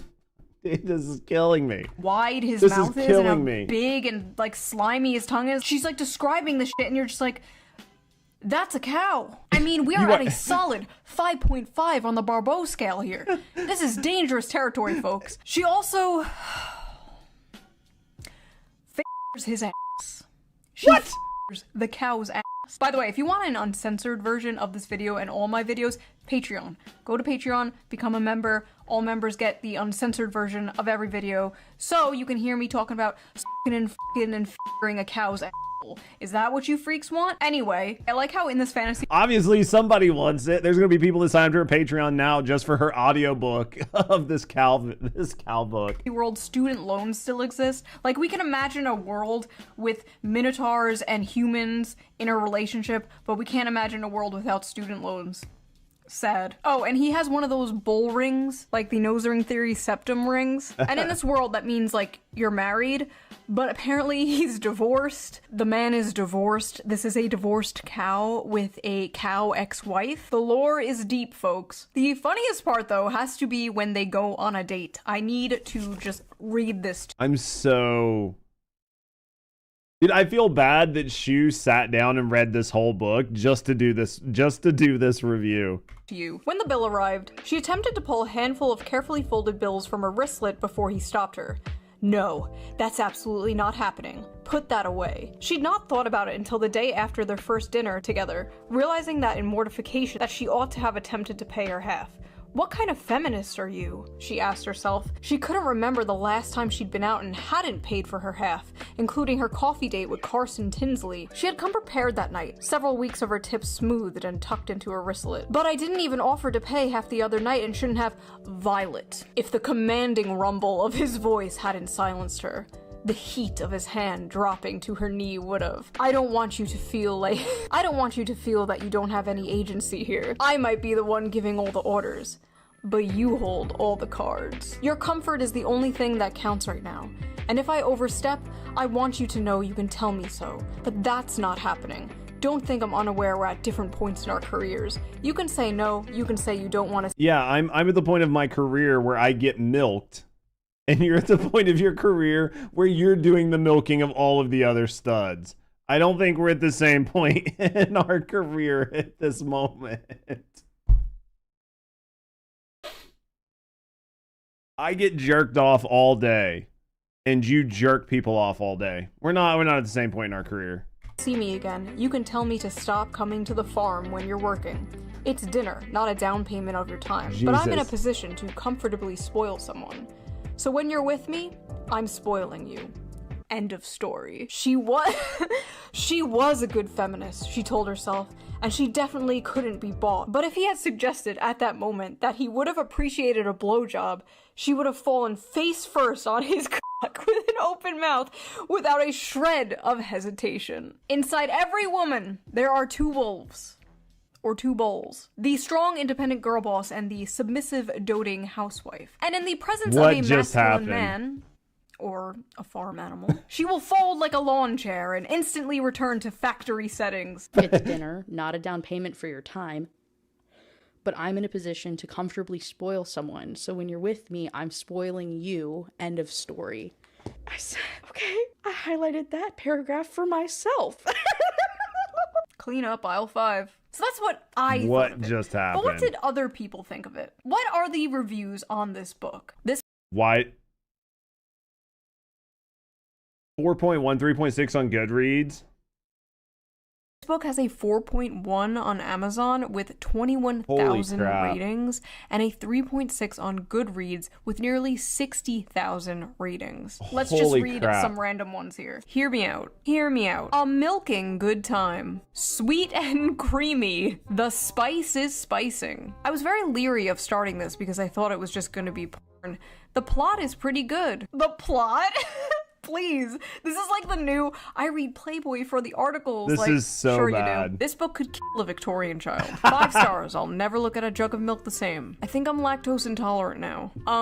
So that happened. Our eyes will never see the gates of heaven. 1 star. Not a helpful guide. This book failed to teach me how to milk a cow, and now my family has no food for the winter. 1 star. Accidentally ordered while on pain medication after an operation. Gave this to my mom as a joke gift for Christmas. You what? Let's sigh. Why can't human males be more like this? Tall, rich, and handsome are no longer enough, boys. Now you have to be a 9-foot-tall creature from Greek mythology with a 13-inch dick. I never want to hear from another person about how they read 100 books in a year. If this is the this is ShoeOnHead, and she's talking about female gooning and book talk and sexy books, and it's a book about a chick that got a job because she was down on her luck at a milking farm for minotaurs, where they use minotaur semen to make Viagra to sell to people. I'll link the video when we're done so you guys can sub to her channel. She has tons of good content like this. She's absolutely hilarious. I'll link the video when we're done, guys. Honestly, she is so good. Dude, I think I'm lactose intolerant. Threw me off. Dude, it's amazing. Kind of slop they are consuming. Well, Ronald, man detected, this isn't for you. This is for women. So take your ass back to Barely Legal Babysitter 5 or whatever the f you watch that is so morally superior than this. Let him who is without sin cast the first stone, okay? God bless America. It's great to live in a country where I can casually enjoy cozy erotica about a young woman who milks her way to financial security and true love with a minotaur. This is what freedom looks like. Did nothing wrong. To fully enjoy it before the Supreme Court takes this right away next. If this is what freedom we'll judge by his like, book and read it. Dude, I doubt it. I'm really rethinking my stance on Sounds freedom. like compelling literature. Yeah. Maybe we should have less of it. All I know is if Donald Trump takes the monster porn, we are going to make 2020 look like worth it, Hellsaber. Okay? It's worth it. Bull cock matters. Oh my god. Edit that out. Editor. Edit that out. Women are going to be picking up Animal Farm now, like, where's the horse cock? Some of you people owe a certain streamer an apology because this book has way too many 5 stars. Some of you are lying. So after buying this book, Amazon has given me a few interesting recommendations. Would you like to see them? I accidentally summoned a demon boyfriend. That time I got drunk and saved a demon. Gentling the beast. Cupcakes for my orc enemy, main of my existence. The gargoyle and the spinster. The widow and the orcs. Hoarded by the dragon. There's something about dragons. Getting it on with gargoyles. Gotten by the gator. Mated to the mountain bear. Oh, so this is why they chose the bear. The billionaire orc. The Moth billionaire orc. manager. Wolves and whipped cream. The wolf in my tavern. Pounded by produce. What? Are these the books the Nazis burned? My husband only reads finance and sci-fi books, and so I think it's about time that I introduce him to some real literature. So the first book that I would like to introduce you She's to going so is fast I called can't add them to my Morning Glory cart. Milking Farm. And it's not a normal milking farm like with cows. What it is it's big, bulky minotaurs, and it's a special type of milking. See, honey, she's his stepsister, and she got stuck in the washer machine again. Women on TikTok... Oh my god, man. Jesus Christ. Oh. are openly, proudly talking about the porn they consume and getting mad at people when they make fun of it. I hereby ban men from reacting to romantasy on TikTok. She's not wrong, no, romantasy she's books not. like A Court of Thorns and Roses and A Fourth Wing contain descriptions of hot sex. I feel like that's common knowledge, if not their primary purposes. But in recent months, book talk has become full of men clutching their pearls while reacting to steamy scenes from these popular female-centered books. There you go, step judge. Obviously, this is all a massive performance. We live in the age of OnlyFans. The odds are that these men have seen actual porn that defies the laws of physics and God. Over 90% of men between the ages 16 and 73 watch porn in any random month. There's statistically no way all of these guys are shocked by the sex itself. What they are gawking at is sex from the perspective of female desire, scenes that depict women coming first and frequently. And what they are surprised by is the women they know love these scenes. In one video, a guy declares, "Now I know why women enjoy book clubs and wine," but his astonishment in itself is astonishing. Like, what do you think adult women were into? Not having sex and drinking wine? Grow up. I think that whoever wrote that was another instance of like missing the forest for the trees. I don't think that the shock or the pearl clutching or the feigned shock is that women enjoy sex. I think that men are finding it humorous and they're making jokes about it because women aren't making jokes about sex. They're reading these books about dragons, like women having sex with dragons, and they find it fucking hilarious. But instead of being seen as men finding it hilarious or finding it weird or interesting, it's seen as like a personal attack on whoever's reading it, and then that is why they're like, oh, men are clutching their pearls because I'm reading a book about some fucking minotaur railing me in the ass. And it's like, I think you're kind of missing the point here on what part of that I'm finding interesting. Imagine a group of men sitting around drinking wine, discussing the porn they watch. That is what you guys are essentially doing. It's just funny, okay? Like, it's funny. Are we really going to I really don't think men are getting mad about this at all. Pretend that a story about a young woman getting a job milking mythical creatures to pay off her student debt is not funny? It's funny. If that makes me Exactly. a sexist, misogynist, you got me. To act like you are so different and above the other gooners is just, it's silly. Yeah, they're I'm sorry, laughing but you at it. are no different than Joe Schmo jorking it to fat booty Latinas in Space 12. You're sitting there Exactly. all high and mighty, one hand on the book, acting like you're so superior because you can perfectly envision a horse cock spinning 360 degrees in your mind. I'm not impressed. The scenes these men are reading, to many people, myself included, are insanely sexy. But purely in terms of the acts being described, they aren't all that lurid. And as many of the comments on these videos point out, there is much wilder stuff out there. For example, these men have clearly not yet discovered knotting, a popular term in romantasy right now that involves werewolves whose penises get so swollen after sex they have to stay inside their partners until the swelling subsides. Oh, honey, that's not a popular trend in romantasy. That's just a thing real dogs do. Oh, you just don't get it. You don't know what knotting is. What are these women reading, bro? What happened to that, like, stupid fucking corny Hallmark thing, going home for Christmas to your hometown and falling in love with the cute Oh my farmer God, boy? dude, What happened to that? We used to make fun of Dude, that. I'm so We fucking truly lost did right not now. know what Dude, I don't even know what to say. we had until it was gone. Now women out here fantasizing about getting their asses clapped by demons and werewolves and goblins and ghouls. I remember when 50 Shades of Grey came out and people were like, oh my god, this is so crazy. Women are crazy. 50 Shades of Grey looks like missionary sex through a bedsheet for the sole purpose of procreation compared to the shit the average woman on TikTok is reading. At least Christian Grey was a human man and not a fucking dog. You fantasize Exactly. That's what I was saying. Like, nobody bats an eye about that. about dating the quiet, shy, nerdy girl. You know, she's innocent, she's pure, she's not like those other girls like She's stupid. We always had this weird shit going on in the background. So it's more mainstream now. Oh yeah, I think the whole point here is that she's just making a joke about it, right? It's just pointing out like the humor in it. Sometimes it's just more the humor, but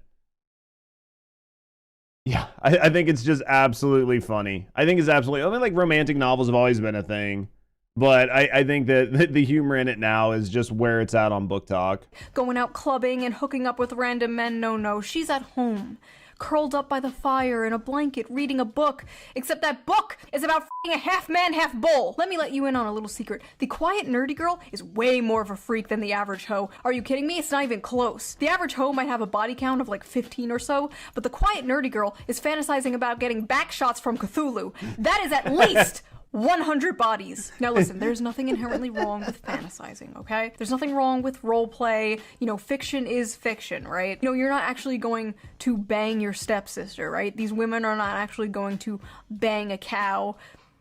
Or at least I hope not. We all know there is a difference between fantasy and reality. Well, what happens when they try to bring fantasy into reality? Well, you get Sinners and Stardust.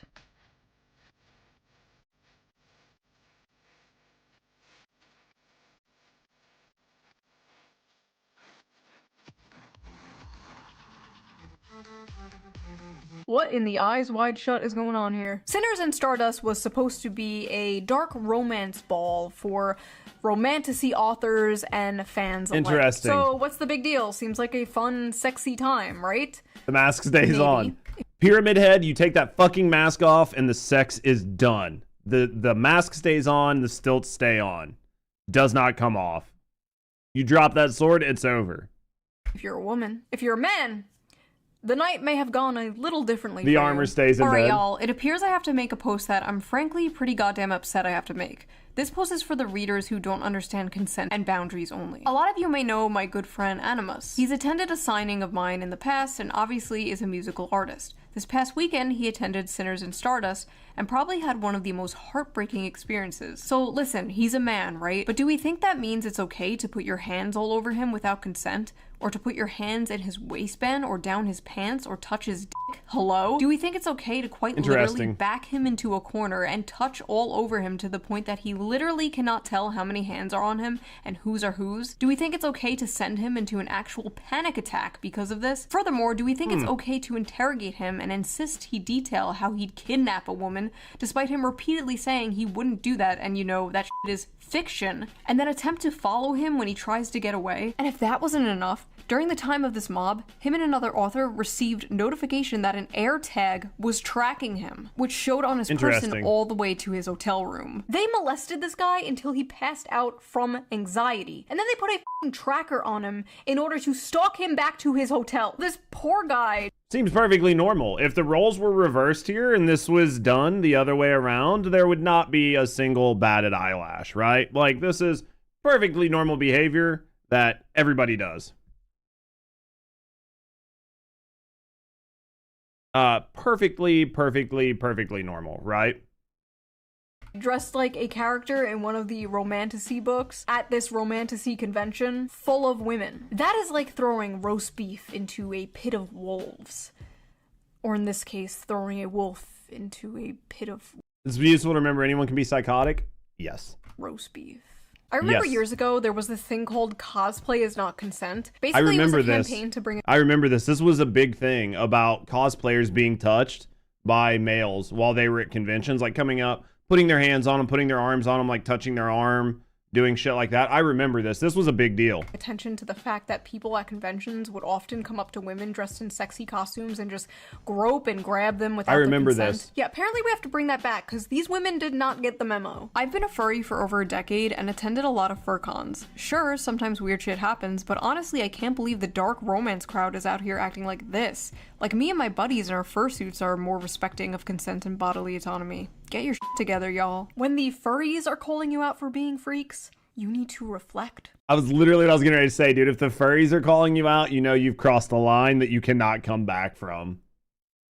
What up, Leon? Something has gone horribly wrong. Not only were the men at this book talk convention assaulted, but women were also assaulted by women. Multiple women, including a performer, reported being assaulted there as well. Even an author there said she was groped and dragged away from her friends and said no matter how many times she said no, quote, "My words did nothing." May I remind you, this is a book convention. This is crazy, okay? Hoffmeister. Books. Literal Crazy. BDSM clubs are more respectful than this. There needs to be more studies on how this stuff affects women's brains, because clearly some are unable to tell the difference between fantasy and reality. Ivy Lipton, a doctoral candidate in human sexuality, actually wrote about this for EV Magazine. I don't know what a doctoral candidate in human sexuality is, but she Didn't even know you could get a doctorate in human sexuality, but can I sign up for those classes? Clubs have written agreements? No, they do. Yeah, Rat, like when you're talking about like swingers clubs, BDS clubs, stuff like that, you have to sign paperwork to even go in. These are so unregulated. These types of clubs and signings are so unregulated that the most mentally ill person can walk in there and there's no stop to it happening, and that's very unsafe for its attendees. Like being genuine, that's very unsafe for its attendees. And if these types of conventions get out of control, they need to implement something there to keep people safe. He's hot, so I trust her. Your brain on orgasms isn't neutral. Dopamine release during climax is a powerful conditioning agent. What you repeatedly fantasize about becomes necessary for arousal. If your erotic imagination centers around abuse, monstrous violence, and submission to non-human entities, your brain is reprogramming itself to crave just that. It's not empowerment, it's neuroplasticity at its darkest. Fair. Scientists, psychologists, and the general That's public fair. often state that men are visual and women are emotional. When it comes to sex, men can be turned on instantly by a sexual image to spite their mood, and women need to be turned on emotionally to get in the mood. So it stands to reason that porn for men is visual and porn for women is in the mind. I'm not equating porn to smut novels, because one is a video of two people actually having real sex, and the other is, well, just words on paper. I am, however, talking about the effect on the consumer. Right. We know watching porn is bad for the brain. That's been proven and only rejected by gooners who don't want to give it up. But is reading smut bad? You might say, duh, that's the whole point. Okay, fair enough. So let me rephrase. Makes is reading sense. smut harmful? Should we shame people for things that are... This is why I'm working on a fucking zipper taser. Dude, I need one of those. You click into orgasms? What did you break, Danny? What did you break? wrong, immoral, or harmful? Tell me when you get the zipper taser fixed. I need one. You can mark it as zipper taser and it also works. Dude, I need a zipper taser. In my line of work, I've been told many times that shame has no place in sex. But if I use my brain for 2 seconds, it's clear that line of thinking is nonsense. Incest should be shamed, bestiality should be shamed, pedophilia should be shamed. I'm not equating monster smut with these things, but there are 50 shades of gray, so to speak, along the spectrum of harmful. Conditioning your brain and body to associate pleasure with monsters, slavery, or sexual violence is not healthy. Basically, they're cooked. Like, women are cooked. They are frying their brain.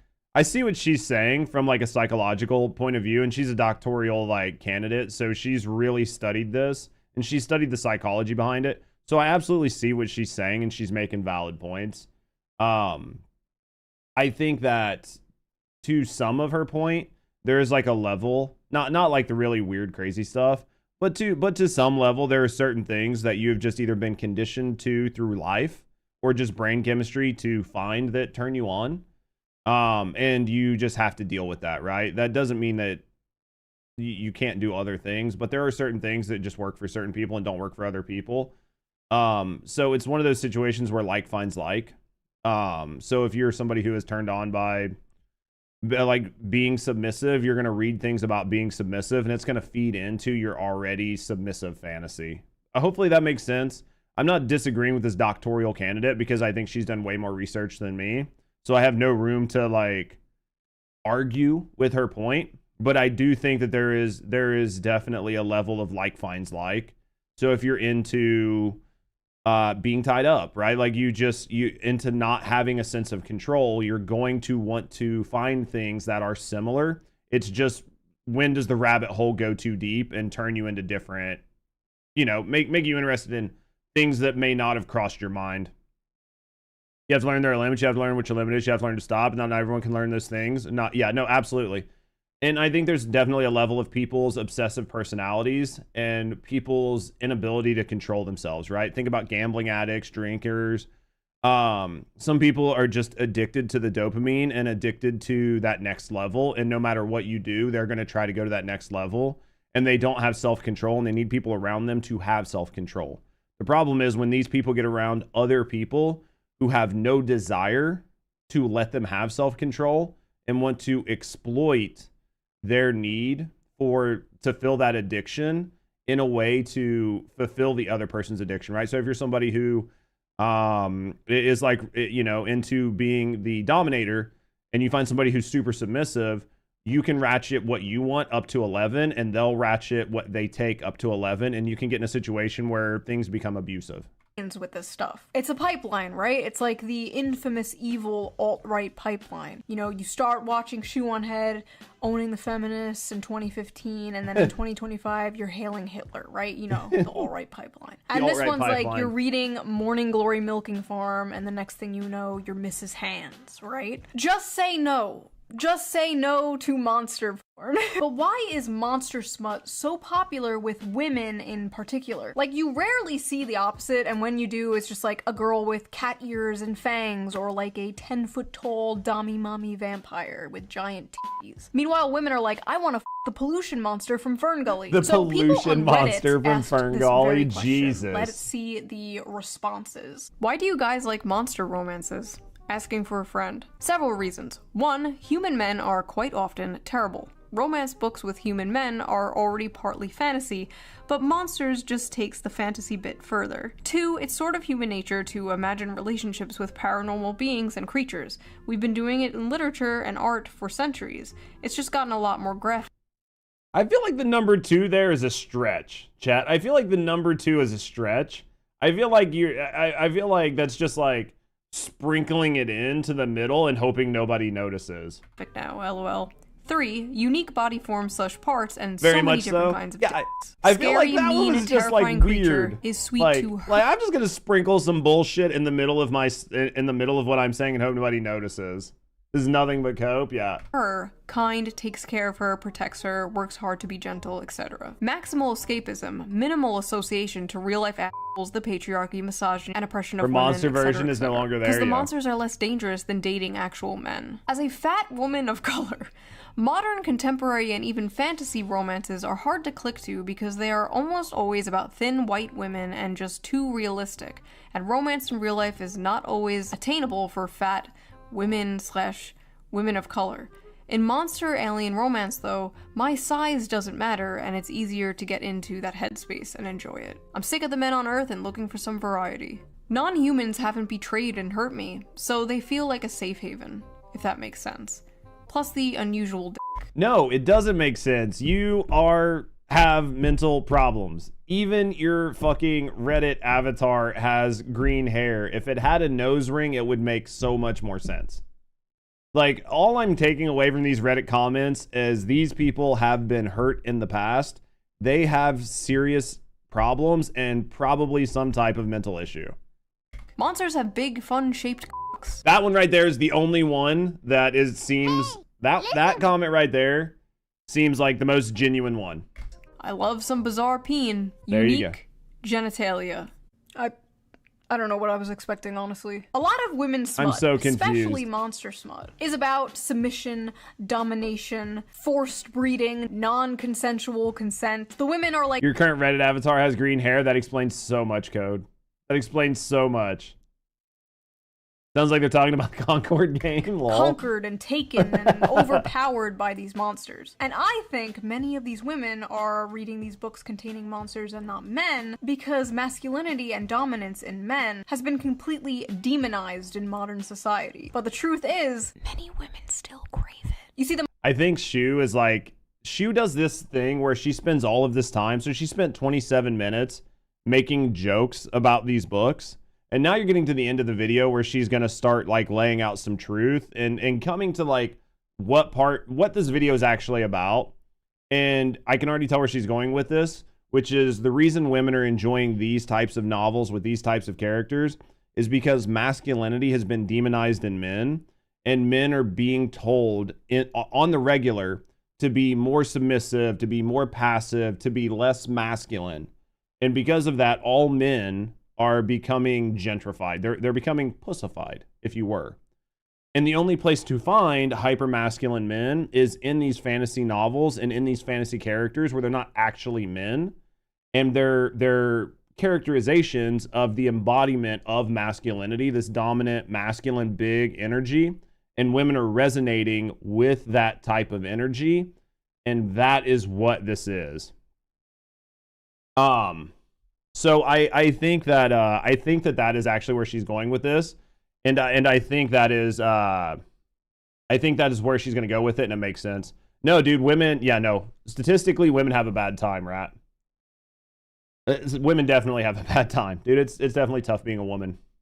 monsters in these stories have those like dominant masculine traits that women like so much, but they're not human men. They have all these traits women desire without the problematic baggage human men bring, without being the men they hate or have been told to hate. It is the perfect guilt-free slop. But they don't just want a wild dominant man, they want to tame a wild dominant man. Similar to when a man sees an art hoe with a nose ring, you can save her from her daddy issues. You can do it. It definitely won't backfire and ruin your life. Go for it. Go talk to her. With many women, there's this desire for like danger and aggression, but also the desire to tame that danger and aggression. The desire to be that special woman who can melt his heart. You see, my dragon boyfriend could rip me to shreds and kill me instantly, but he won't because he's nice and he loves me. But honestly, at the end of the day, just like the video I made about the anime girl in a wheelchair where men were saying, this is the average male fantasy, and a bunch of women were like, you want to rape a disabled girl? When in reality, it was just a distilled manifestation of the average male fantasy, which is to protect and provide for a sweet woman. Literally Bella and the Beast scenario, and yeah, that's a thing. Yeah. This is like basically the flip of that, right? This is like when you stop and look at it, that book is literally Beauty and the Beast, right? Like, let's be honest. If you were to like change the title and put like Walt Disney at the top and then down bottom where the text is just put Beauty and the Beast, you would be like, oh, so this is the adult version of Beauty and the Beast. It's just the distilled manifestation of the female fantasy. Men are saying this and they're saying, what do you mean you want to milk a minotaur? When in reality, it's just to have a big, strong protector and provider swoop you up and save you. And like I said in that video, dude, this is the rated 35 version. This isn't even like rated NC-17, rated NC-25. This is like the rated 35 version. Ding, ding. There's also an adult version of that. Yeah. It's just again, like half of the fun here is like enjoying the humor and the journey to get to the point, right? Basically both the same fantasy. This is a tale as old as time, the princess being saved from the dragon by a knight in shining armor, whether the dragon be a wheelchair or student loans, you know? But in this case, the woman is being f***ed by the dragon and the knight sits in the corner and watches or something. Maybe it's not that deep. There are some hungers better starved than fed. And maybe as women, for the sake of society, we have to starve our hunger for minotaur p***ness.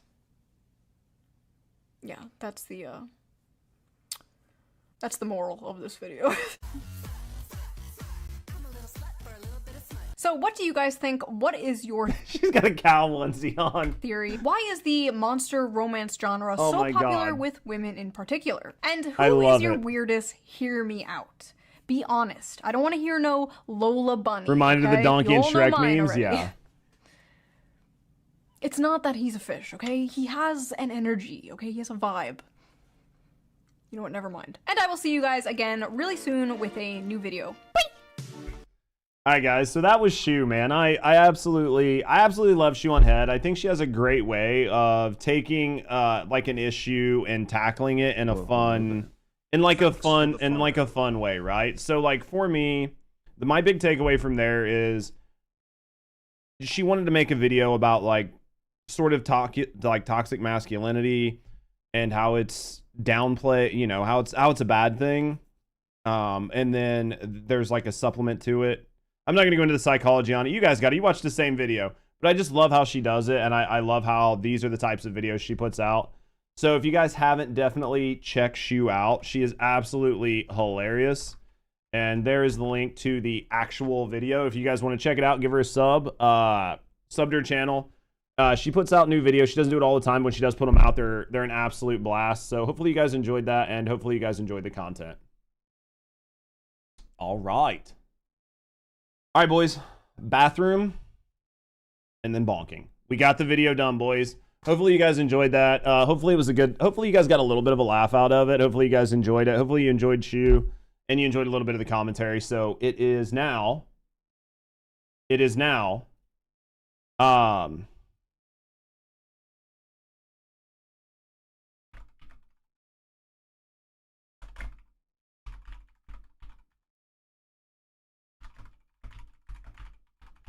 yeah, Urza, this is for a game I play. It's not like a gooning thing. This is for a game I play called First Descendant. It's kind of a gooning thing, but yeah, it's a wallpaper for a game that I play. I know it looks bad, but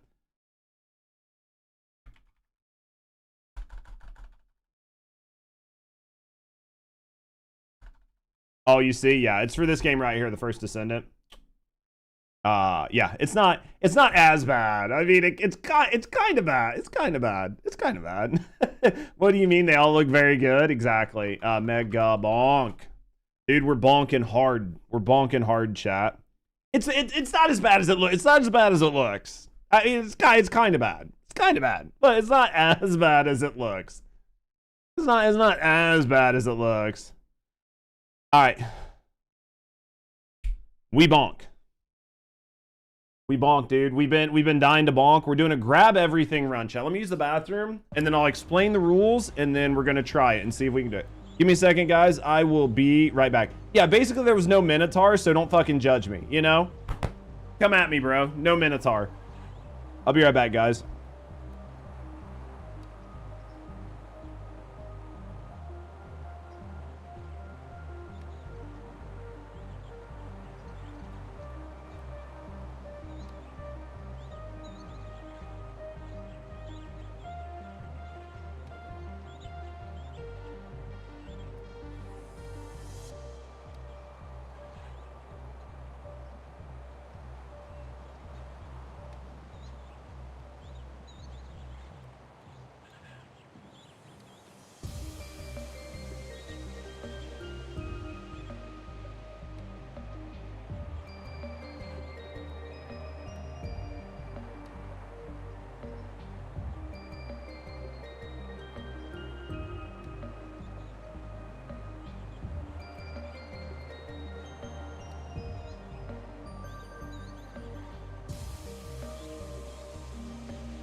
All right, chat. So what I want to try is I am going to try a grab everything run. So the idea here is I'm going to pick a tune, and we're going to play the desert, and we're going to try Desert 3. And I have to grab everything on the map. So every shrine, every pickup that I can get, and I need to grab as many difficulties as I can. The difficulty one we might scale down, just depending on how bad it gets, because there can be a lot of difficulty on the map. But we're going to try to grab everything and see if we can actually beat this. Oh my. It's a sub. Yo, Wood, man. With Prime. Thank you very, very... My Prime ran out all good now. Yo, man, thank you very, very, very much for your Prime, Wood. Thank you for the support. Chat, can I get some W's in chat? Thank you for the support, Wood. Thank you for supporting me, and thank you for supporting the channel, man. You know that goes a long, long way of making sure I can pay my bills, man. So thank you for the support. Thank you for supporting me, and thank you for supporting the channel. Yeah, so our goal here is everything. Every shrine, every challenge shrine, everything that's on the map, we're going to try to do all of them every time. every time, and then we're going to try to move on, and we're going to see if we can go all the way to the dragon. Now, for this, thank you guys for all the W's in chat, by the way, and thank you guys for hanging out. Hopefully, both of you guys on YouTube and Twitch have enjoyed the First Descendant segment, have enjoyed the ShoeOnHead video, especially if you've never seen Shoe. Shoe's an absolute blast, so hopefully you guys enjoyed Shoe. And then now you're going to enjoy this Megabonk run. I'm going to focus a little bit. I'm not going to ignore chat, but I'm going to focus a little bit because this run's probably going to get a little challenging. But the idea here is this is also going to go on YouTube as well. So we're going to cut this up and try to put this on YouTube and make sure that this is a good video. So we're going to try to have fun with it. So I think for right now, we're going to go with Dice because Dice scale really well. We're going to go with the Black Hole because I think Black Hole scales really well and helps push things away. And we're going to go with the Nana. What's the best weapons for Calcium? Katana's really good for Calcium. Black Hole's good for Calcium. Banana's good for Calcium. Wireless Dagger's good for Calcium. Never heard this word fun. Yo, dude, the hype train is so weird. Basically any of these ranged weapons. The Dexecutioner is really good, even though it's not really a ranged weapon. It just depends on what you're gonna go. The downside is the size doesn't really scale as bone, so it's not really as good. So you don't want to really use things that rely on size. We're gonna try. We might try this. We're gonna try it with the Dice. We might switch it out to the Katana. We'll see how bad this goes. Beginning this on Monday. It looks fun, dude. I'm loving it. Hopefully you guys are enjoying it when you do finally get it. All right, we're gonna try this. Tony McZumi. He's probably my favorite character, so we're gonna run him. I think he does really good on the desert. The desert is nice, open, it works well. As you can see, we've never actually cleared the desert, so if we can do this, this is gonna be really cracked. For his tomes, we're gonna use the XP tome, and then other than that, we're gonna use all combat tomes. I think we're gonna use size, crit, and projectile. I think that's what we're going to use. The size isn't really going to work that well with Dice, but we'll see what we can do. Glad you're trying to see Bonk out. It's been super fun. Are you enjoying it, Destruct? Have you seen my video? I made a video on it, brother. Presumably it works on 11. Oh, yeah, I'm playing this on Windows 11. You can play it on a toaster. You can play this on anything you want. Really. You can literally play this on just about any piece of equipment you have. We're going to go projectile count.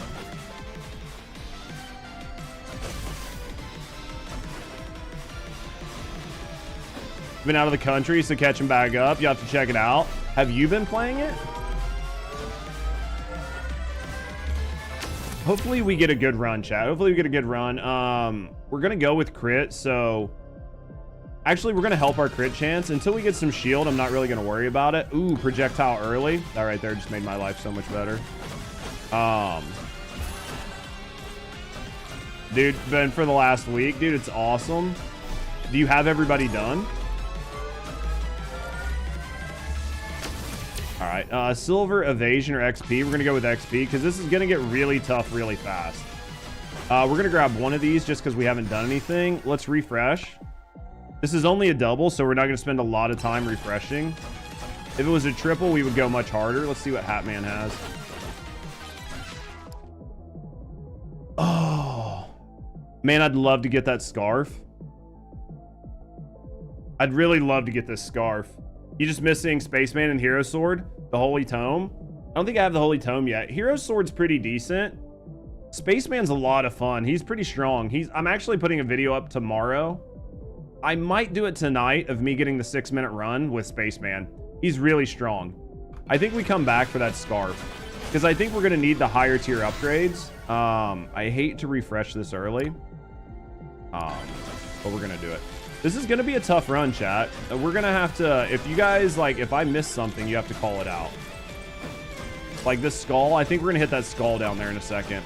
I don't think we're quite built out for it, but we're going to do it anyway. We're not quite built out for the skull, but I don't have a choice. Let's go attack speed. What up, Zifu? Welcome back in, baby. Crit chance, we need that. Double XP, dude. I love the extra XP. We're gonna grab that. All right, we're hitting the first skull. Let's see what's in this shrine. We'll refresh it. Take that. We're gonna do what we can, man. I'm really hopeful that we can hit everything. Lazy day in bed, rain today, so no work. Man, sometimes you need that though, right? We're gonna hit that because we hate our life. We don't have enough weapons, but we're gonna try to make it work, right? Black hole, fucking perfect, perfect. Dude, I hate to refresh again. Oh, this isn't good. Let's banish evasion tome. Let's not spend too much there. We don't really want to if we don't have to. We're at 10. Refresh. Dice. Dude, this is bad that we're getting all these refreshes early. Let's go. Let's go duration for our black hole.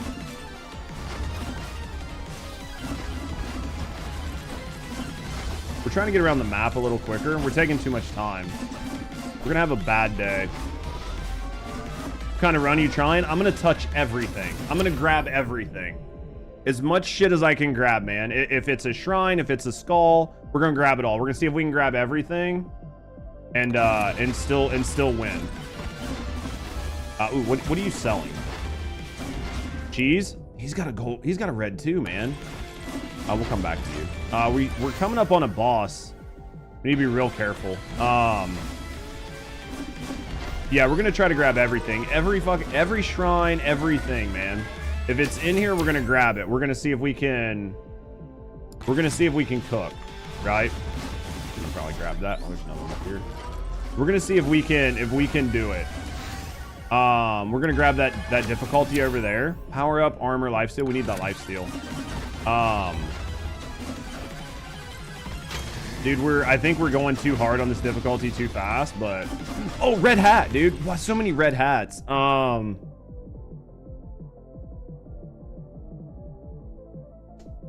Let's take the slurp gloves. I had to think, chat, dude. That should have been an easy choice, but it wasn't. Lots of magnets, which is like not really helping me out any, but oh, banana ring, perfect. This may be the round on first go. Dude, I could not get that lucky. You would have taken soul? I don't even remember what was soul. Oh yeah, for the damage. I know. The damage is gonna scale more, so oh, dude, no. I wanted to pull that without stopping, but we didn't get to. I really wanted to do a second one of him, but we just didn't get a chance. That right there just made my life 10 times better, man. The soul could be fun. It's definitely like trying to figure out where you want to scale your damage and how you want to do it. Max HP. I know the projectile count, but our HP is pretty low. And if we get like really bad on our... If we get really, really bad, like RNG, we could need that HP. Getting good soul early makes it easy for those 1Ks. For the 100% damage, I get that. We'll see what we can do here. We'll grab some more shield. I'm trying to check the map, man. We're ratcheting this difficulty up, man. We're at 20% difficulty, like... We're not fucking around. All right. We're gonna grab the cheese, dude. That cheese helps. That cheese is gonna help. Now the big one is I don't have any jumps, so we have to be super, super careful here because we don't have any jumps to save our life if we get pinched. Right? Like we just don't have it. We'll take that.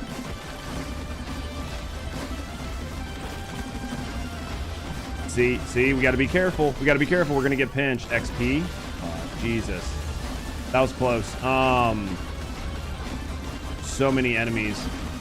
You unlock everything yet? Not everything. There's like a couple like unlockables that I don't have, but yeah, for the most part, I have most everything unlocked. We were going to go, I've got crit, I've got projectile. I want size. I want the size tome more than anything because it's going to help with the black holes later on. So this is what we want, especially like way deeper. it's going to help much, much more. We've got almost everything unlocked. I think I'm missing like 4 or 5 items, but we'll get there.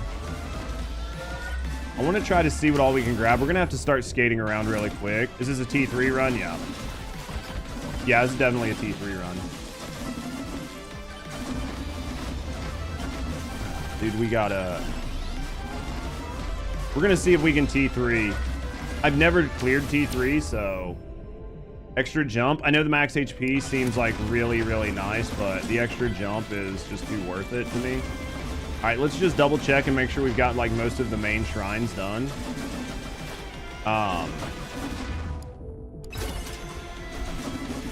Just make sure we got most of the main shit done. That didn't feel good. I think we've got most of it done, right? So I think the last things are... What's down here? There should be a second one of those, right? Hopefully.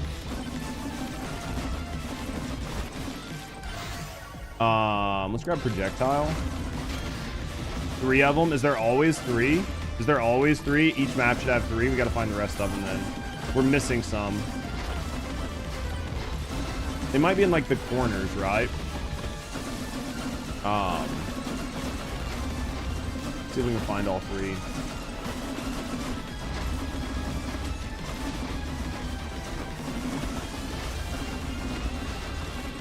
See if we can find all 3.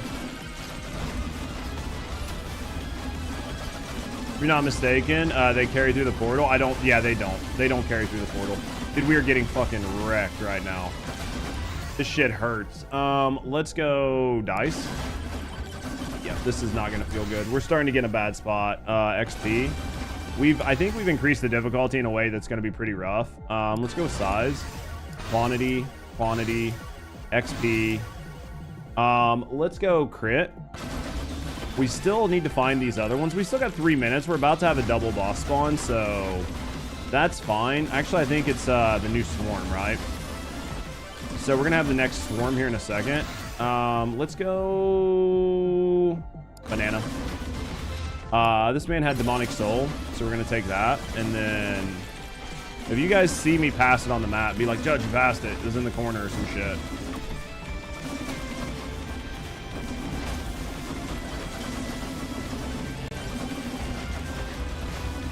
Let's see if we can... Oh no, don't touch me. I don't know you. Jesus.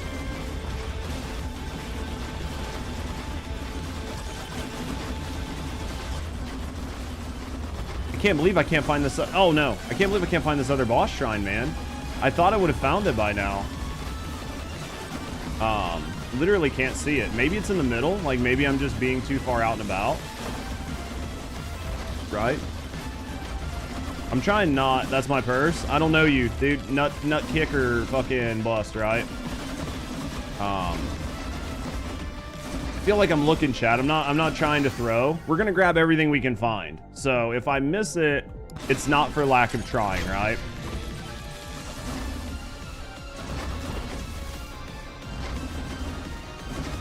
Like we're zooming around this map about as quick as we can. Green mark on left. We still got to take out the other guy too. Oh, dude, we got to take that out, and we got to take these guys out. Okay. Yeah, I think maybe I missed some stuff in the middle, right? I think I missed some stuff in the middle. So,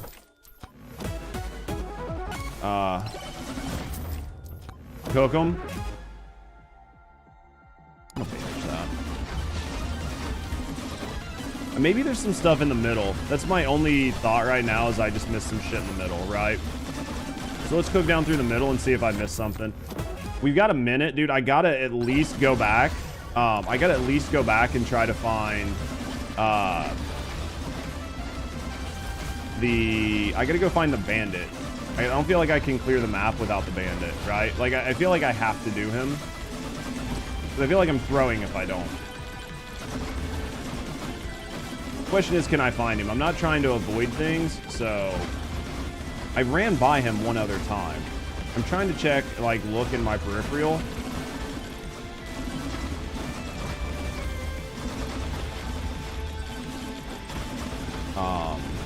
We've got a minute. So because of that, what is it, dude? I know we ran by the bandit earlier.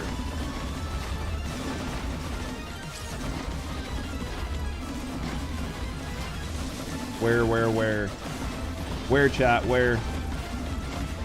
We're not gonna find it.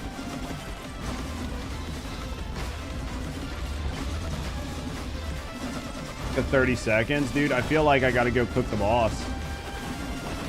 I feel like I gotta cook the boss, man. Oh, right here. Right here's the bandit. Dude, this is gonna be very, very tough. Bandit was on the outside of the map. Where's he at? Dude, I need this man to be here. I got to cook this man quick because I still got to do the boss, and I'm gonna be doing the boss during the final swarm. We're gonna be doing the boss during the final swarm. So this is gonna be a tight run. We'll have to see if we can do it. I think I missed 2 boss shrines. It wasn't for the lack of trying. I just couldn't find them. Oh shit! I didn't want to hit that. That was time I couldn't afford to lose. Don't touch me, don't touch me, don't touch me. You didn't see them anywhere? I feel like I've not seen them before. Like, I've had runs where I just don't see them. I need this man to die fast. Oh, all right, this way. Dude, we're in the final swarm. I can't even go back and get that. Oh, dude, this is so cooked. This is so cooked, chat. This might be a redo. Oh yeah, dude, I'm getting fucked up. Oh yeah, we're dead. Die, Anubis, die, die, die. Jesus. Don't touch me, don't touch me, don't touch me, don't touch me. Woo! I'm not leaving without these. I'm not leaving without these. Like, I don't care how bad I get pushed around, we don't leave without them. I already left 1, we're not leaving without 2. I'm banishing that. I don't want another one. Alright, round 1 done. Round 1 done, chat. Round 2, yeah, I'm thinking maybe it's a max of 3, because I'm pretty sure I've been on maps where I've only seen 1. Should we take the bandit early? I feel like we need to wait to take this bandit. I feel like if we take him too early, I would have had plenty of time. I would have had plenty of time with the last one. The reason I didn't was because I spent so much time running around looking for boss shrines. Honestly, I think that was... You get to achieve for all 3. I mean, I'm pretty sure I've done 3.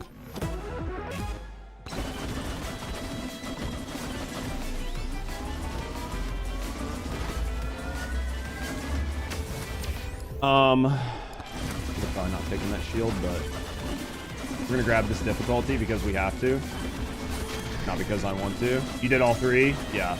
Well, I just don't think that there's always 3. Anubis 4 melted down in an instant. 4 Anubis melted down instantly. I think if you have a good build, you can cook them. I think I've increased my difficulty quite a bit. Projectile speed. We've increased my difficulty quite a bit, so Gym Sauce. We're just gonna take Gym Sauce. Gym Sauce is always a good play. I'd love to get another jump. I feel like I'm just 1 jump short of being able to skate as fast as I need to. I hate cactus, man. I hate the cactus. All right. Power up drop chance, projectile speed. Let's go with speed. You had a good build? Oh, I guarantee it. If you were cooking them, which, Demonic Soul.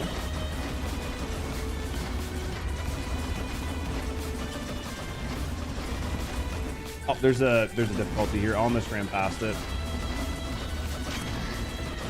I think, this is going to be another one where I'm going to get the difficulty too high, too fast, but... Oh, shit. Grab this. Grab this. Did I grab it? I did grab it. Okay, I grabbed it earlier. I was like trying to grab it. I'd already grabbed it. Man, this dude is just like so much HP. There it is. All right. All right, let's go up here. All right, is that a magnet? Did we got our first magnet? That's gonna help. That's gonna help quite a bit, honestly. Because I feel like we've killed a lot of shit. Silver gain, jump height. Left in that corner. I'll go back to it. I didn't see it. Didn't mean to pull that. I hate the tornadoes, man. Like, I have a love-hate with them. All right, he's gonna cook out. I gotta go back to that corner, which is fine. We'll take that. That's not what I really want, but let's go Grit Tome.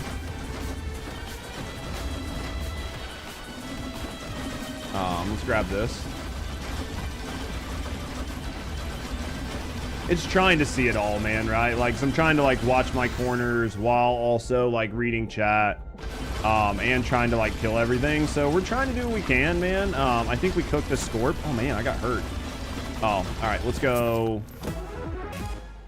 Crit. We'll take that. All right, we need to get moving. We're moving too slow. We've still got a lot of this map to cover, and we've only got 6 minutes left, basically. Swarm blue hat. Dude, I gotta take the blade. I gotta take the blade for the crits. Like, I need it. I need it to be able to keep myself alive. I'd love to just like stand there and nuke these guys, but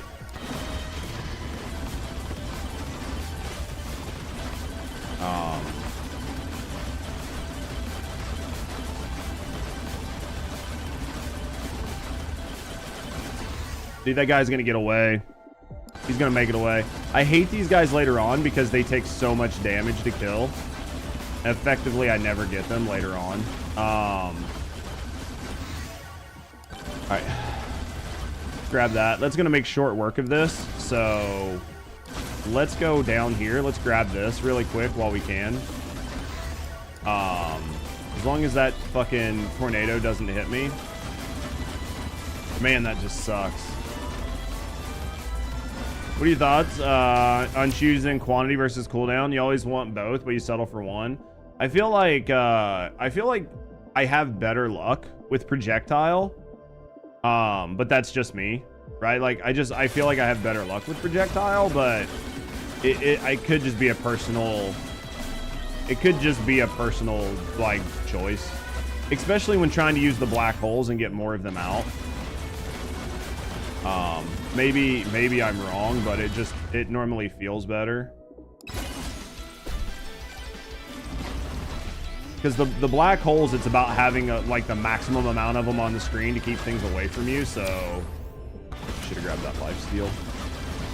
Have we made the full map? I feel like we've almost circled the full map.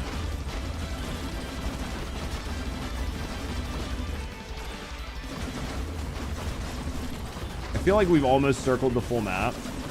I'm just trying to see if there's like any last minute hidden, right? Like any last minute hidden greens anywhere.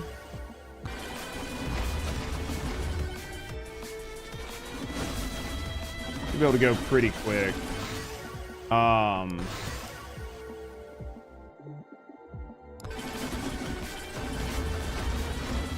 For 4 minutes, dude, there's no way. We're missing a bunch of stuff. XP tome. Dude, we still got a couple of these to do. I feel like we're making pretty good progress. As long as I don't have to recircle the map, I should be okay. I don't think I'm gonna have to. I think we've got most of everything. I think most of the rest of everything is over there, and then oh fuck, dude, I didn't need this. I did not need this right now. I think there was a boss shrine there, and then there's a Moe head here. I wish I could refresh that so bad. Gem sauce. We're gonna grab this. We're gonna grab.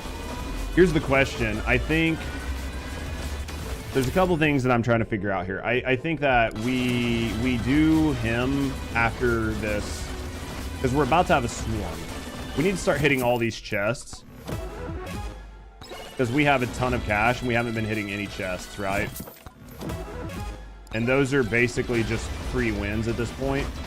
Normally I save the money for rerolls. I like Feather. I know Feather's not DPS, but I like it because I like to be able to jump. So our goal here is to hopefully survive this swarm. If we can survive this swarm, then we're good to go. We'll grab this. The question is, did I miss any skulls? Like, I don't think I did, but I might have. But I'm pretty sure I hit almost every skull I saw.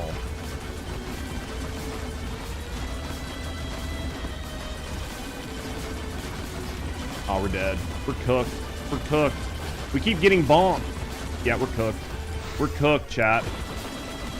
I need this fucking portal. I need that tornado to save me. Jesus. Dude, this horde. This horde's got me cooked, chat. Oh, I need that one too. Any of these lightnings are gonna work. Any of these rages are gonna help. If I can catch a rage, it's over. All right, so what we're gonna do while we have this rage, we're gonna go ahead and pop this shrine. We're gonna nuke him, and then we're gonna use that other one. 1.8 million health. Fuck my life, chat. We're definitely gonna need that other rage. We're gonna grab this, and then that rage, and then we're just gonna stand there and cook him. Oh my god. This is gonna be bad, chat.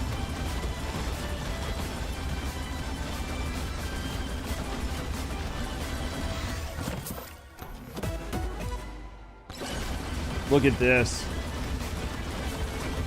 Not what I'd planned on dealing with. Those are gonna hurt. Oh man, dude. Dude, we've only got 2 scorpions nuked. We've still got to take him out. I don't even know where he's at. Oh, he's on my ass. And then we still got to go to the boss. We're gonna take this cheese.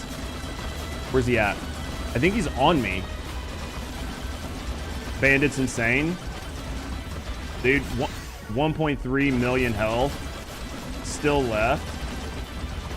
I don't think there was a second boss shrine here, but if there was, I didn't see it. Banana ring. Dude, he is fucking me up, chat. I need help. I need health bad. Oh, he's literally pushing me.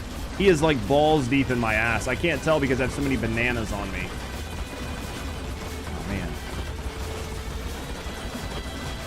Dude, we should have time to kill the Anubis. The question is, are they going to just wreck me? Right?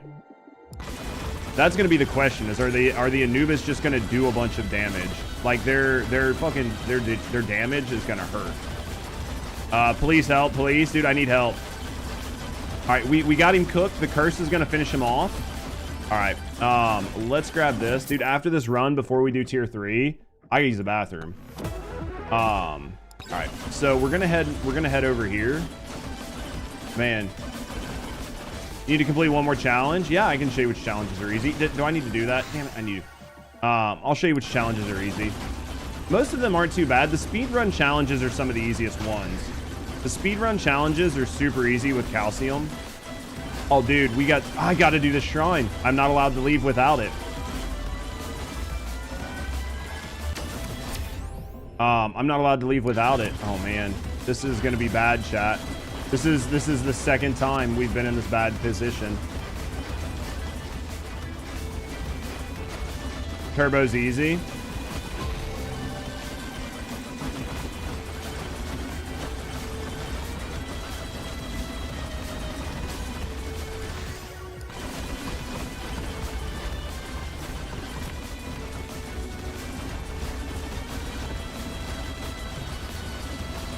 That is cooking me. That is cooking me.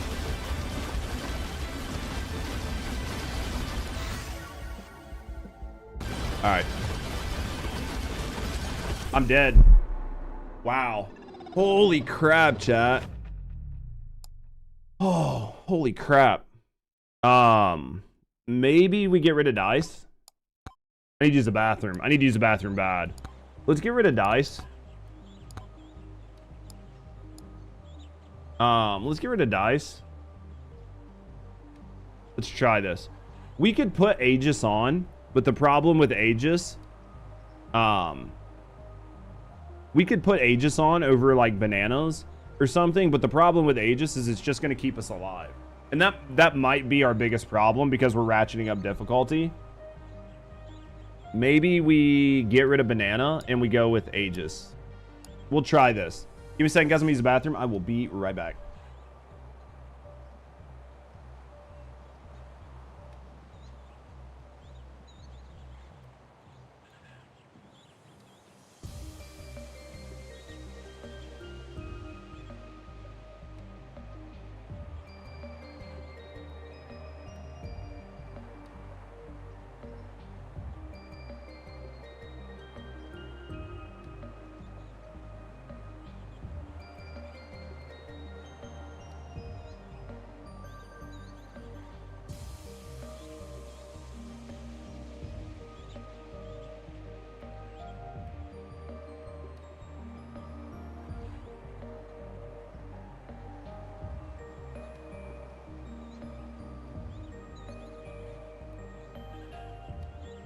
I think what hurt me was a lack of cheese. To take out all those bosses, I think is gonna be a cheese. Like you're gonna need a lot of cheese. And I think what hurt me was not opening chests. I should have been opening chests much sooner. Definitely should have been opening chests much sooner. Because I died with like 5 grand on me. Which is a ton of chests. Like a ton of chests. Man, I guess I got to do that early because those are really hard to come back to. Guess we're gonna go 5% difficulty now. Let's go to max HP. We're gonna leave that up for right now. Yeah, I think that probably did the worst. We're gonna grab this. Oh shit! Oh dude, I'm about to get. I hate to do the splice. We're nowhere near ready for that, but worst case scenario, it's a scuffed run. Right? Like worst case scenario, just a scuffed run. But we need some upgrades, dude. Going 10% difficulty without a single weapon upgrade. Very, very sketchy, especially when I could get absolute garbo on my first upgrade. A wireless? Yeah, basically. Refresh. I mean, at least we got a good upgrade on it, but it's still basically garbage. Let's go move speed. All right. Need less of these to happen. Oh, I forgot to give you the thing, lad.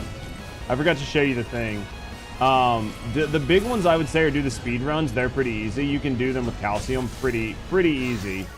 Like no questions asked. The speed runs with calcium on all the maps. Just do the tier 1s, like do the tier 1 challenges on both like on both, right? But like both sets on both the forest and the desert. Those are some of the easiest challenges in my view. Ow fuck, ow fuck, ow fuck. I got really pushed there. I was like in too much of a turn. I couldn't do anything. I need not size. Yeah, like 25% enemy boost isn't bad. The speed runs are pretty easy, honestly. The speed runs are pretty easy. Yeah, I would definitely advise the speed runs. The fragile challenge is kind of hard. Like the fragile challenge is no joke, kind of hard. I would probably save that one for one of the last ones. One of the other easy ones is, I'm trying to think. The AFK challenge isn't bad if you've got the right characters. The problem is for a lot of these challenges, you need specific characters. I think the hardest is don't move. If you have Valk, right? Like if you have Athena, that challenge is pretty easy. Really, AFK isn't hard. No, you just need Athena. You take Athena, you put thorns on her.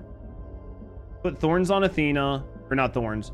Put Chad on Athena, and then just use her Aegis plus Chad, like those two, and then turn everything else off. And then go down bottom go for like size, pickup radius, and attack speed. And then just use those. And then it's just about getting lucky. It's just about getting luck. As long as luck is in your favor, you'll knock it out pretty quick. Once I changed to that, it was like two or three attempts, and I knocked it out pretty easy. Honestly, going back this way because I know I missed something back here. You don't have to go. You don't have to kill the boss because you can't move to it. You can't move to the boss, so you can't kill it. It's just surviving 10 minutes AFK. It has nothing to do with the boss. Now there will be mini bosses that spawn, like the mini bosses will spawn, and you have to survive those. But that's where like the Aegis, that's where the Aegis plays. Man, I'm getting this is a bad run, chat. We're gonna have a bad day here in about just a couple seconds. We're gonna have a real bad day. Because all we have is, yeah, this is gonna be bad. We don't have enough weapons to make this work.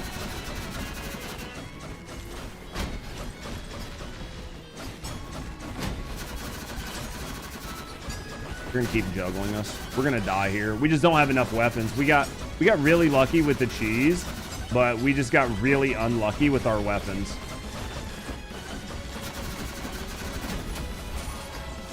We've got Aegis to keep us alive, so I mean, I don't know. We might actually pull this off.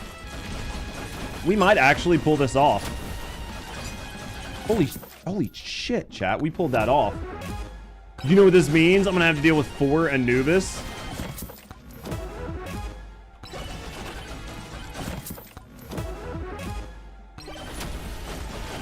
Or maybe it's just 3. That's gonna be not very fun at all.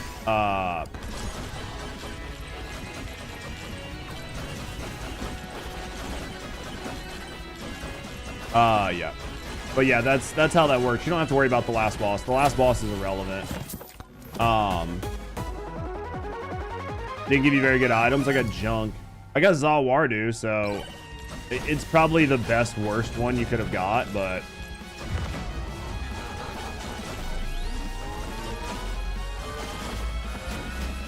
dude, if we survive to the final boss, this is gonna be crazy.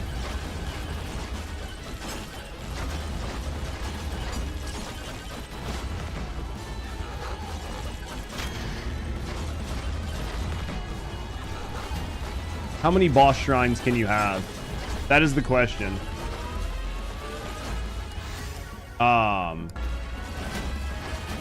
Right? How many boss shrines can you actually have is the real question here.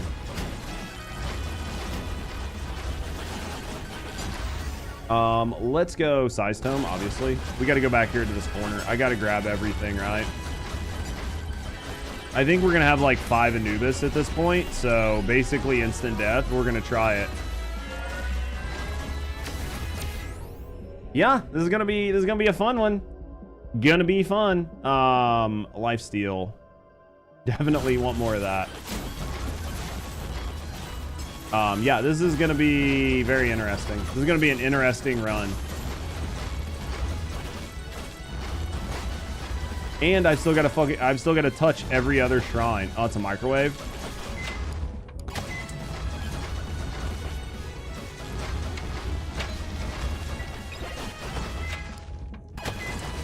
Yeah, just check 4 Scorps and we just hit 3 more. We're gonna go with we did crit. Hey, should we go with attack speed here? I've got size, projectile, crit. What else did I use? What did I use last time? XP. I need XP. That's what I need. Yeah, it was XP. No, it was XP. That way we can level up because we've got to scale because we're doing all this difficulty. We have to be able to scale. There's too much difficulty, right? I think we've done a full lap, so there's probably just some stuff out in the middle that I've missed. Because it looks like we've went all the way around the map, so What does the microwave do? It duplicates an item, but it costs you an item. So basically using the microwave is going to, it's going to duplicate whatever item you put in there, but it costs you a random item of the same tier. So it's a great way to duplicate one thing you want, but the big risk is that, say, it could eat up all of your shots, instead of maybe eating up something that you find way less important, right? Yeah, so you have to be kind of careful with it, but like, I don't have a choice.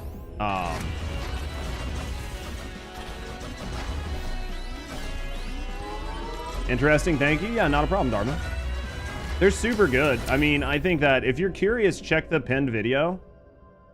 Check the pinned video. I did sort of like a guide, right? Like I did a guide for the game, so if you're curious about some of the information, you can always check that. I should probably go curse, but would always make ghosts. Dude, Rusty really likes Bob. All right, let's go over here.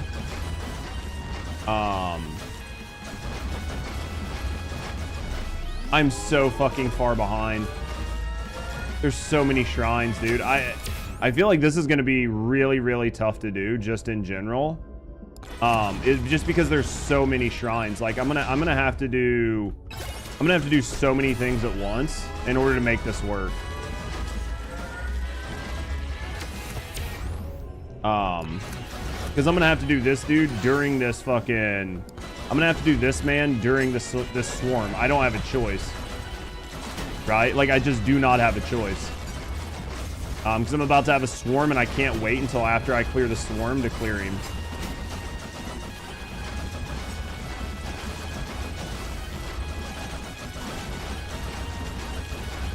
But with like 75 cheeses, maybe it won't be too bad, you know?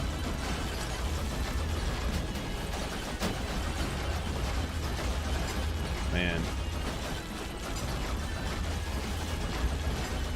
You were clearing the whole map? Yeah, I mean, if you do things right, you can definitely clear the whole map. Dude, I'm kind of happy that I brought Aegis this time. Because if it wasn't for Aegis, we probably would have already died numerous times. Once he's dead, we can move on. I mean, without moving, pretty much. That checks. Aegis. We're gonna pop. I shouldn't have done Aegis because Aegis is really netting me nothing, but I want this man to drop his chest so I can leave. Aegis is goated. The only downside with Aegis is unless you build into it, you're not really doing a lot of damage with it. But especially if you're scaling projectile, you get so many of them that it's basically borderline immortality, right? I'm trying to get out of here before I die. I'm dead. I'm dead. I'm dead. Dude, they about fucking nuked my Aegis. 6 stone golems? Oh my god, dude. We're never going to clear the Anubis. It's not gonna happen. 6 Anubis?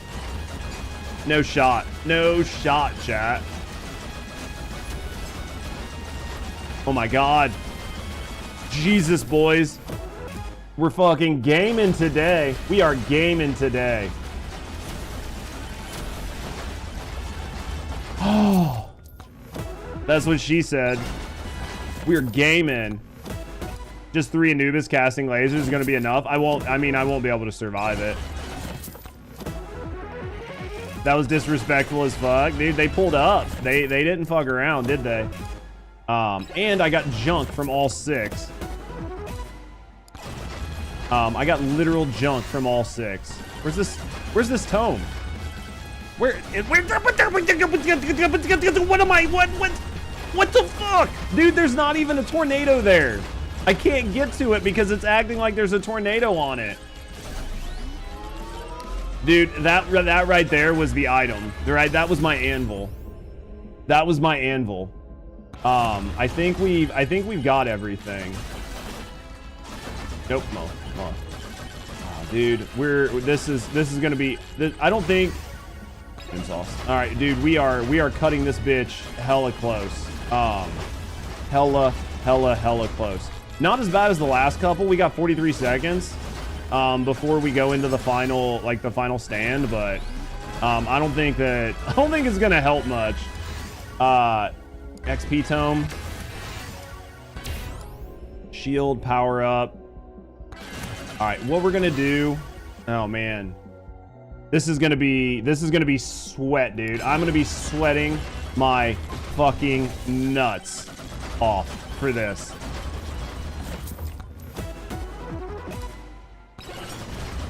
I'm gonna hope that just allows me to cook. Just cook, baby, just cook. All I need you to do is just cook. Just cook. Please just cook for me. So many red lasers. So many red lasers. I don't even have an Aegis up. We're dead. Oh, another shield! Get the shield! Oh, we got a chance, chat. We got a chance.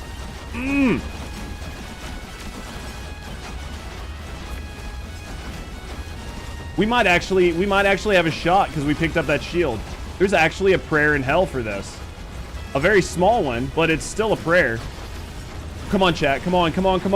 Just stay in the lasers. Stay in the lasers. Stay between the lasers. Dude, I think we just cooked 6 Anubis. I think we just cooked 6 Anubis. Yeah. Holy shit. Dude, that was crazy. Holy shit.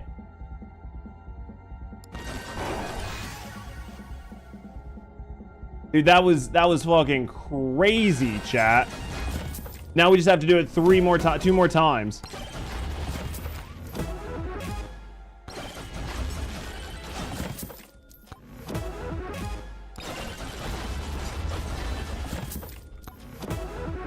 And everything I get is fucking green.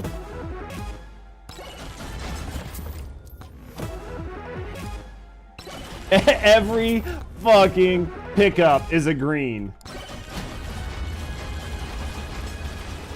Because why wouldn't it be?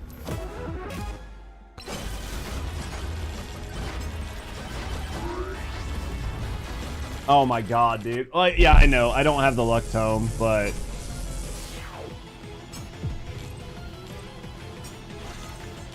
Oh man, that was... Dude, I fucking barely leveled. So what, you prefer the luck tome over XP? You can get really good luck in here if you get lucky. It just depends.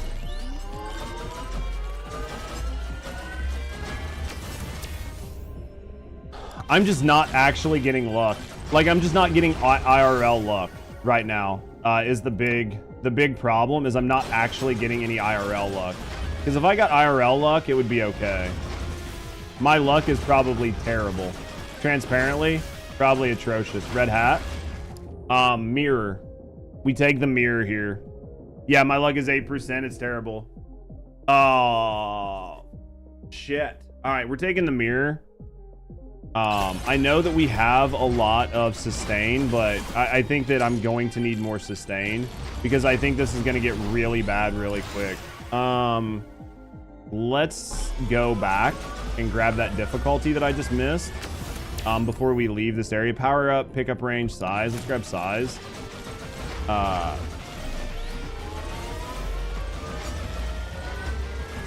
didn't really miss it. I just didn't make it there. Let's go armor. Oh my god, there's 3 difficulties here. Well, we just got cooked, chat.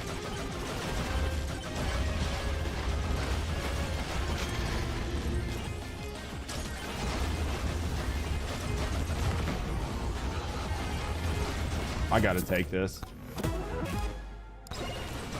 Dude, I am literally getting fucking, I am literally Cuckman Greg right now. I'm just standing here, just taking it. Like, it is just, oh, this is so bad. Oh, man. All right, projectile speed, damage, shield, grab the damage. I'm just, oh, this is so bad.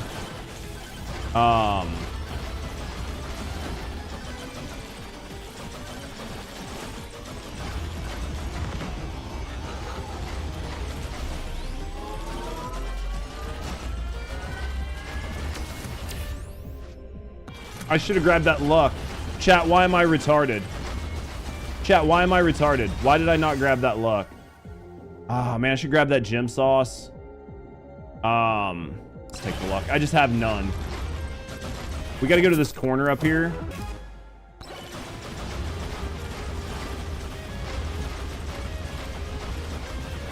Wasn't there a thing up here? Yeah, it's a fucking magnet. I'm ignoring the magnet. I don't really need the magnet, so dude, we do not have enough damage for this. Never see us because you're on EU ping? Probably.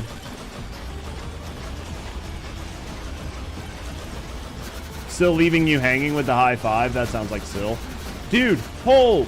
So wait, those lasers go through? When did that happen? Those lasers go through my Aegis? That seems not fair. That seems not fair at all, chat.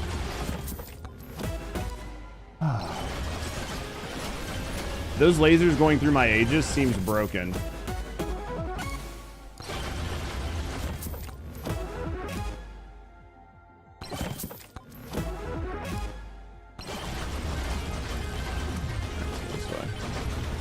Alright, let's cook. I think we need to go this way. There was like shrines down here, right? Oh my god. Yeah, our no, not a swarm. Yeah, dude, luck is definitely like, I always play with the luck tome, so I'm definitely feeling not having the luck tome right now. Because I was like, oh, I always have good luck no matter what. Dude, I am feeling the no luck right now. Absolutely 100% feeling it. Wait, wasn't there a nuke? Didn't I leave a nuke back here somewhere? I'm not going to go all the way back for it, but we're going to use that. We're going to use that. We're going to try to get over here really quick. I want to try to get this. I have to get this shrine knocked out. I don't have time. Like, I can't not do this. Size, difficulty. Let's go size. We're gonna have to run. Oh my god, dude. This is gonna be another one with like 35 bosses.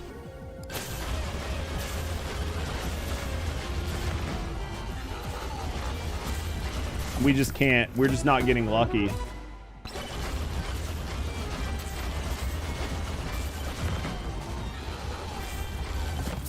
Give me something good, baby. Oh, dude. Dude, I am feeling the no luck. We're going to come back and take this man out. We're not going to do him right now.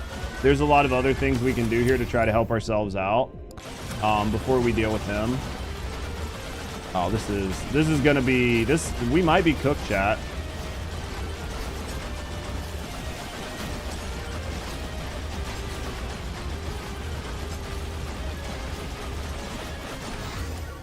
Oh, we got the anvil. Dude, this could have went from good. This might have just went from good to bad. I don't know. If I can hit a magnet, my luck might have just turned around, chat. My luck might have just turned around if I can hit a magnet, or if I can survive until I get a magnet. Need all this shit to fuck off. Quantity tome.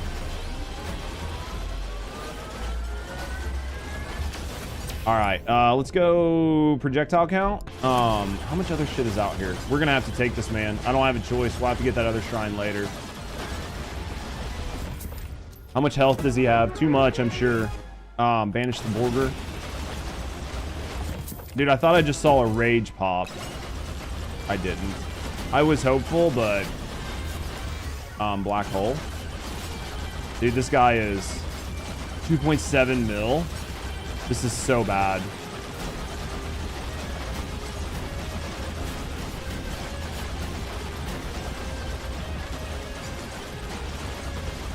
Dude, we need some help. We need some assistance. We need some assists, man. We're gonna have to go over here. We're gonna have to take these shrines while he's here. We're basically gonna have to ignore his existence. Basically, this man does not exist. We just have to hope that he dies eventually with his 2.7 million health. We just have too much other shit we've got to do, right?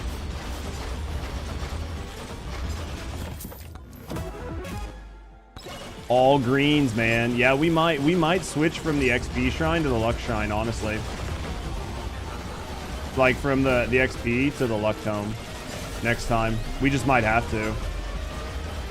I feel like I would be doing much better if I had better, right? Like if I had better drops with as many drops as we've gotten.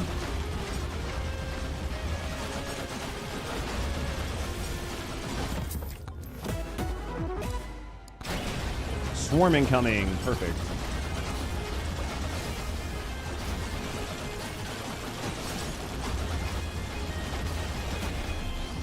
This is not happening, chat.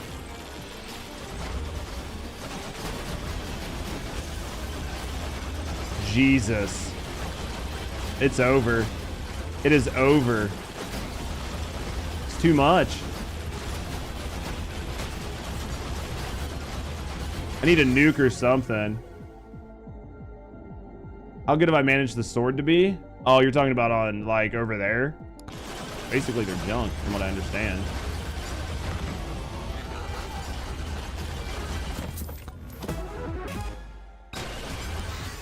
So bad, chat. Like, such bad luck. We might actually take this swarm out, though. Holy crap. Man, like, we cook when we cook, but, dude, it's just like, can I survive? Dude, the Aegis is, like, so pog. We're gonna have to save that rage. I don't know if we're gonna need it for the whatever comes next. It depends on if they're golems or scorpions. We might be able to do this without it, but we're definitely gonna want to save it for the Anubis, right? I'm not gonna fight 6 sand golems and 6 Anubis at the same time, but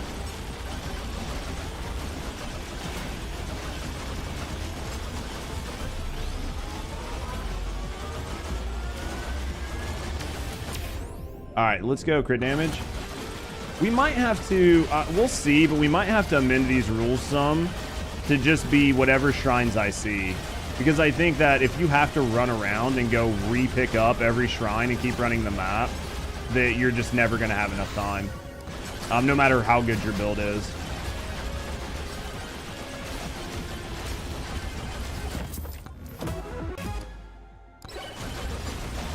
Because, like, I feel like if I have to just keep circling the map, that I'll never get it done. It'll just never happen. I think this is good, though. I think this is a good challenge. I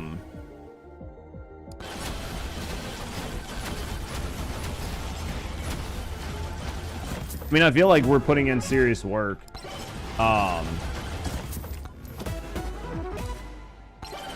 I still got to get these 2 shrines that are close to me, but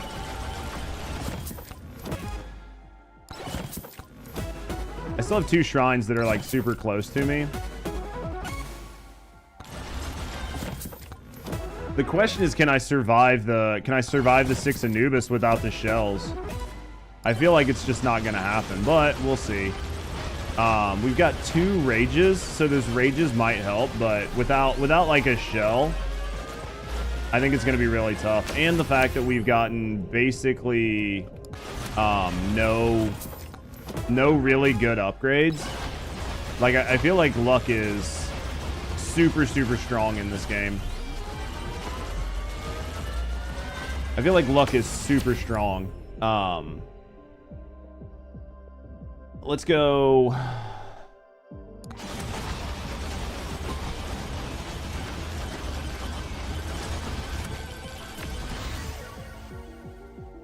let's go XP tome. Yeah, basically non-existent.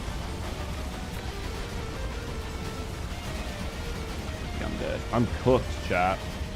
Dude, there's so many Anubis beaming me. I can't do anything. I'm going the wrong direction. I know that, but I'm cooked. I'm cooked, chat. I'm freaking cooked. It's the Anubis beams, man. They just all keep beaming me. Yep, it's that one. I'm gonna die here. I doubt I can outdamage it and survive it. Maybe, but... Oh, dude, our freaking Zawardu. Get up here. Cook. Cook, cook, cook, cook, cook.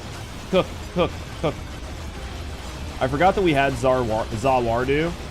We might live to, like, Fight another day, maybe. Maybe. Oh, dude, it's gonna be close. It's gonna be close, Chad. It's gonna be close.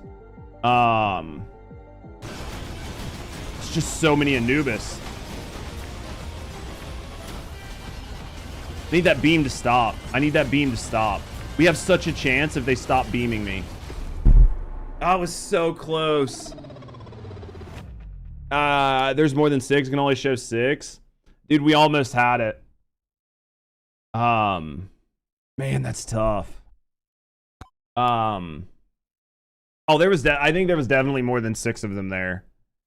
All right, so we're gonna make some changes to this build. Weapons, tomes. All right, so we're gonna go with the luck tome because I do think the luck tome is gonna be more important than the XP tome. The other thing I want to do is, I think the weapons are fine. We might get rid of. Actually.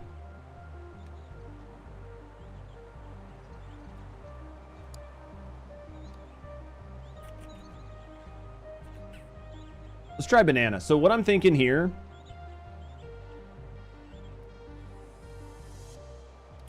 All right, guys. So I'm going to make a slight change to the rules. I have to pick up the things that I see.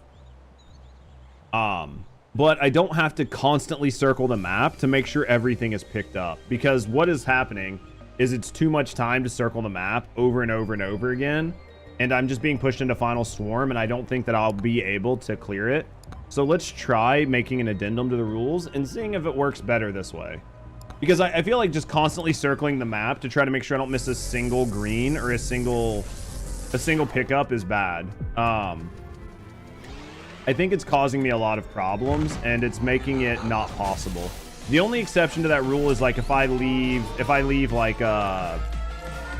I leave the bandit till the end. Because I think if you try to take the bandit too early, it's going to cause a whole nother problem.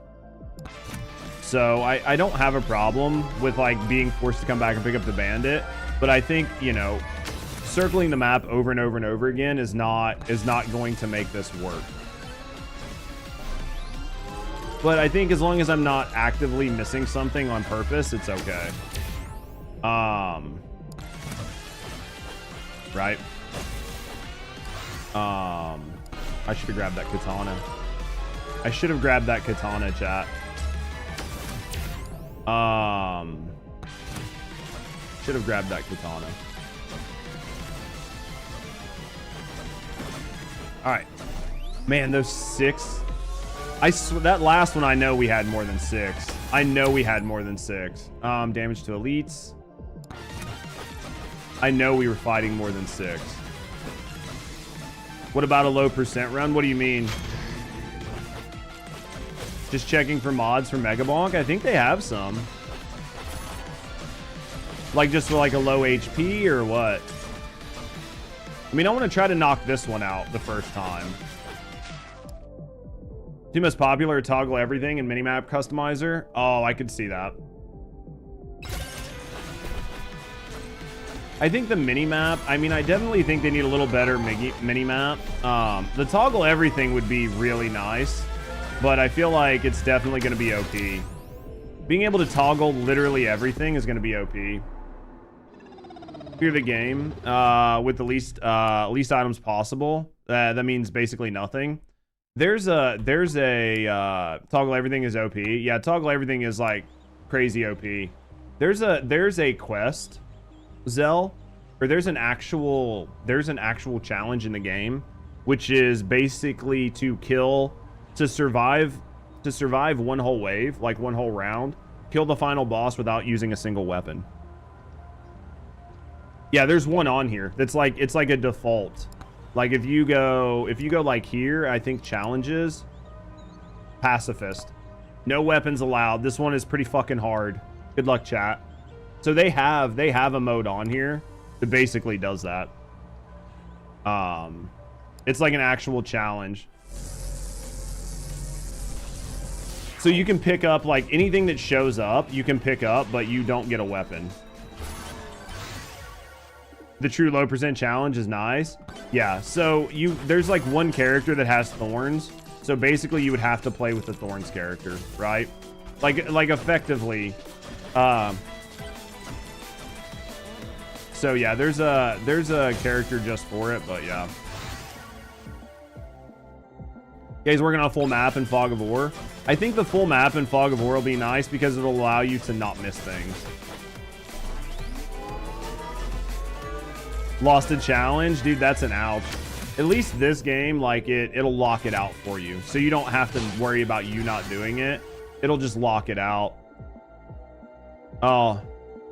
Megabonk mod. 6 weapons, 6 tomes. I mean, I think the modding community is really gonna take to this game, and I think he's okay with it.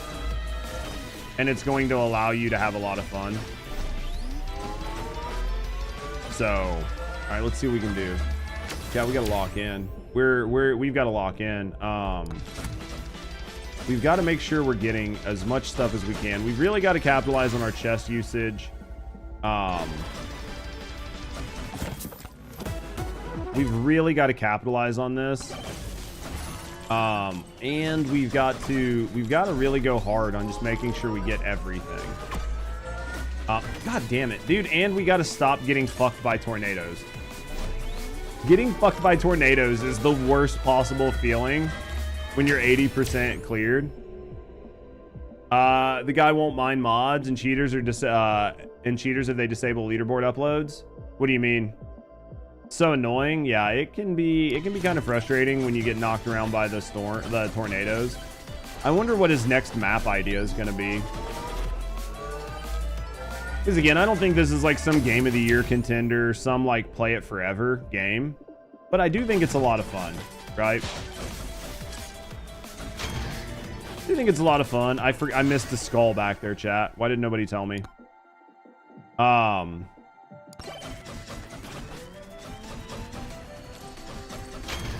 right, let's cook. Fuck up the leaderboards for others.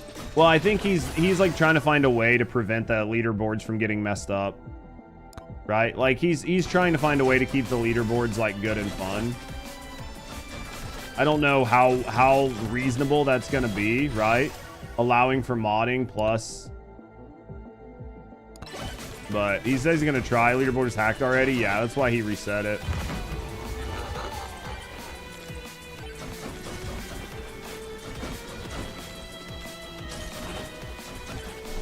I mean, you can make it pretty far. I think Glad got 1 million kills, right? Like, Glad got 1 million kills on stream.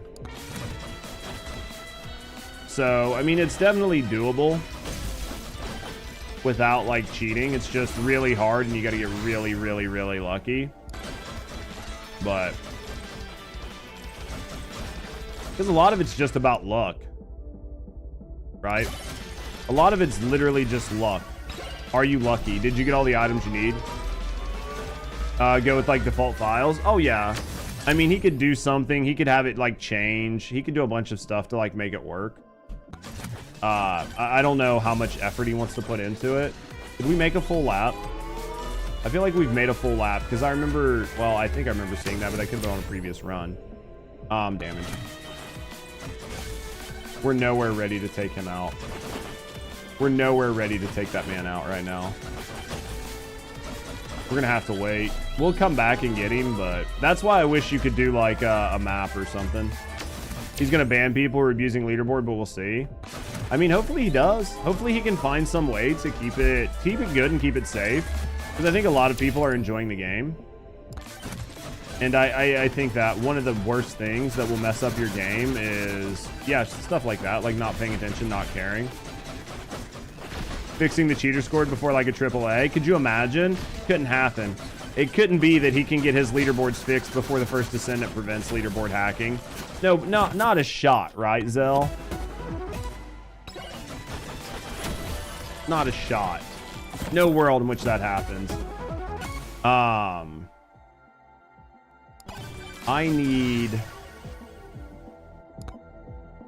I shouldn't have re-rolled that, but I need other things, right? Like I need very, very heavily. I need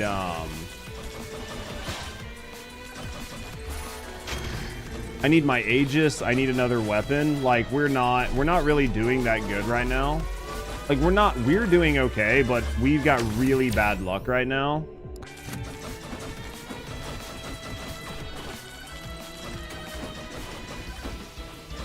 We've had really, really, really bad luck. Let's go down here. There's a reshade already that makes the game sharper. Is there really? How big is the dev team? I think it's just one dude, right?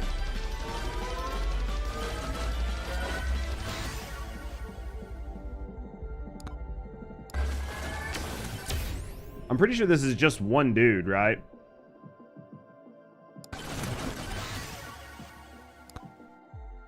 This is how you get a scuffed run. You get decent, and then you just get no good chance here. I think he kind of needs to hire some, like, CMs, maybe. I mean, he's made decent money off, right? Like, from his first thing, so maybe it's enough for him to, like...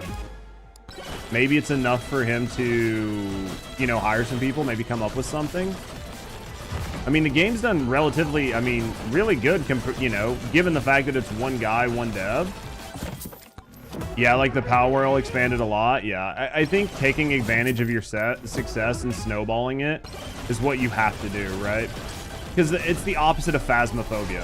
Phasmophobia did basically the opposite. They made a ton of money and then they never scaled properly. So I think that because of that, they did not do near as well. Let's go movement speed. Damage to leads. Bro, I am getting so cooked right now. I'm getting so cooked.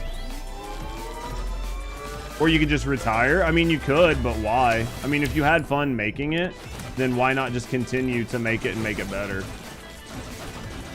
Right? We are so cooked. We've gotten literally no weapons. I just can't. I can't win for losing, chat. I literally cannot win for losing.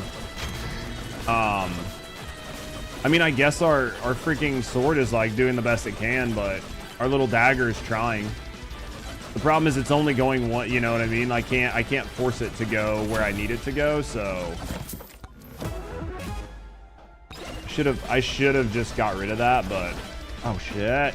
All right, so let's go here. We missed this. Now what I have to do is we have to go find the man. We know he's on the map because we've seen him already, so we got to go find him. Forbidden Juice. 20% damage, minus 5% HP, we'll take it. We'll take that.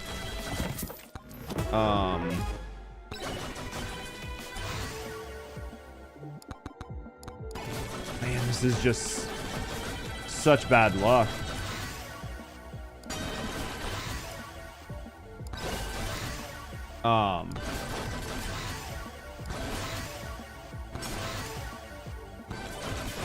All right, let's go this way. Oh, I see an orange. I gotta go back and grab it. I missed it. I thought I did. Nope. I thought I missed a difficulty shrine.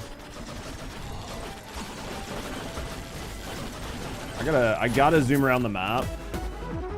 We gotta zoom around the map, and we gotta try to find the bad guy, right? I'm banishing that. We don't want that again. He was like in the middle, like an edge on the middle, right?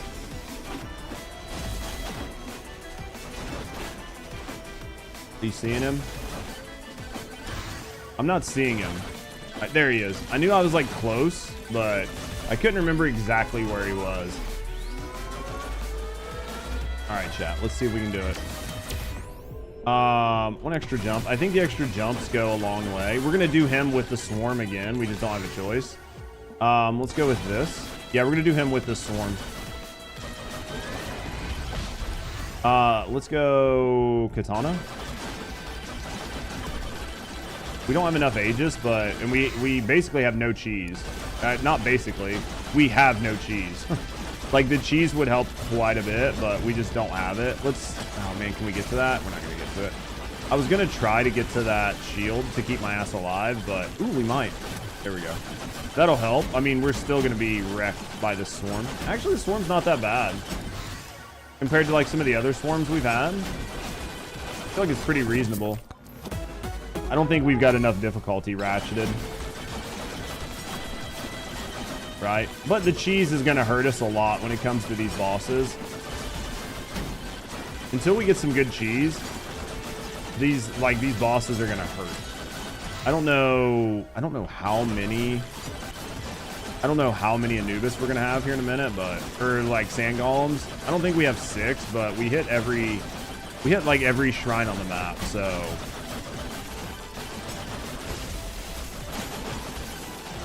bonking in the name of love. That should have been the stream title. Should have been the stream title, man. Maybe that'll be the stream title this weekend.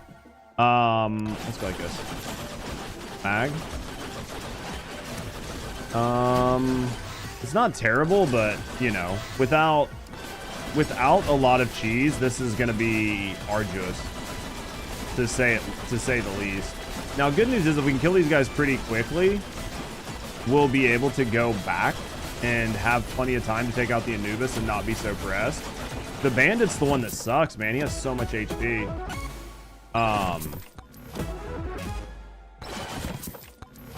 I need these to start spawning as better than greens. Even blues are better than all greens, right?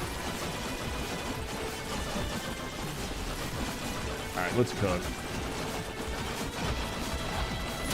Alright, so we got we got quite a few chests.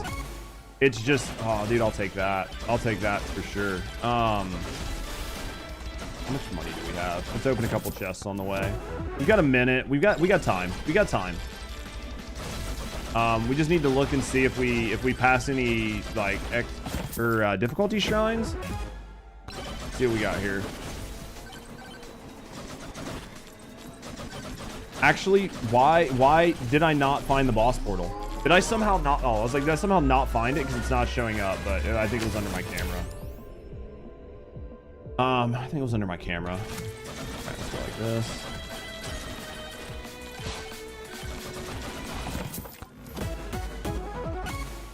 Lots of credit cards, man. If I was Rusty, I would be very happy. Rusty loves the credit cards. I do not. All right, we're taking the boss. Follow the red arrow. I didn't see it earlier. So it's only 4 Anubis. I say only. Like there's just only 1 or 2 of these guys.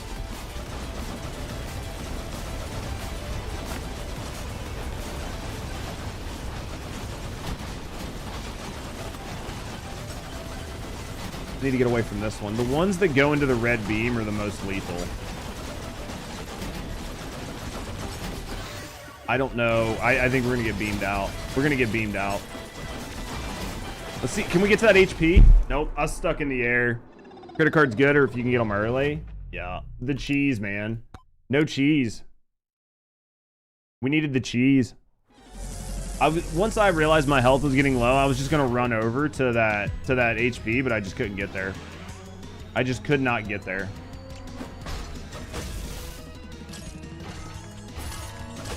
Say cheese. Dude, if I could just... this game is definitely a lot of luck.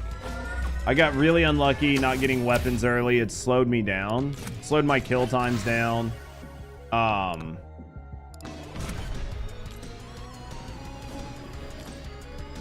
don't really think the no XP like really hurt me, like the no XP tome. I'm a big fan of the XP tome, but I think that you can survive without it. I don't think that you can survive without the luck right now. We're trying to do something dumb like this. If you're doing a regular run, I don't think it would matter. But if you're doing something dumb like this, I think you need that luck more than the XP.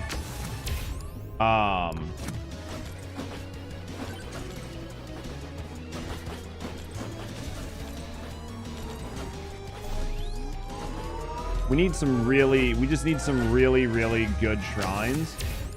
Let's go attack speed, multiplier, crit chance. We're running crit chance. Let's go attack speed. What's blue hat here have? I want those echo shards. We'll come back and we'll grab those echo shards. Echo shards are nice, especially without the XP tome. Those are going to help out quite a bit.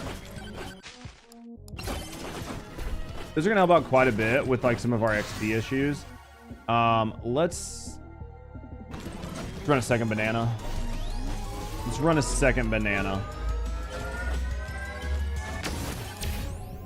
Let's go, you know, we're going to grab projectile, even though I think luck would be nice. Just because we need the extra weapons, right? We're going to go over and grab that difficulty and then head up. We're going to head up to the right to that Moe statue. Because I think there's some other stuff back here too that I need to get. We'll refresh one time. I don't want to spend all of my money on crap refresh if I don't have to. We'll do the clap in the cheeks. We're gonna grab. Ah, dude, I missed the. I was too quick. I should have grabbed size, but honestly, that was a really good upgrade. So, projectile speed, luck. Let's grab. We're gonna try to really build this luck out, right? We got a cheese. We don't have anything to like microwave it to, so we'll have to remember that there's a microwave back here, and come back to it later, right? When we have something to microwave with. The cheese just spawned 5 little bark and 3 chunk hams. How did it feel? Fucking gamer. Did it feel like you were gaming?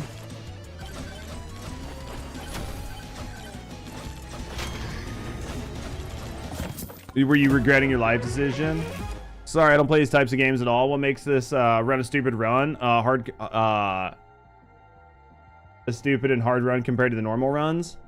What do you mean in general, Post? Like, what's making this harder than like a normal run, or why is this run sort of like scuffed? What'll make it a hard run is if you get bad luck on your gear. So you're going to be very gear dependent. You need to have the right weapons. You need to have the right items to try to make your life a little better. And then what I'm doing is I'm like actively doing things that are making my life harder. So I'm increasing the difficulty every time I see it. I'm spawning as many bosses as I can. I'm grabbing every shrine. I'm just trying to have like a really fun hard run with it. It's been pretty tough, but I think we might. It's just trying to get a decent run. Let's go luck again. Yeah, it's just trying to get a good decent run with like all the right items, especially when it comes to the final bosses. Like when we're fighting 6 of the bosses at the same time, it can be really hard if you don't have good equipment, good power-ups. Like one of the things that makes the bosses super easy is the cheese item. And the cheese burns their health out. It basically poisons them. So you have less damage you need to do, and they'll just die over time. So getting that is really nice. You're second guessing life's choices since you bought Megabonk. Why would you second guess your life choices? Because you have to work and not sit around and play Megabonk? I know this game is that good. Surprisingly. For 10 bucks? How can you not? So true. You're like, dude, why can't I have Judge's job? Sit around with like 20 or 30 people hanging out, like just playing Megabonk. You passed the skull? I can't see it on my map. If I pass one, let me know. I'll go back and grab it. Yep, right here. I'm pretty sure there was like some green up here somewhere. That's where I was headed. Anyway. Yeah, this guy over here. 'Tis a dream. 'Tis a dream. 'Tis a folly. It is definitely a dream, and it is it's definitely a folly, because like one of the worst parts is being destitute.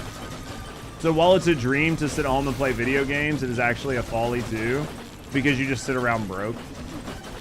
Like I'm just poor. I'm just a poor man. Increase HP. We're gonna grab that since we're jumping over. I'm just a poor man, you know, just living the best life I can.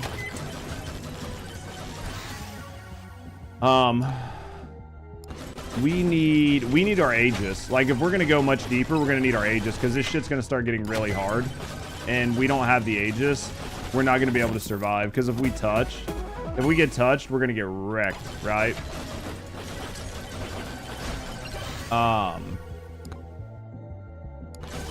Grab that tome. I need more components, so we can't do that. We're gonna have to take this man out here soon. We got a couple. I think we've got a couple more shrines here. Let's grab this. There's another difficulty shrine over there that we're gonna have to hit here in a second. So, we're gonna save that rage for when we go to take him out. Let's grab this. Let's go see what this man's got on his hat. Let's go see what Hat Man's got. He needs a name. We're gonna really cook into luck. The irony for me is having great success, only not to feel as guilty as everyone. Do what? Not to feel as guilty for enjoying the things that many others judge unfairly. I've worked in a lot of different jobs, and I've enjoyed myself, and I've made good money in the past. And I can tell you that, yeah, to me, success is gauged much differently than other people. It's not having a lot of money, because I've had a lot of money. And what was a lot of money to me? Not like millions of dollars, but at the end of the day, it made me no happier.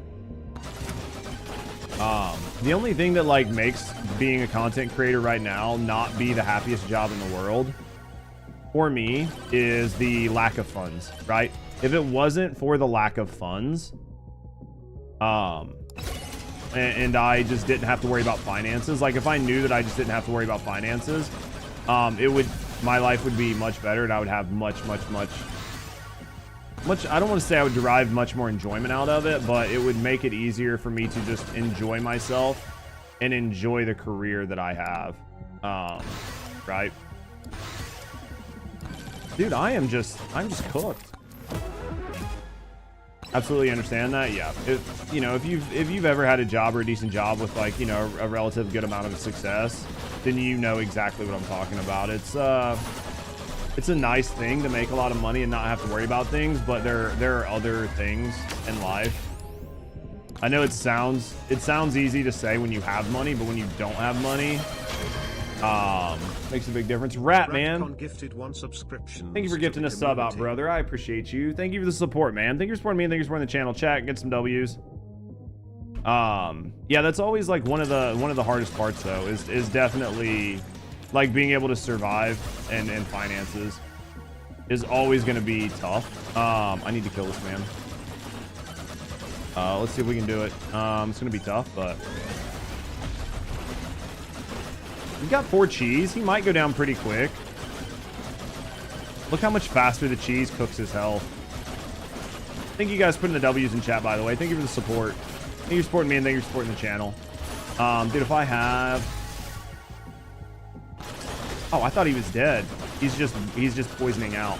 Yeah, I don't have my Aegis. I don't have a lot of things. I need to look and see. We might have enough right here. Let's cook this. Let's cook this, chat. Seriously, Ratman, thank you for the support, man. Thank you for the gifted sub. I appreciate you. All right, swarm incoming. Let's figure out where we're gonna go here. Oh, I left a chest up here. What just fucking happened, Atlas? What the fuck are you doing, Atlas, man? Thank you for the support, chat. Can I get some more W's in chat? Chat, man, can I get some more W's? Atlas, thank you very, very, very much for the gifted subs, man. Thank you for the 10 gifted. You didn't have to do that. Thank you for the support, man. Thank you for supporting me, and thank you for supporting the channel. Absolutely, absolutely, absolutely appreciate it. Thank you very, very, very much. You and Rat gifting those subs out helps make sure I can eat and pay my bills. So thank you very, very, very much for the support, friends. Thank you for supporting me, and thank you for supporting the channel. Absolutely, absolutely appreciate it. I cannot express how much it means to me and how much it actually helps. So thank you guys for the support. Really, truly, and honestly. Thank you guys very, very, very much for what you do. Where are we going? I think we've hit like all the major shrines, right, chat? Do you feel like we did a full lap? Or do you feel like I need to go that way still? I'm willing to go this way just in case I like didn't make it all the way, but I'm pretty sure we've went everywhere.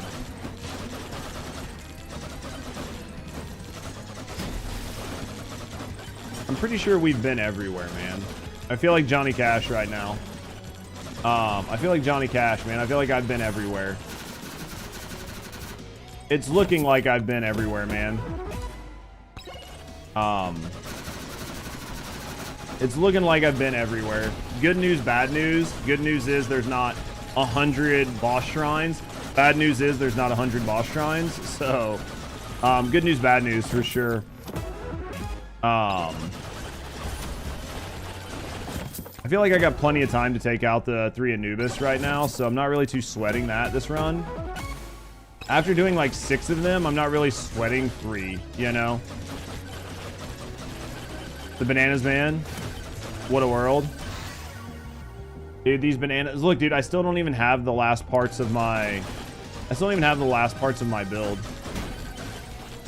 Yeah, it looks like we've been everywhere. I'm just going to kind of do a quick... Only because I know that we have enough strength to do what we need to, so... we have enough strength to take out the bosses, so I'm not too worried about that. Plus, there was a microwave over here, so... What are you missing? I am missing my black hole, and I am missing my size tome. Yep, I'm missing black hole and size.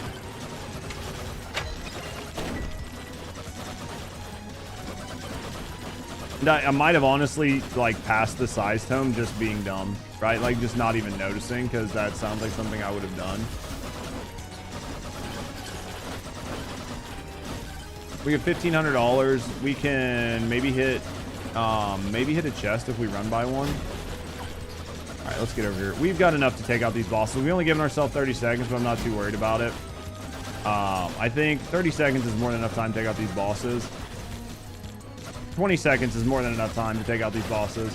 I always leave myself no time. I'm always like, yeah, we'll be fine, and then I come here like with no time. 7 seconds. Yeah, we got this. We've got a pretty good build rocking. That's not a great build, but it's definitely gonna cook. They're gonna poison out, so we've got it. We'll survive into the final storm for a couple seconds. He's gonna die. We've got this. We're gonna get a lot of good pickups here. Another scarf. We spend a lot of time in the air, so the scarf is definitely cooking. Oh, we were missing our katana. This is what I mean. I don't even remember what I was missing. I just know I was missing part of my build. And then their size. And then here is katana. Let's go luck. Let's go size. Let's go wireless. Banana ring. Go banana ring. The downside is we need to be really careful pumping too much into banana, because if we do go to the final boss, that banana is not going to help us realistically at all. Right?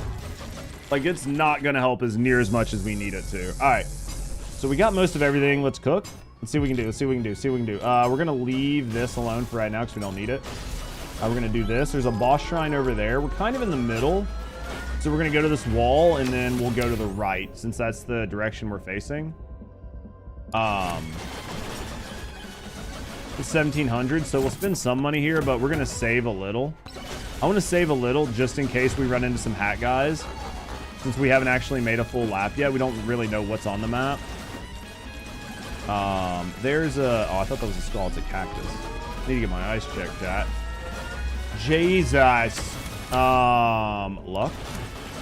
Should have went with the XP game because we got the luck tome, but you know what? We're gonna go hard on luck. We're gonna go hard on luck, chat. All right, we're gonna go up 40% pickup range. We'll take that. My man here's already got a monster pickup range that just gets higher as he goes. So,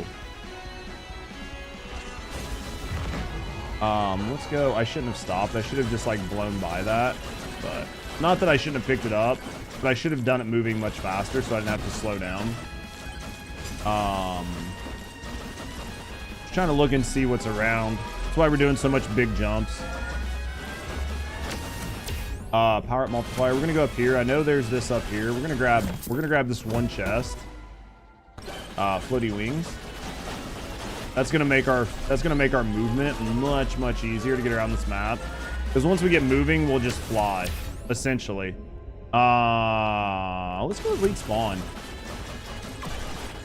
I feel like it's not as bad as the last couple runs, so I definitely feel like this run has felt better than the last couple runs, but that could always go sideways really quick, right? Like, all that takes is getting 6 Anubis, because the other runs didn't feel bad until it came time to, like, fight the bosses. Banish that. We don't want it. All right, let's grab this. I wanted to ask you something regarding another game that occasionally pops up on my feed. Most likely, Once Human? Yeah, I used to play a lot of Once Human. I used to play a lot. If you're talking about Once Human and not Almost Human, then yes. If you're talking about Almost Human, then I have no idea what that is.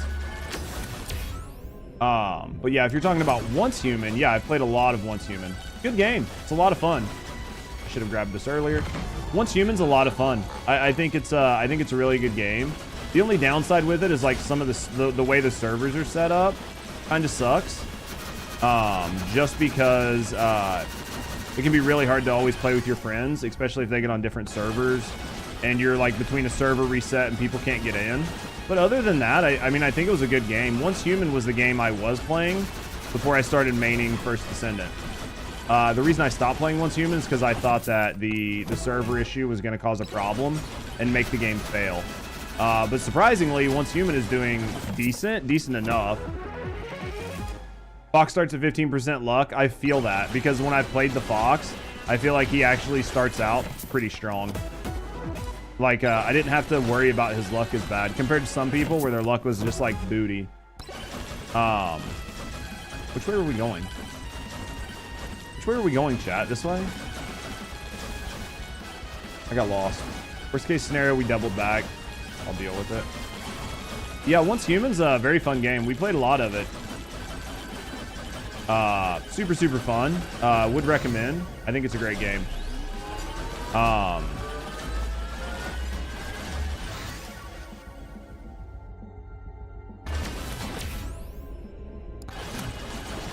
Yeah, if you're into like shooter games, like looter shooters, shooter-esque style games, I think Once Human's a great game. Honestly. Simpleton and Heart, a mod forever, but never play fully. You'll enjoy it as a playable game. I think Once Human is a very fun playable game. I think they did a really good job with it. Yeah, I really think Once Human's a solid game. Would absolutely recommend it to be picked up for a lot of people. I mean, it's a free-to-play game. They have really shitty monetization, and if you're somebody that has no impulse control, you'll spend a shitload of money on their cosmetics because they are very good at making decent-looking cosmetics and charging you a fortune for it. But as long as you have some semblance of fucking impulse control, it won't be that bad.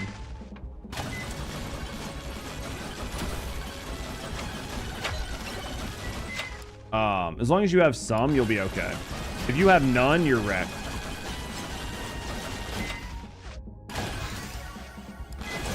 Dude, I thought I was cooked. I thought they had me pinched. We got to take out this man here in a second.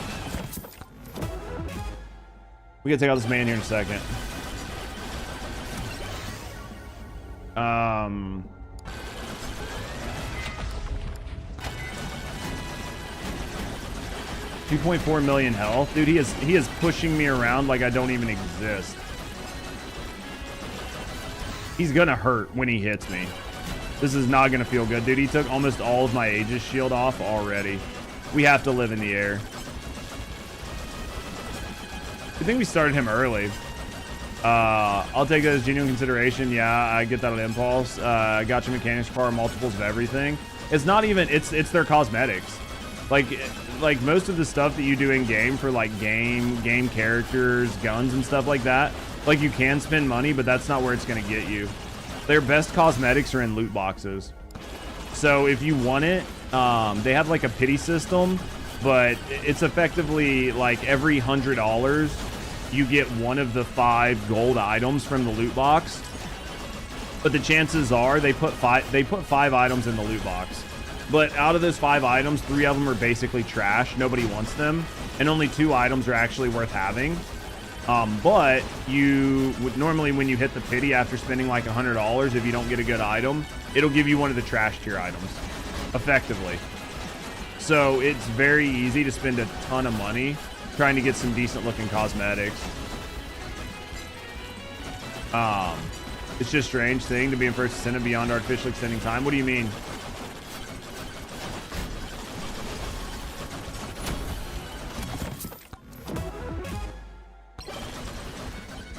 Cooked that man. I wouldn't say we cooked him, but we beat him, right? Requiring multiple copies, yeah. I mean, it's definitely a very it's a very gotcha mechanic, right? Like, it's a very heavy gotcha mechanic, but we're getting cooked. We're getting cooked, chat. We're getting cooked. You gotta be careful. I want to take out this swarm, but I don't know how I'm gonna do it easily. Oh shit. Oh, shit, dude, I don't want to die here. I don't want to die here. This has been a pretty decent run. I just need to keep moving. Just need to keep moving, chat. Just don't get complacent, right? Certainly have hardly watched. No, Battlefield 6. How are you guys enjoying Battlefield? No, I don't mind you guys not talking. Like, I know you guys are gaming, man. Like, I'm just here to hang out, right? Like, I'm here for you guys to hang out and chill with. I feel like I missed some difficulties too. There's one up here that I gotta grab right here, and then there was another one over here. Katana, and then let's grab this. Then let's go back over here. I heard a chest pop over here somewhere. I don't see it, but I heard it. Right? It's really sad because I'd like to get it. I don't know where it popped. Running fine, 0 problems. That's good. That's good that the game is like doing decent. Oh fuck, dude, really?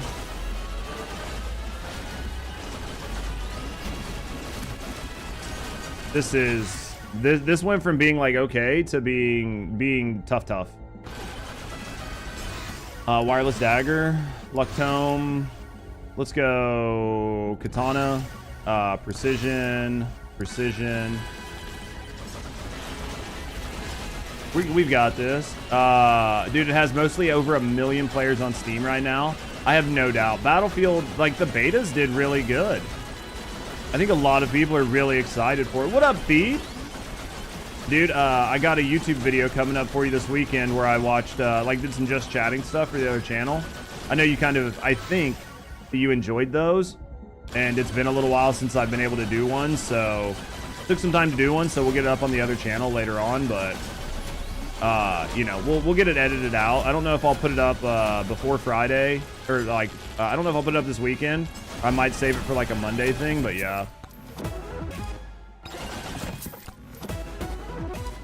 How's your day going, brother? We're trying to challenge, and our challenge is to see if we can grab basically all the shrines and everything on the map and do a full run. I think we're coming up on my last attempt though, so for the day. Crit damage.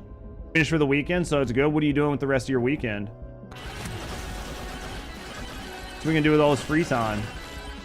Grind swords? We grinding swords on TFD? Let's actually grab just a little bit more shield.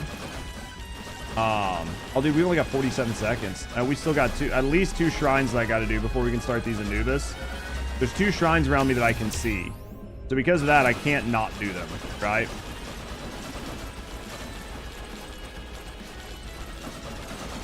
We've got to do these shrines, and then we'll go do those Anubis. The Anubi. We're gonna have quite a few that we got to do. So damage to elites. Let's see if we can cook them. See if we can do it, chat. There's a stop time over there. We might use it. How many Anubro do we have? A lot. Do you think we have more than 6, or do you think we just only have 6? We might use this stop time if we can get to it. Let's try to get to the stop time. It doesn't stop their lasers. Like, that's the annoying part, is like these beams are still gonna hit me. So there's nothing I can really do about this other than just get cooked. And I'm a mile away. So that stop time did me no good on damage. That was actually about the worst possible case that could have done. We got the stop time, it did absolutely nothing for us, and then we just got cooked by lasers. And now we're in the final swarm. This is a tough challenge, man. Especially when there's so many Anubros. It's just, it's so many laser beams. Even if you're trying your best to avoid them, it's just so tough. I think we're only on, are we on tier 1 or tier 2? Probably not Swords. Might watch WWE Crown Jewel since they're actually on time. Can watch tomorrow. Then I'm going to have to get this game. It is so fun. Absolutely 100%. Oh, no. No, I was reading chat.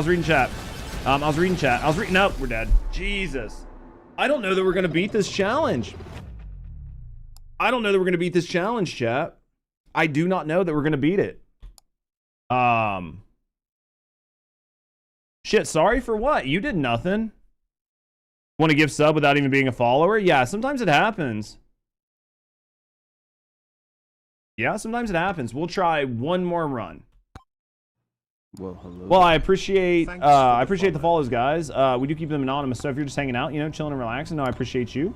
Speak up and get to know me in the community. We get to know you either way. Thanks for the follows. We're gonna try one more time, chat.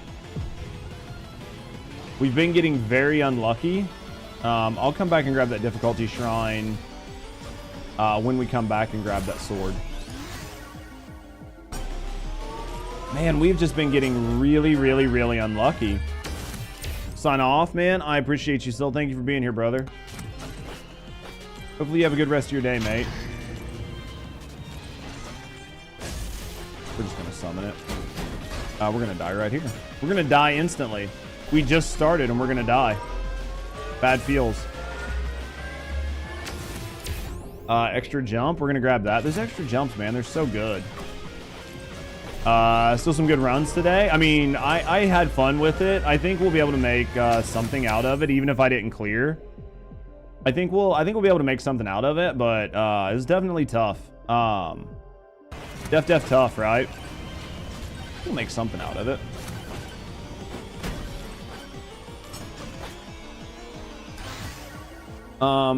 We'll refresh one time. Let's get projectiles, because those are gonna help no matter what. Like, the banana would help, but the projectile is going to help. It's going to help on my shield, and it's going to help on my dagger. It's not going to help so much on the damage right now, but I think we're okay for the most part. Let's go max HP. You guys having a good time just hanging out, though? Hopefully you guys are enjoying yourself and enjoying just hanging out and enjoying watching me beat my head against the wall. I think it's been some pretty good runs. We've given her the good old college attempt, right?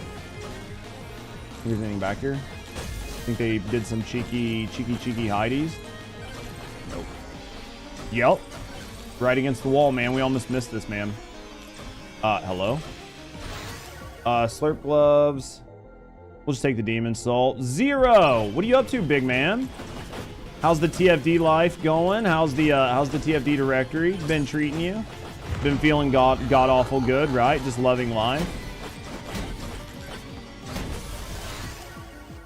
A gold? I had to take that. Your application launched? Which app? What app were you working on? The one you've been like coding this whole time?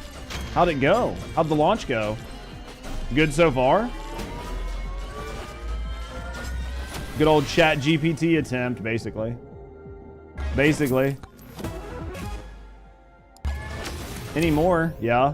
Basically the chat GPT attempt. HP regen's not gonna matter because if we get hit, we're dead anyway, right? Like it's less of a like, is this good? It's like if it happens, we just die anyway. So finally back to a semi-normal schedule. Smooth as fuck. State and federal bought it, and I think I'm gonna have good news in November. That's awesome, man.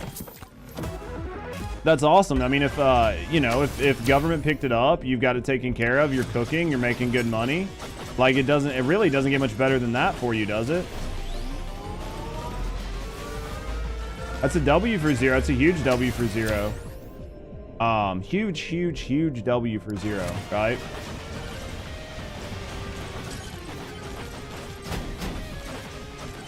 That's a huge W, man. I'm absolutely happy for you, dude. I'm floored for you, honestly.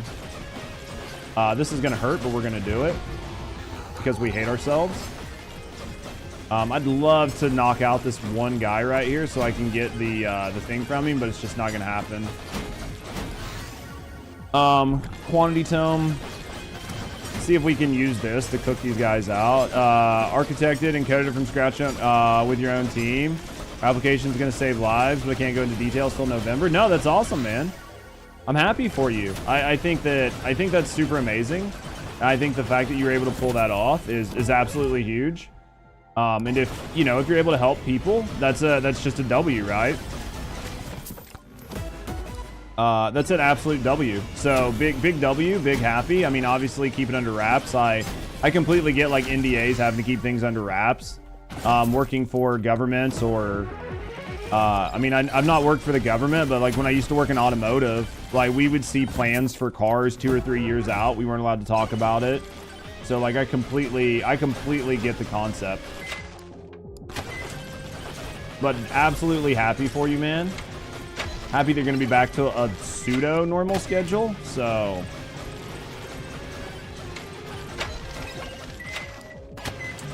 happy, man. Very happy for you.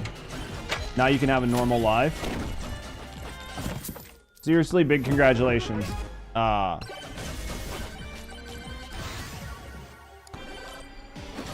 you can work on your First Descendant achievements. Your dedication is admirable, my good man. Your dedication is admirable. That's all I can say. I'm dead. I'm cooked. I'm trying to make this work. Dude, I jumped out. No, we got it. Projectile count. Your dedication is admirable, my good man. You are both a scholar and a gentleman, and you are too good to the First Descendant community and too good to the First Descendant team.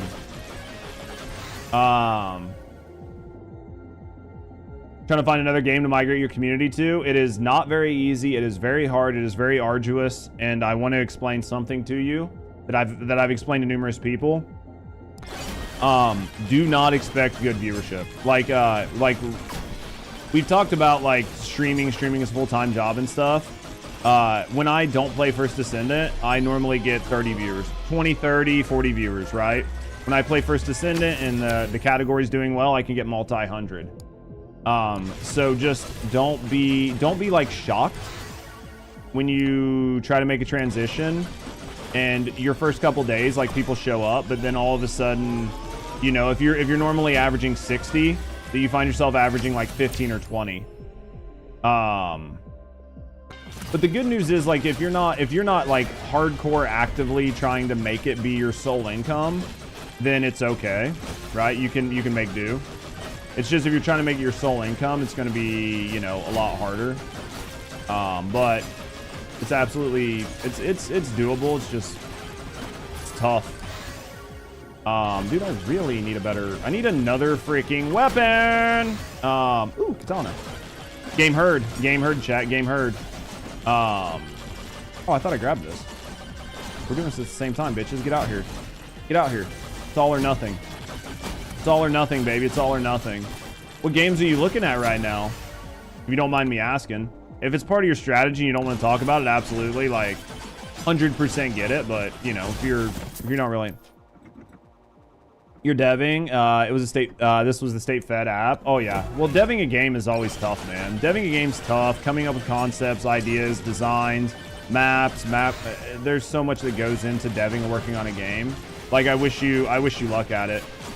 I know that I've worked on a small game before that was an online game, and the amount of like time and effort and just troubleshooting and trying to figure things out, trying to manage and coordinate a team, deal with egos, def tough. You guys been seeing a trend with streamers where lurkers aren't counting? Yep. I've been seeing that trend quite a bit. I've actually been noticing, because I've been tracking view counts my own as well. And just randomly we'll see 20 viewers just drop from my viewer list, and they'll drop long enough to show up on charts, and then they'll come right back. So basically, like, I've watched my chart and it looks like a fucking heartbeat monitor.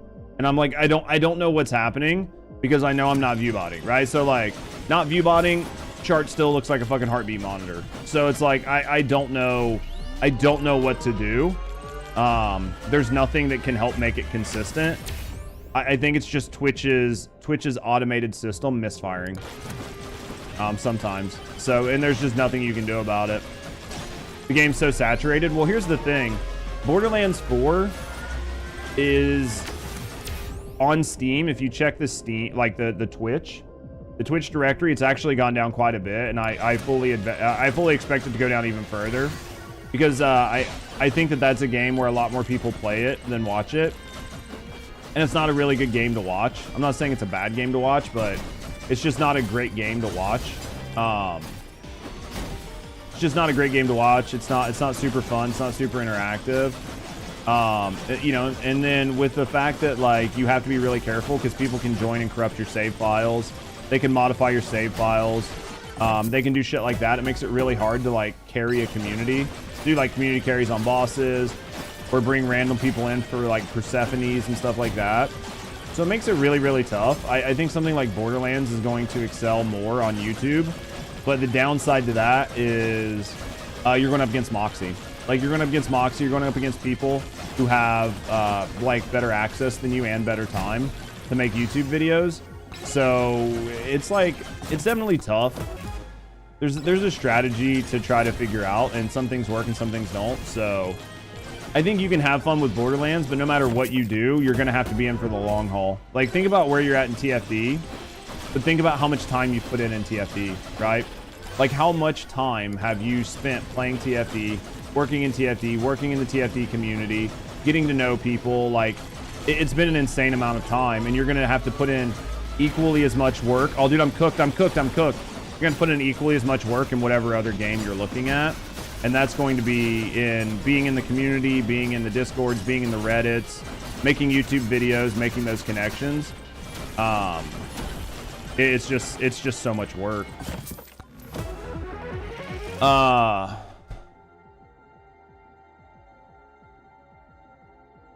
You were in Sin's chat the other day and watched him lose 20 and then another 30. Yeah. Like, I've seen the same thing. Like, watching people and just, you'll see them, like, chugging along, and then just, like, 60 viewers instantly gone. And you're like, well, there's only two options. One, the person's viewbotting. Right? Like, plain as day. The person's viewbotting. Two, Twitch's system's misfiring. So then the only option is to look at everybody. Is everybody having these issues? If everybody's having these issues, then either one, everybody's viewbotting, or two, the system's misfiring for everybody. And at that point, you just have to try to understand what's going on. And then the best way to determine, you know, what's authentic and what is not authentic is just the channel. Does the channel have viewership? Does the channel have chatters? Is the chat active? Is it a good quality stream? And that's how you're going to be able to try to determine things. But right now, it's so hard to deal with whatever's going on Twitch because it's so impossible to figure out what is actually going on, and if people are viewbotting, if people are not viewbotting, if it's Twitch's system, if it's not Twitch's system. It's so fucking hard to tell. You often have Twitch on in the background, and sometimes it just cuts off, goes mute, and you have to switch back to activate it. Yeah, it's Google Chrome. Like, if you're watching on Chrome, if it's not your primary, like, if you're not physically watching it and you put something over top of Chrome, it will schedule it as low priority, and eventually it'll just stop playing. At least that's what I've seen from Chrome. You're doing knife giveaways and loot giveaways in general, but yeah, it's hard to compete with all those stars. Oh, absolutely, it's definitely a tough spot to be in. Twitch freezes on you like crazy. I have better luck with Brave, but I've gone and played or bought a fair few games while lurking. It seems counterproductive. What do you mean? Like, watching me is counterproductive? That can't be possible, Thebe. TFD will be fine eventually. It's just they've got to focus on balancing new PvE content. I think First Descendant is going to go one of two ways. I don't have a lot of faith based on what I've seen.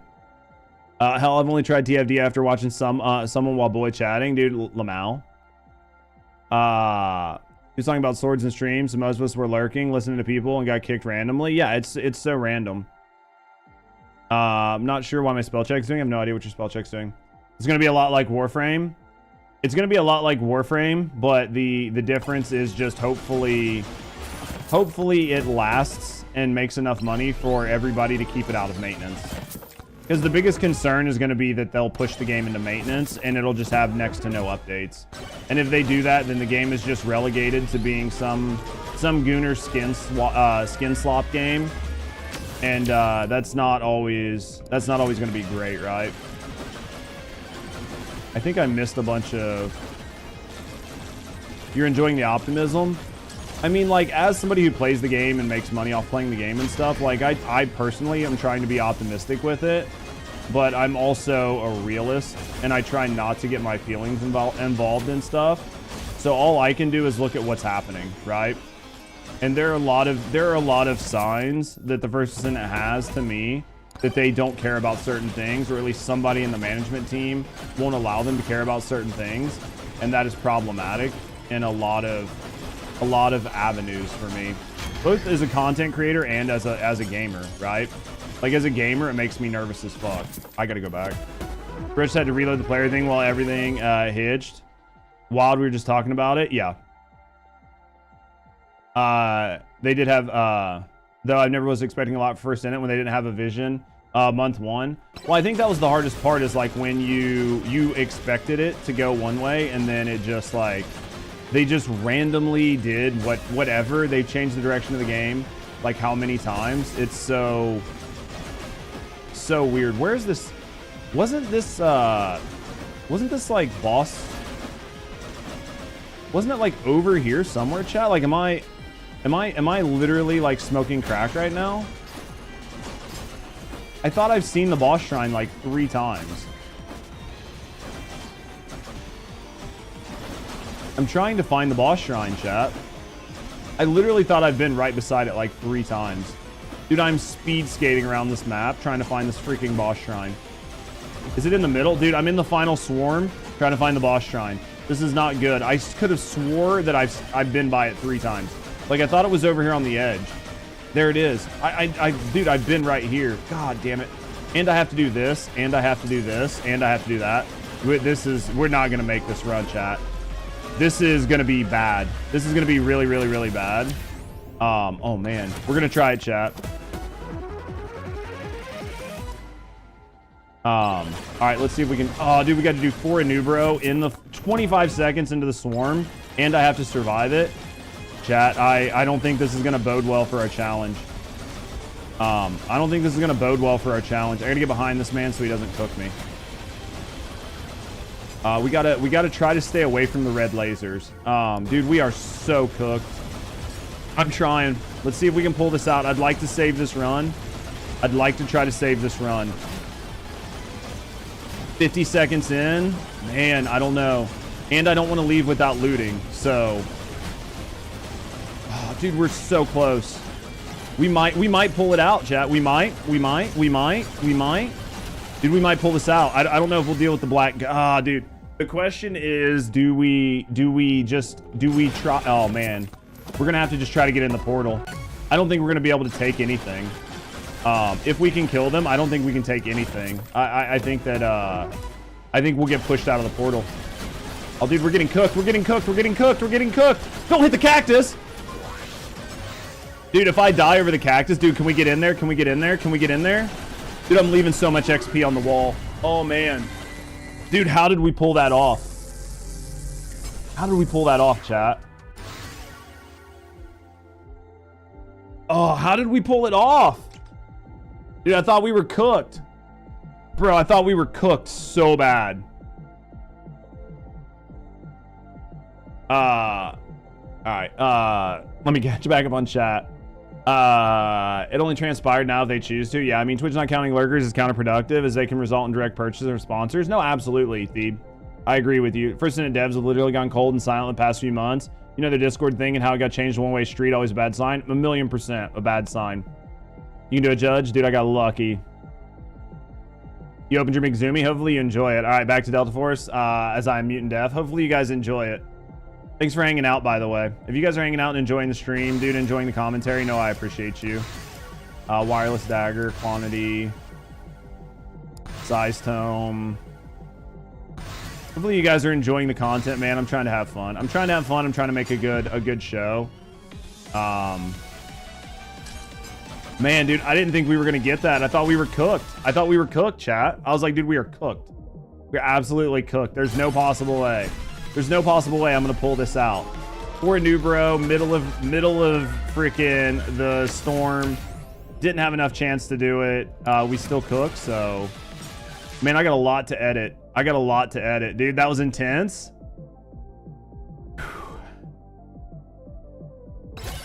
Hopefully you guys are having fun watching it. It's a little bit different than First Descendant, but I think that I'm trying to make it fun, right? Like, I'm trying to make this a fun experience to watch.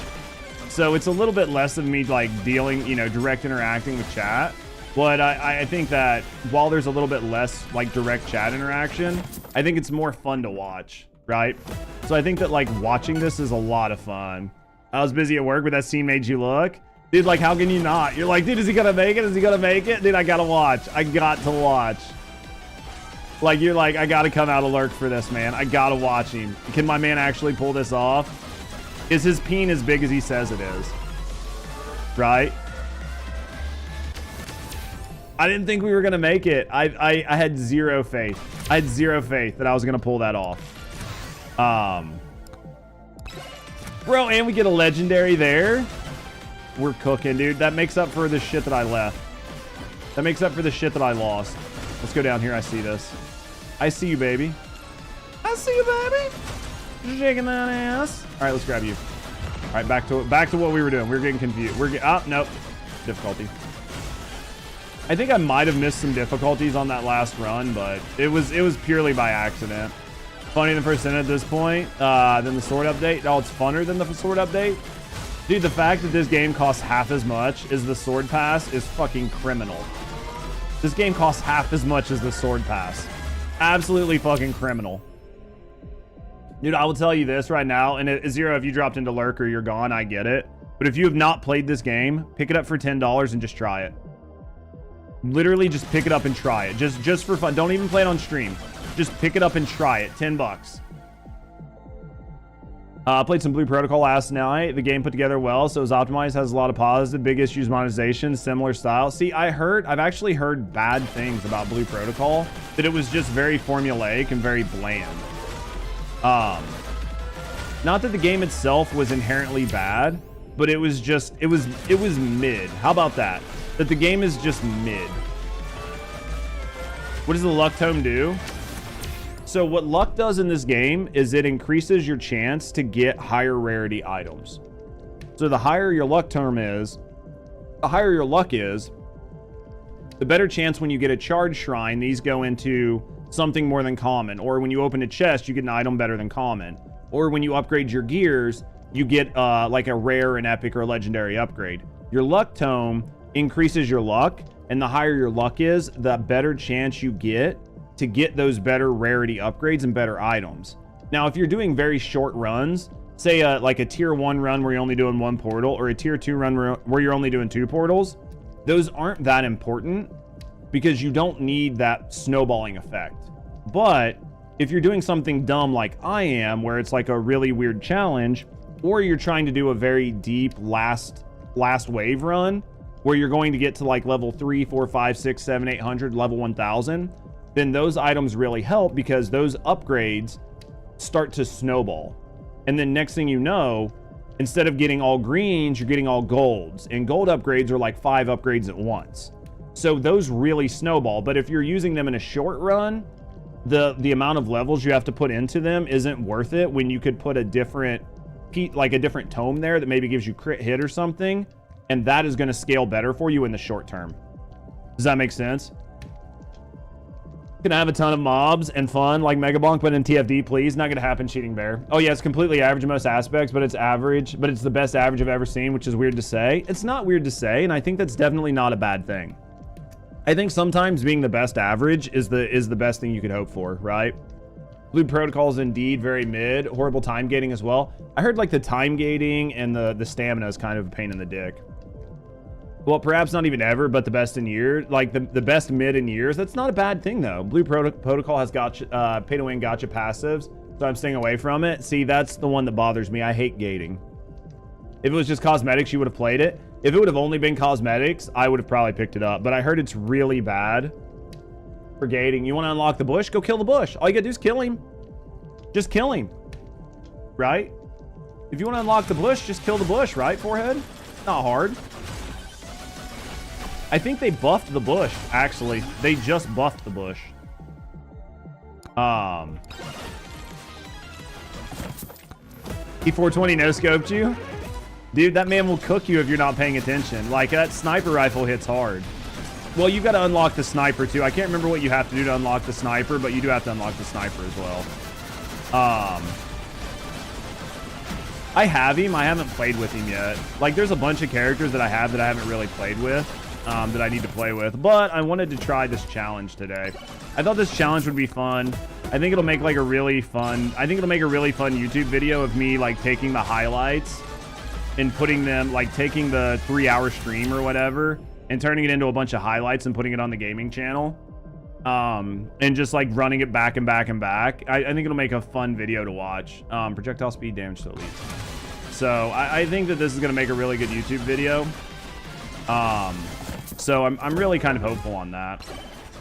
I wanted something that was going to make a good YouTube video, but wasn't going to just be a guide. Because I love making guides. And I love guide content.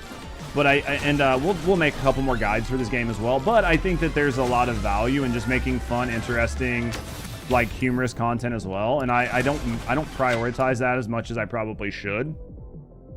We're gonna do one of these. Hopefully it took my credit card. I'm fine with that. And then we're gonna do one of the we're gonna do one of this. I didn't want it to accidentally break my demon sword if I only had one, right? That was the only reason I did it that way, because this is only gonna let me do 2 of them. That was a world boss fight. 50th players. I had to be super careful. It was fun. I think that's a lot of fun. What does the music player do, sir? It lets you pick the music that you listen to during your run. So there's, like, different songs, and the music player just lets you pick whatever song you're listening to instead of listening to whatever is, like, the default song. It's not like a big deal, but, you know, if you have a bunch of silver, it's a fun thing. I normally just let the RNG songs play anyway, but, you know, some people want to pick a song. 10 of 10 game. Dude, this game right here, for, like I said, for the money, it is like so hard to not call it a good game, right? Oh, dude, we got to go back up. I see the difficulty. I almost missed this one. We're not going to miss it though. I need to get this wireless dagger up some. I know I just wasted that on, like, one of those wireless dagger upgrades, but if for whatever reason we actually make it to the final boss, we need to have those upgrades. Like, absolutely must have those upgrades. No two ways about it. So, or else we will not be beating the final boss. Lifesteal. All right. Crit chance. We should have probably took luck, but I'll take crit chance. No. Put me on the ground. All right, let's go this way. We're going to try to skate. We got to get some speed up. We're running behind. I don't think we're running terribly behind, but, like, we have yet to see the bandit, and I know we have to kill him still. I haven't seen the bandit, but he might be out towards the middle. So, ooh, gold chest.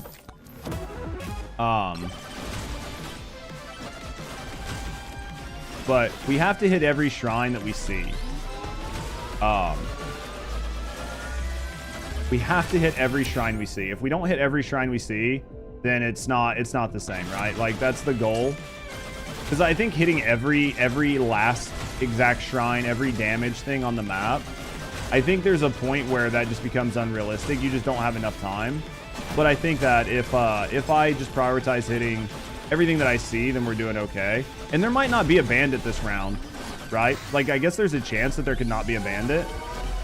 We still have 4 minutes. No shin clipping in blue. Did they hear your plight? And they were like, So we heard Wordu has a problem with shin clipping. Please don't touch me. Please don't touch me. Please don't touch me. Please don't touch me. We got it. Jesus. Move speed. Let's go over here. Actually, I think I see a damage yep, I do. We got to go get this. Just because I saw it. If I didn't see it, we wouldn't have had to go get it. But, let's get down here. I just want to make sure I'm not missing anything, because I do want this challenge to kind of like stay true to what we wanted to do. I don't want to like cheese it, right? Like, no pun intended. But I do want this to stay kind of like true to what we intended the spirit of the challenge to be, which is hit every shrine that we see.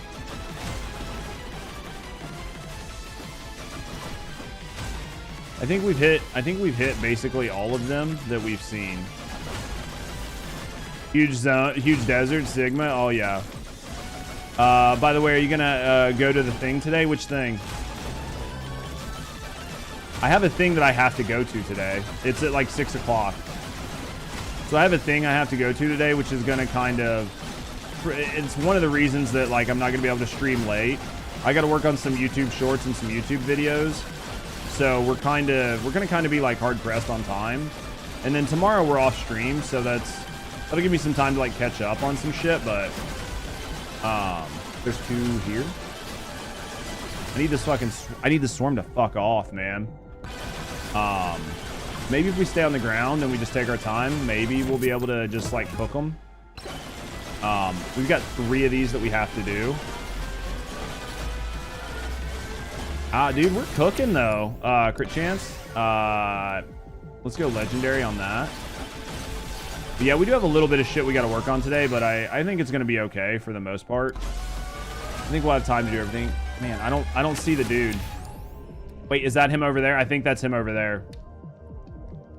I think that's him over there. That is him over there. We got kind of screwed on this. We screwed ourselves, but I mean, like, we've had worse, right? Oh, and we're doing sand golems. I stand corrected. We have not really had much worse than this. Do I have a scarf? I can't tell if I have a scarf. Now, I do have Zawardu, so we have a chance to make this happen, chat. We actually have a chance. We have a lot of shields. We have a lot of projectiles. We're cooking everything. I mean, I think if we get back and we give ourselves like around a minute to do the if we give ourselves like roughly around a minute to do the Anubras, we might actually have a shot at this, but it just depends on how long it takes to kill this bandit. If it takes me, you know, another 40 seconds to kill this bandit, which it's looking like that's entirely likely, we might not actually be in that good of a spot. We could though. We're cooking him. Like, that cheese is really putting in work. Our curse isn't helping out too much, but that cheese is putting in serious work on this man.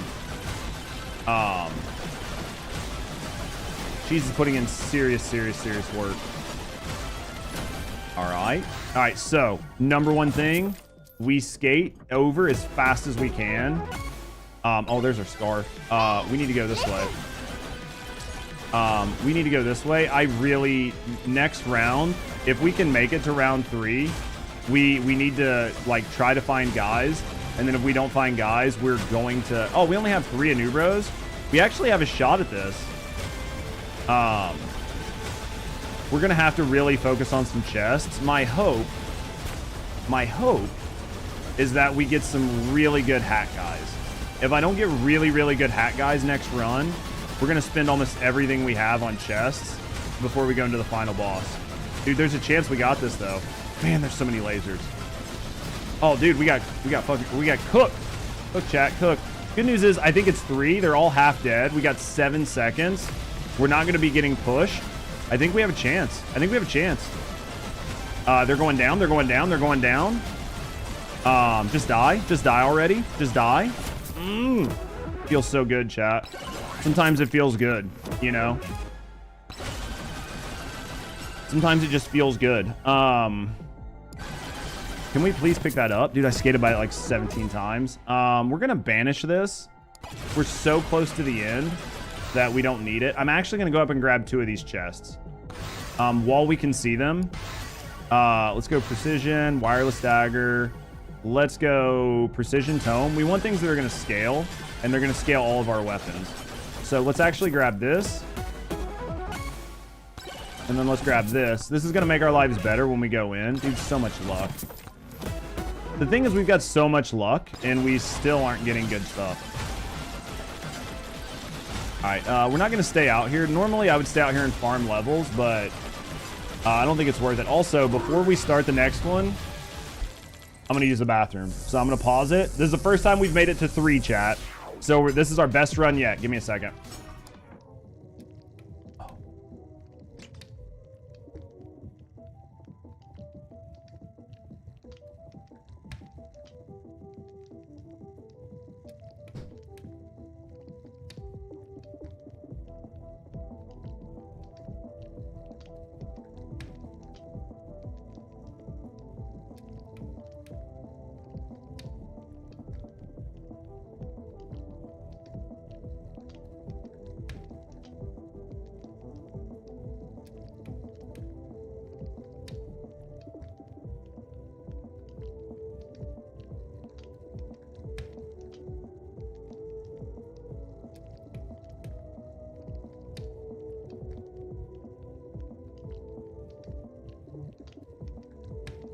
All right, guys, here we go.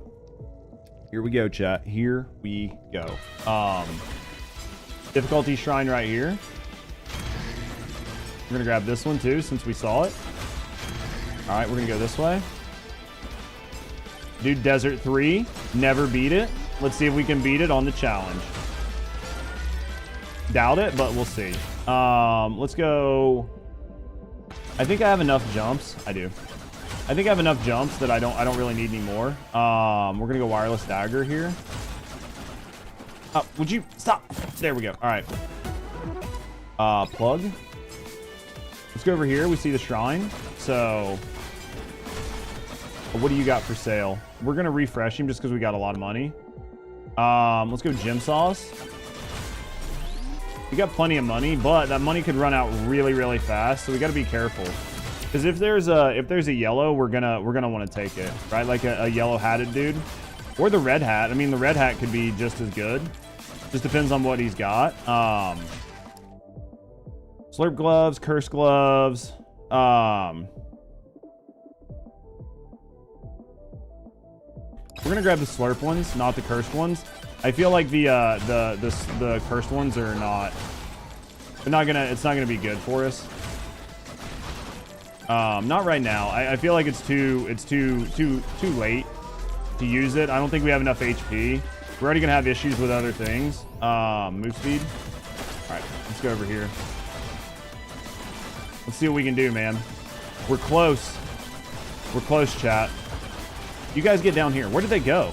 I just lost them. Oh, I didn't lose them. I deleted them. Okay, that works. All right, let's grab it. Cook in, cook in. Man, even with all this luck, just not working out in my favor. So much HP on these guys. All right, I wanted to make sure I picked that up. Just want to make sure I picked that up. I didn't want to have to go back and redo it. Dude, we're cooking. We're cooking these men. Dude, the names are awesome, aren't they? Names are awesome. Man's got a sense of humor. Gold? Oh, dude, we got the anvil at the end. Still, though, the anvil is a win. Even if we got it at the end, it's still better than not getting it, right? Would have been nice to have got it earlier, but we'll take it.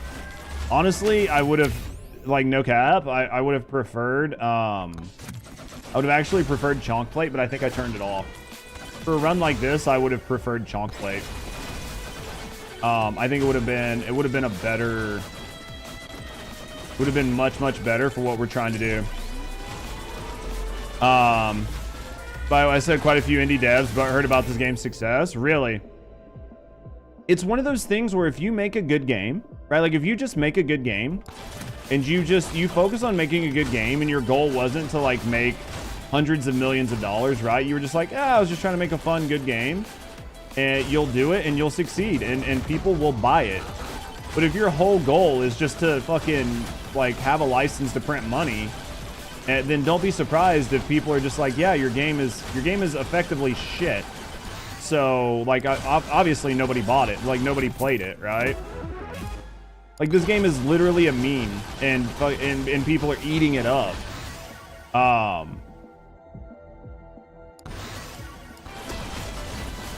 Like sometimes that's all people want is just a good, fun, dumb game. Like I don't want you to put politics in my game. I don't want you to do anything other than just give me something fun to play, right? Can you do that? Can you just give me something fun to play? If you can do that, then I'll reward you with money, right? There's a chest right here. There's a difficulty back here. I'm really, really gonna be at the mercy of finding a freaking magnet, because there's a lot of XP I've left on the ground here. So at this point, we're sort of prepping for the boss that I didn't think we were gonna get to. So we're gonna kind of use our power-ups based on what we're planning on getting ready to happen here in a second. Banana for scale. Is that what you need? You need a banana for scale? We're gonna have to go to a bunch of freaking chests. We've got 5K. I'm gonna have to start opening chests as I move around. Anytime I see a chest, we're gonna have to open them. I don't think there's gonna be any gold hat guys. I just don't see it. At least not from what I've seen. So, like, holding on to this cash, like, I don't want to go into the final boss with all this cash on me. I just think that that's gonna be a throw. Right? The definition of a game? Yeah, I mean, in an ideal world, you want a game that's just fun. You want a game that's fun. If you make a fun game, you know, it's like if you build it, they'll come bullshit, right? Like, just build a fun game. Right? Could you just do that? Like, just make a fun game, chat. Oh, dude, I want that. I want that. I want that. I want that. I want that now, because we're going to grab another one here in a second. That right there is huge. Oh, my God. Oh, my God. Why are there so many people? They heard I got the sauce, chat. Dude, they're all over me. Oh my God, dude, I'm getting dogpiled. Oh, dude, this is not looking good. I don't know how my Aegis is holding up, but I don't know how. Oh, dude, we got plenty. Oh man, so many Tower Scorpions. Dude, it's raining men. Hallelujah, it's raining men. Dude, we are cooking though. Banana ring? What's he got? Thunder Mitt. Let's do Thunder Mitt. Is there anything good around here? Dude, we are doing all right, man. I feel like this might be the run, chat. This might be the run. What is here?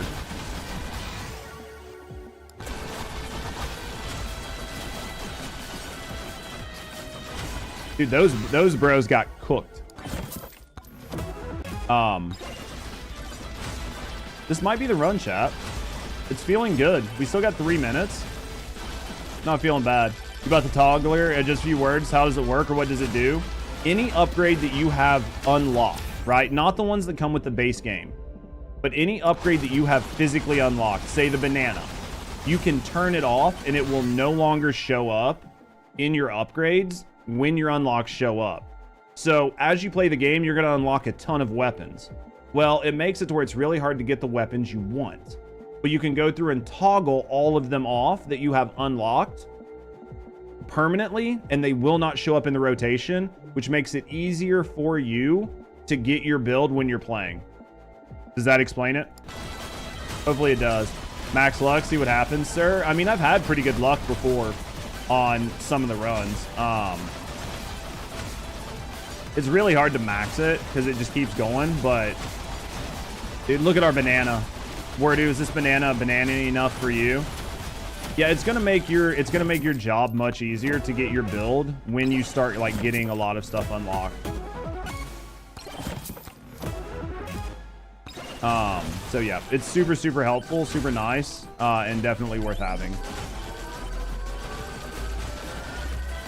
All right, 2 minutes. We're gonna grab wireless dagger here. We're gonna go damage. What happened to Borderlands 4? You don't play it anymore? I will. I'm just playing this right now. I mean, oh dude, this guy right here is gonna cook me. I'll play it. just not right now, right? Like, I didn't give up on the game. I was really far in it, and I've done a lot of things. So like sometimes you just play other games and mess around a little bit. I don't necessarily, you know what I mean? I didn't give up on the game.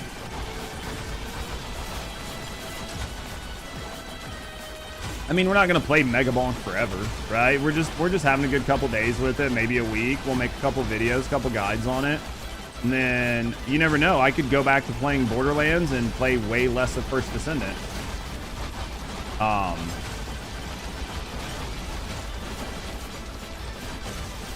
Because like if there's nothing to do in First Descendant, then I'll just play Borderlands, right? But something was wrong with Borderlands? No, nothing's wrong with it. It's a good game. Borderlands is a good game. I don't think there's anything wrong with Borderlands. Problem right now is I can't see how many shields I have. I have plenty. I have plenty of shields. Yeah, there's nothing wrong with it. In other words, palette cleansing. Yeah, it's just messing around a little bit, you know.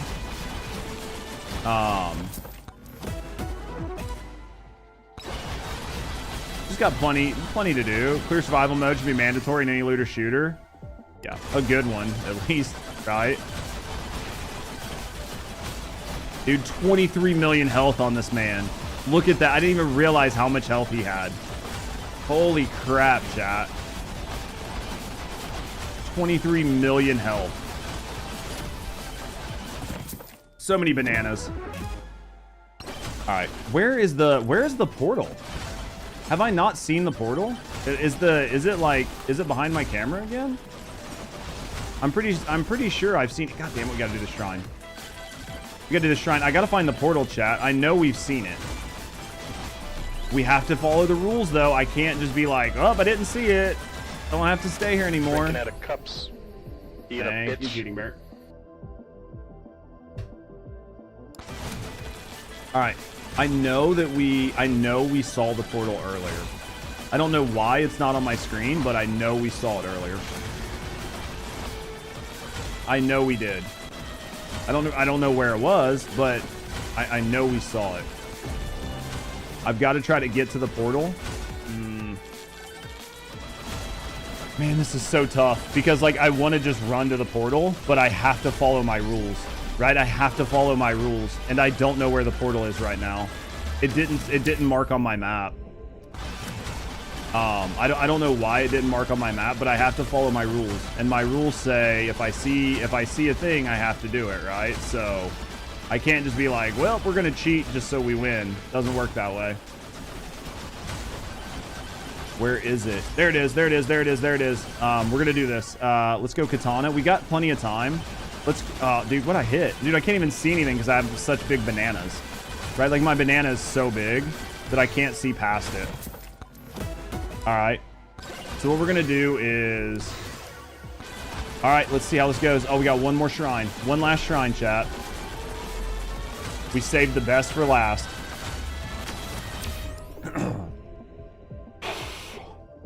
All right, boys. Here it goes.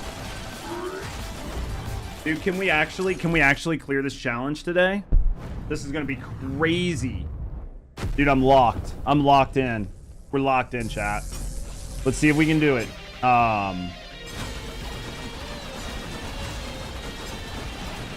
See if we can do this, chat. We're locked in. All of my weapons gone, right? Everything gone except for my dagger.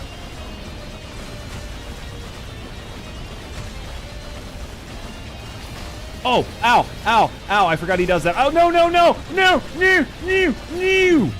Dude, we used our Zawardu already. I should have been paying more attention. This is basically, we're basically cooked.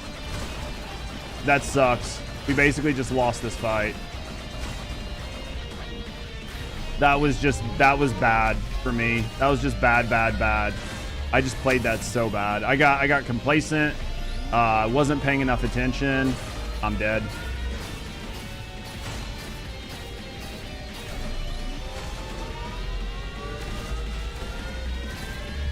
Yep. Damn, dude. That fight's so hard. Oh. We couldn't do it, chat. We tried. We'll have to do it next time.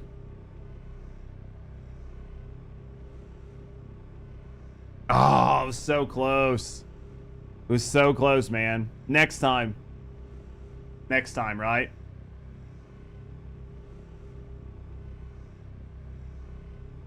Yeah, it's a tough fight. It's a tough fight. I mean, because if not, you would have cooked him. My Aegis, like, they take your Aegis, which is what I use to, like, keep myself protected. I got really unlucky because he cooked me in the beginning. Right? Like, I should have got behind him earlier, but I didn't get behind him. I was too far away, and then he cooked me. And then it burnt my Zawardu. It was just unlucky. 14,000 kills, level 80. I mean, we did well. It was a good attempt, man. But guys, hopefully you enjoyed me trying to do the must touch everything challenge. This was something I wanted to do, and I wanted to try to have fun on stream. We made a lot of good attempts and a lot of good runs. I think we had a lot of funny moments and a lot of just good laughs along the way. So hopefully you guys have enjoyed the video. If you did, consider liking and subscribing for more video game coverage in the future. But until then, guys, as always, have a great night, and I will see you guys all in the next video. All right, boys. I think that we're gonna have to end the stream here. Unfortunately, I need to end the stream. Guess who's coming home with daddy? This stream was fun as fuck. Hopefully, you guys enjoyed the stream, man. I tried to have fun with it, but unfortunately, I need to go take a walk. I need to go take a walk. I need to go get ready. I got to go out to dinner with Rusty. We're leaving in like 2.5 hours, and I want to go take a walk. I need to throw some clothes in the washer. I doubt I'll have time to wash and dry the clothes, and I want to cut like some YouTube shorts, get some shorts up and running to get some more content out there for you guys. I need to pull some videos, so we got quite a bit to do. But thank you guys for being here. Thank you guys for hanging out, whether you guys are over on YouTube or you're here on Twitch. Thank you guys for all love and support. Remember, I'm off stream Saturday. We don't stream Saturday. Saturday, I'm going to be doing a lot of work on YouTube.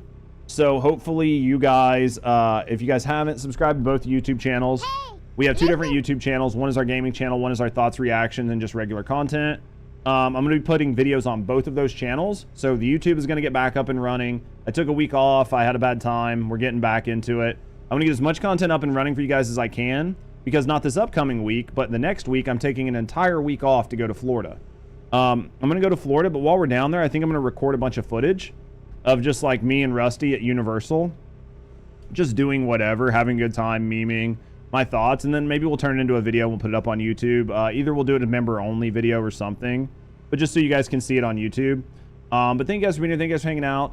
Thank you guys for all the love and support. Thank you guys for the follows. Thank you guys for all the subs. Thank you guys for everything you do for me. As always, guys, have a great day, and I will see you guys all tomorrow, Sunday. Peace.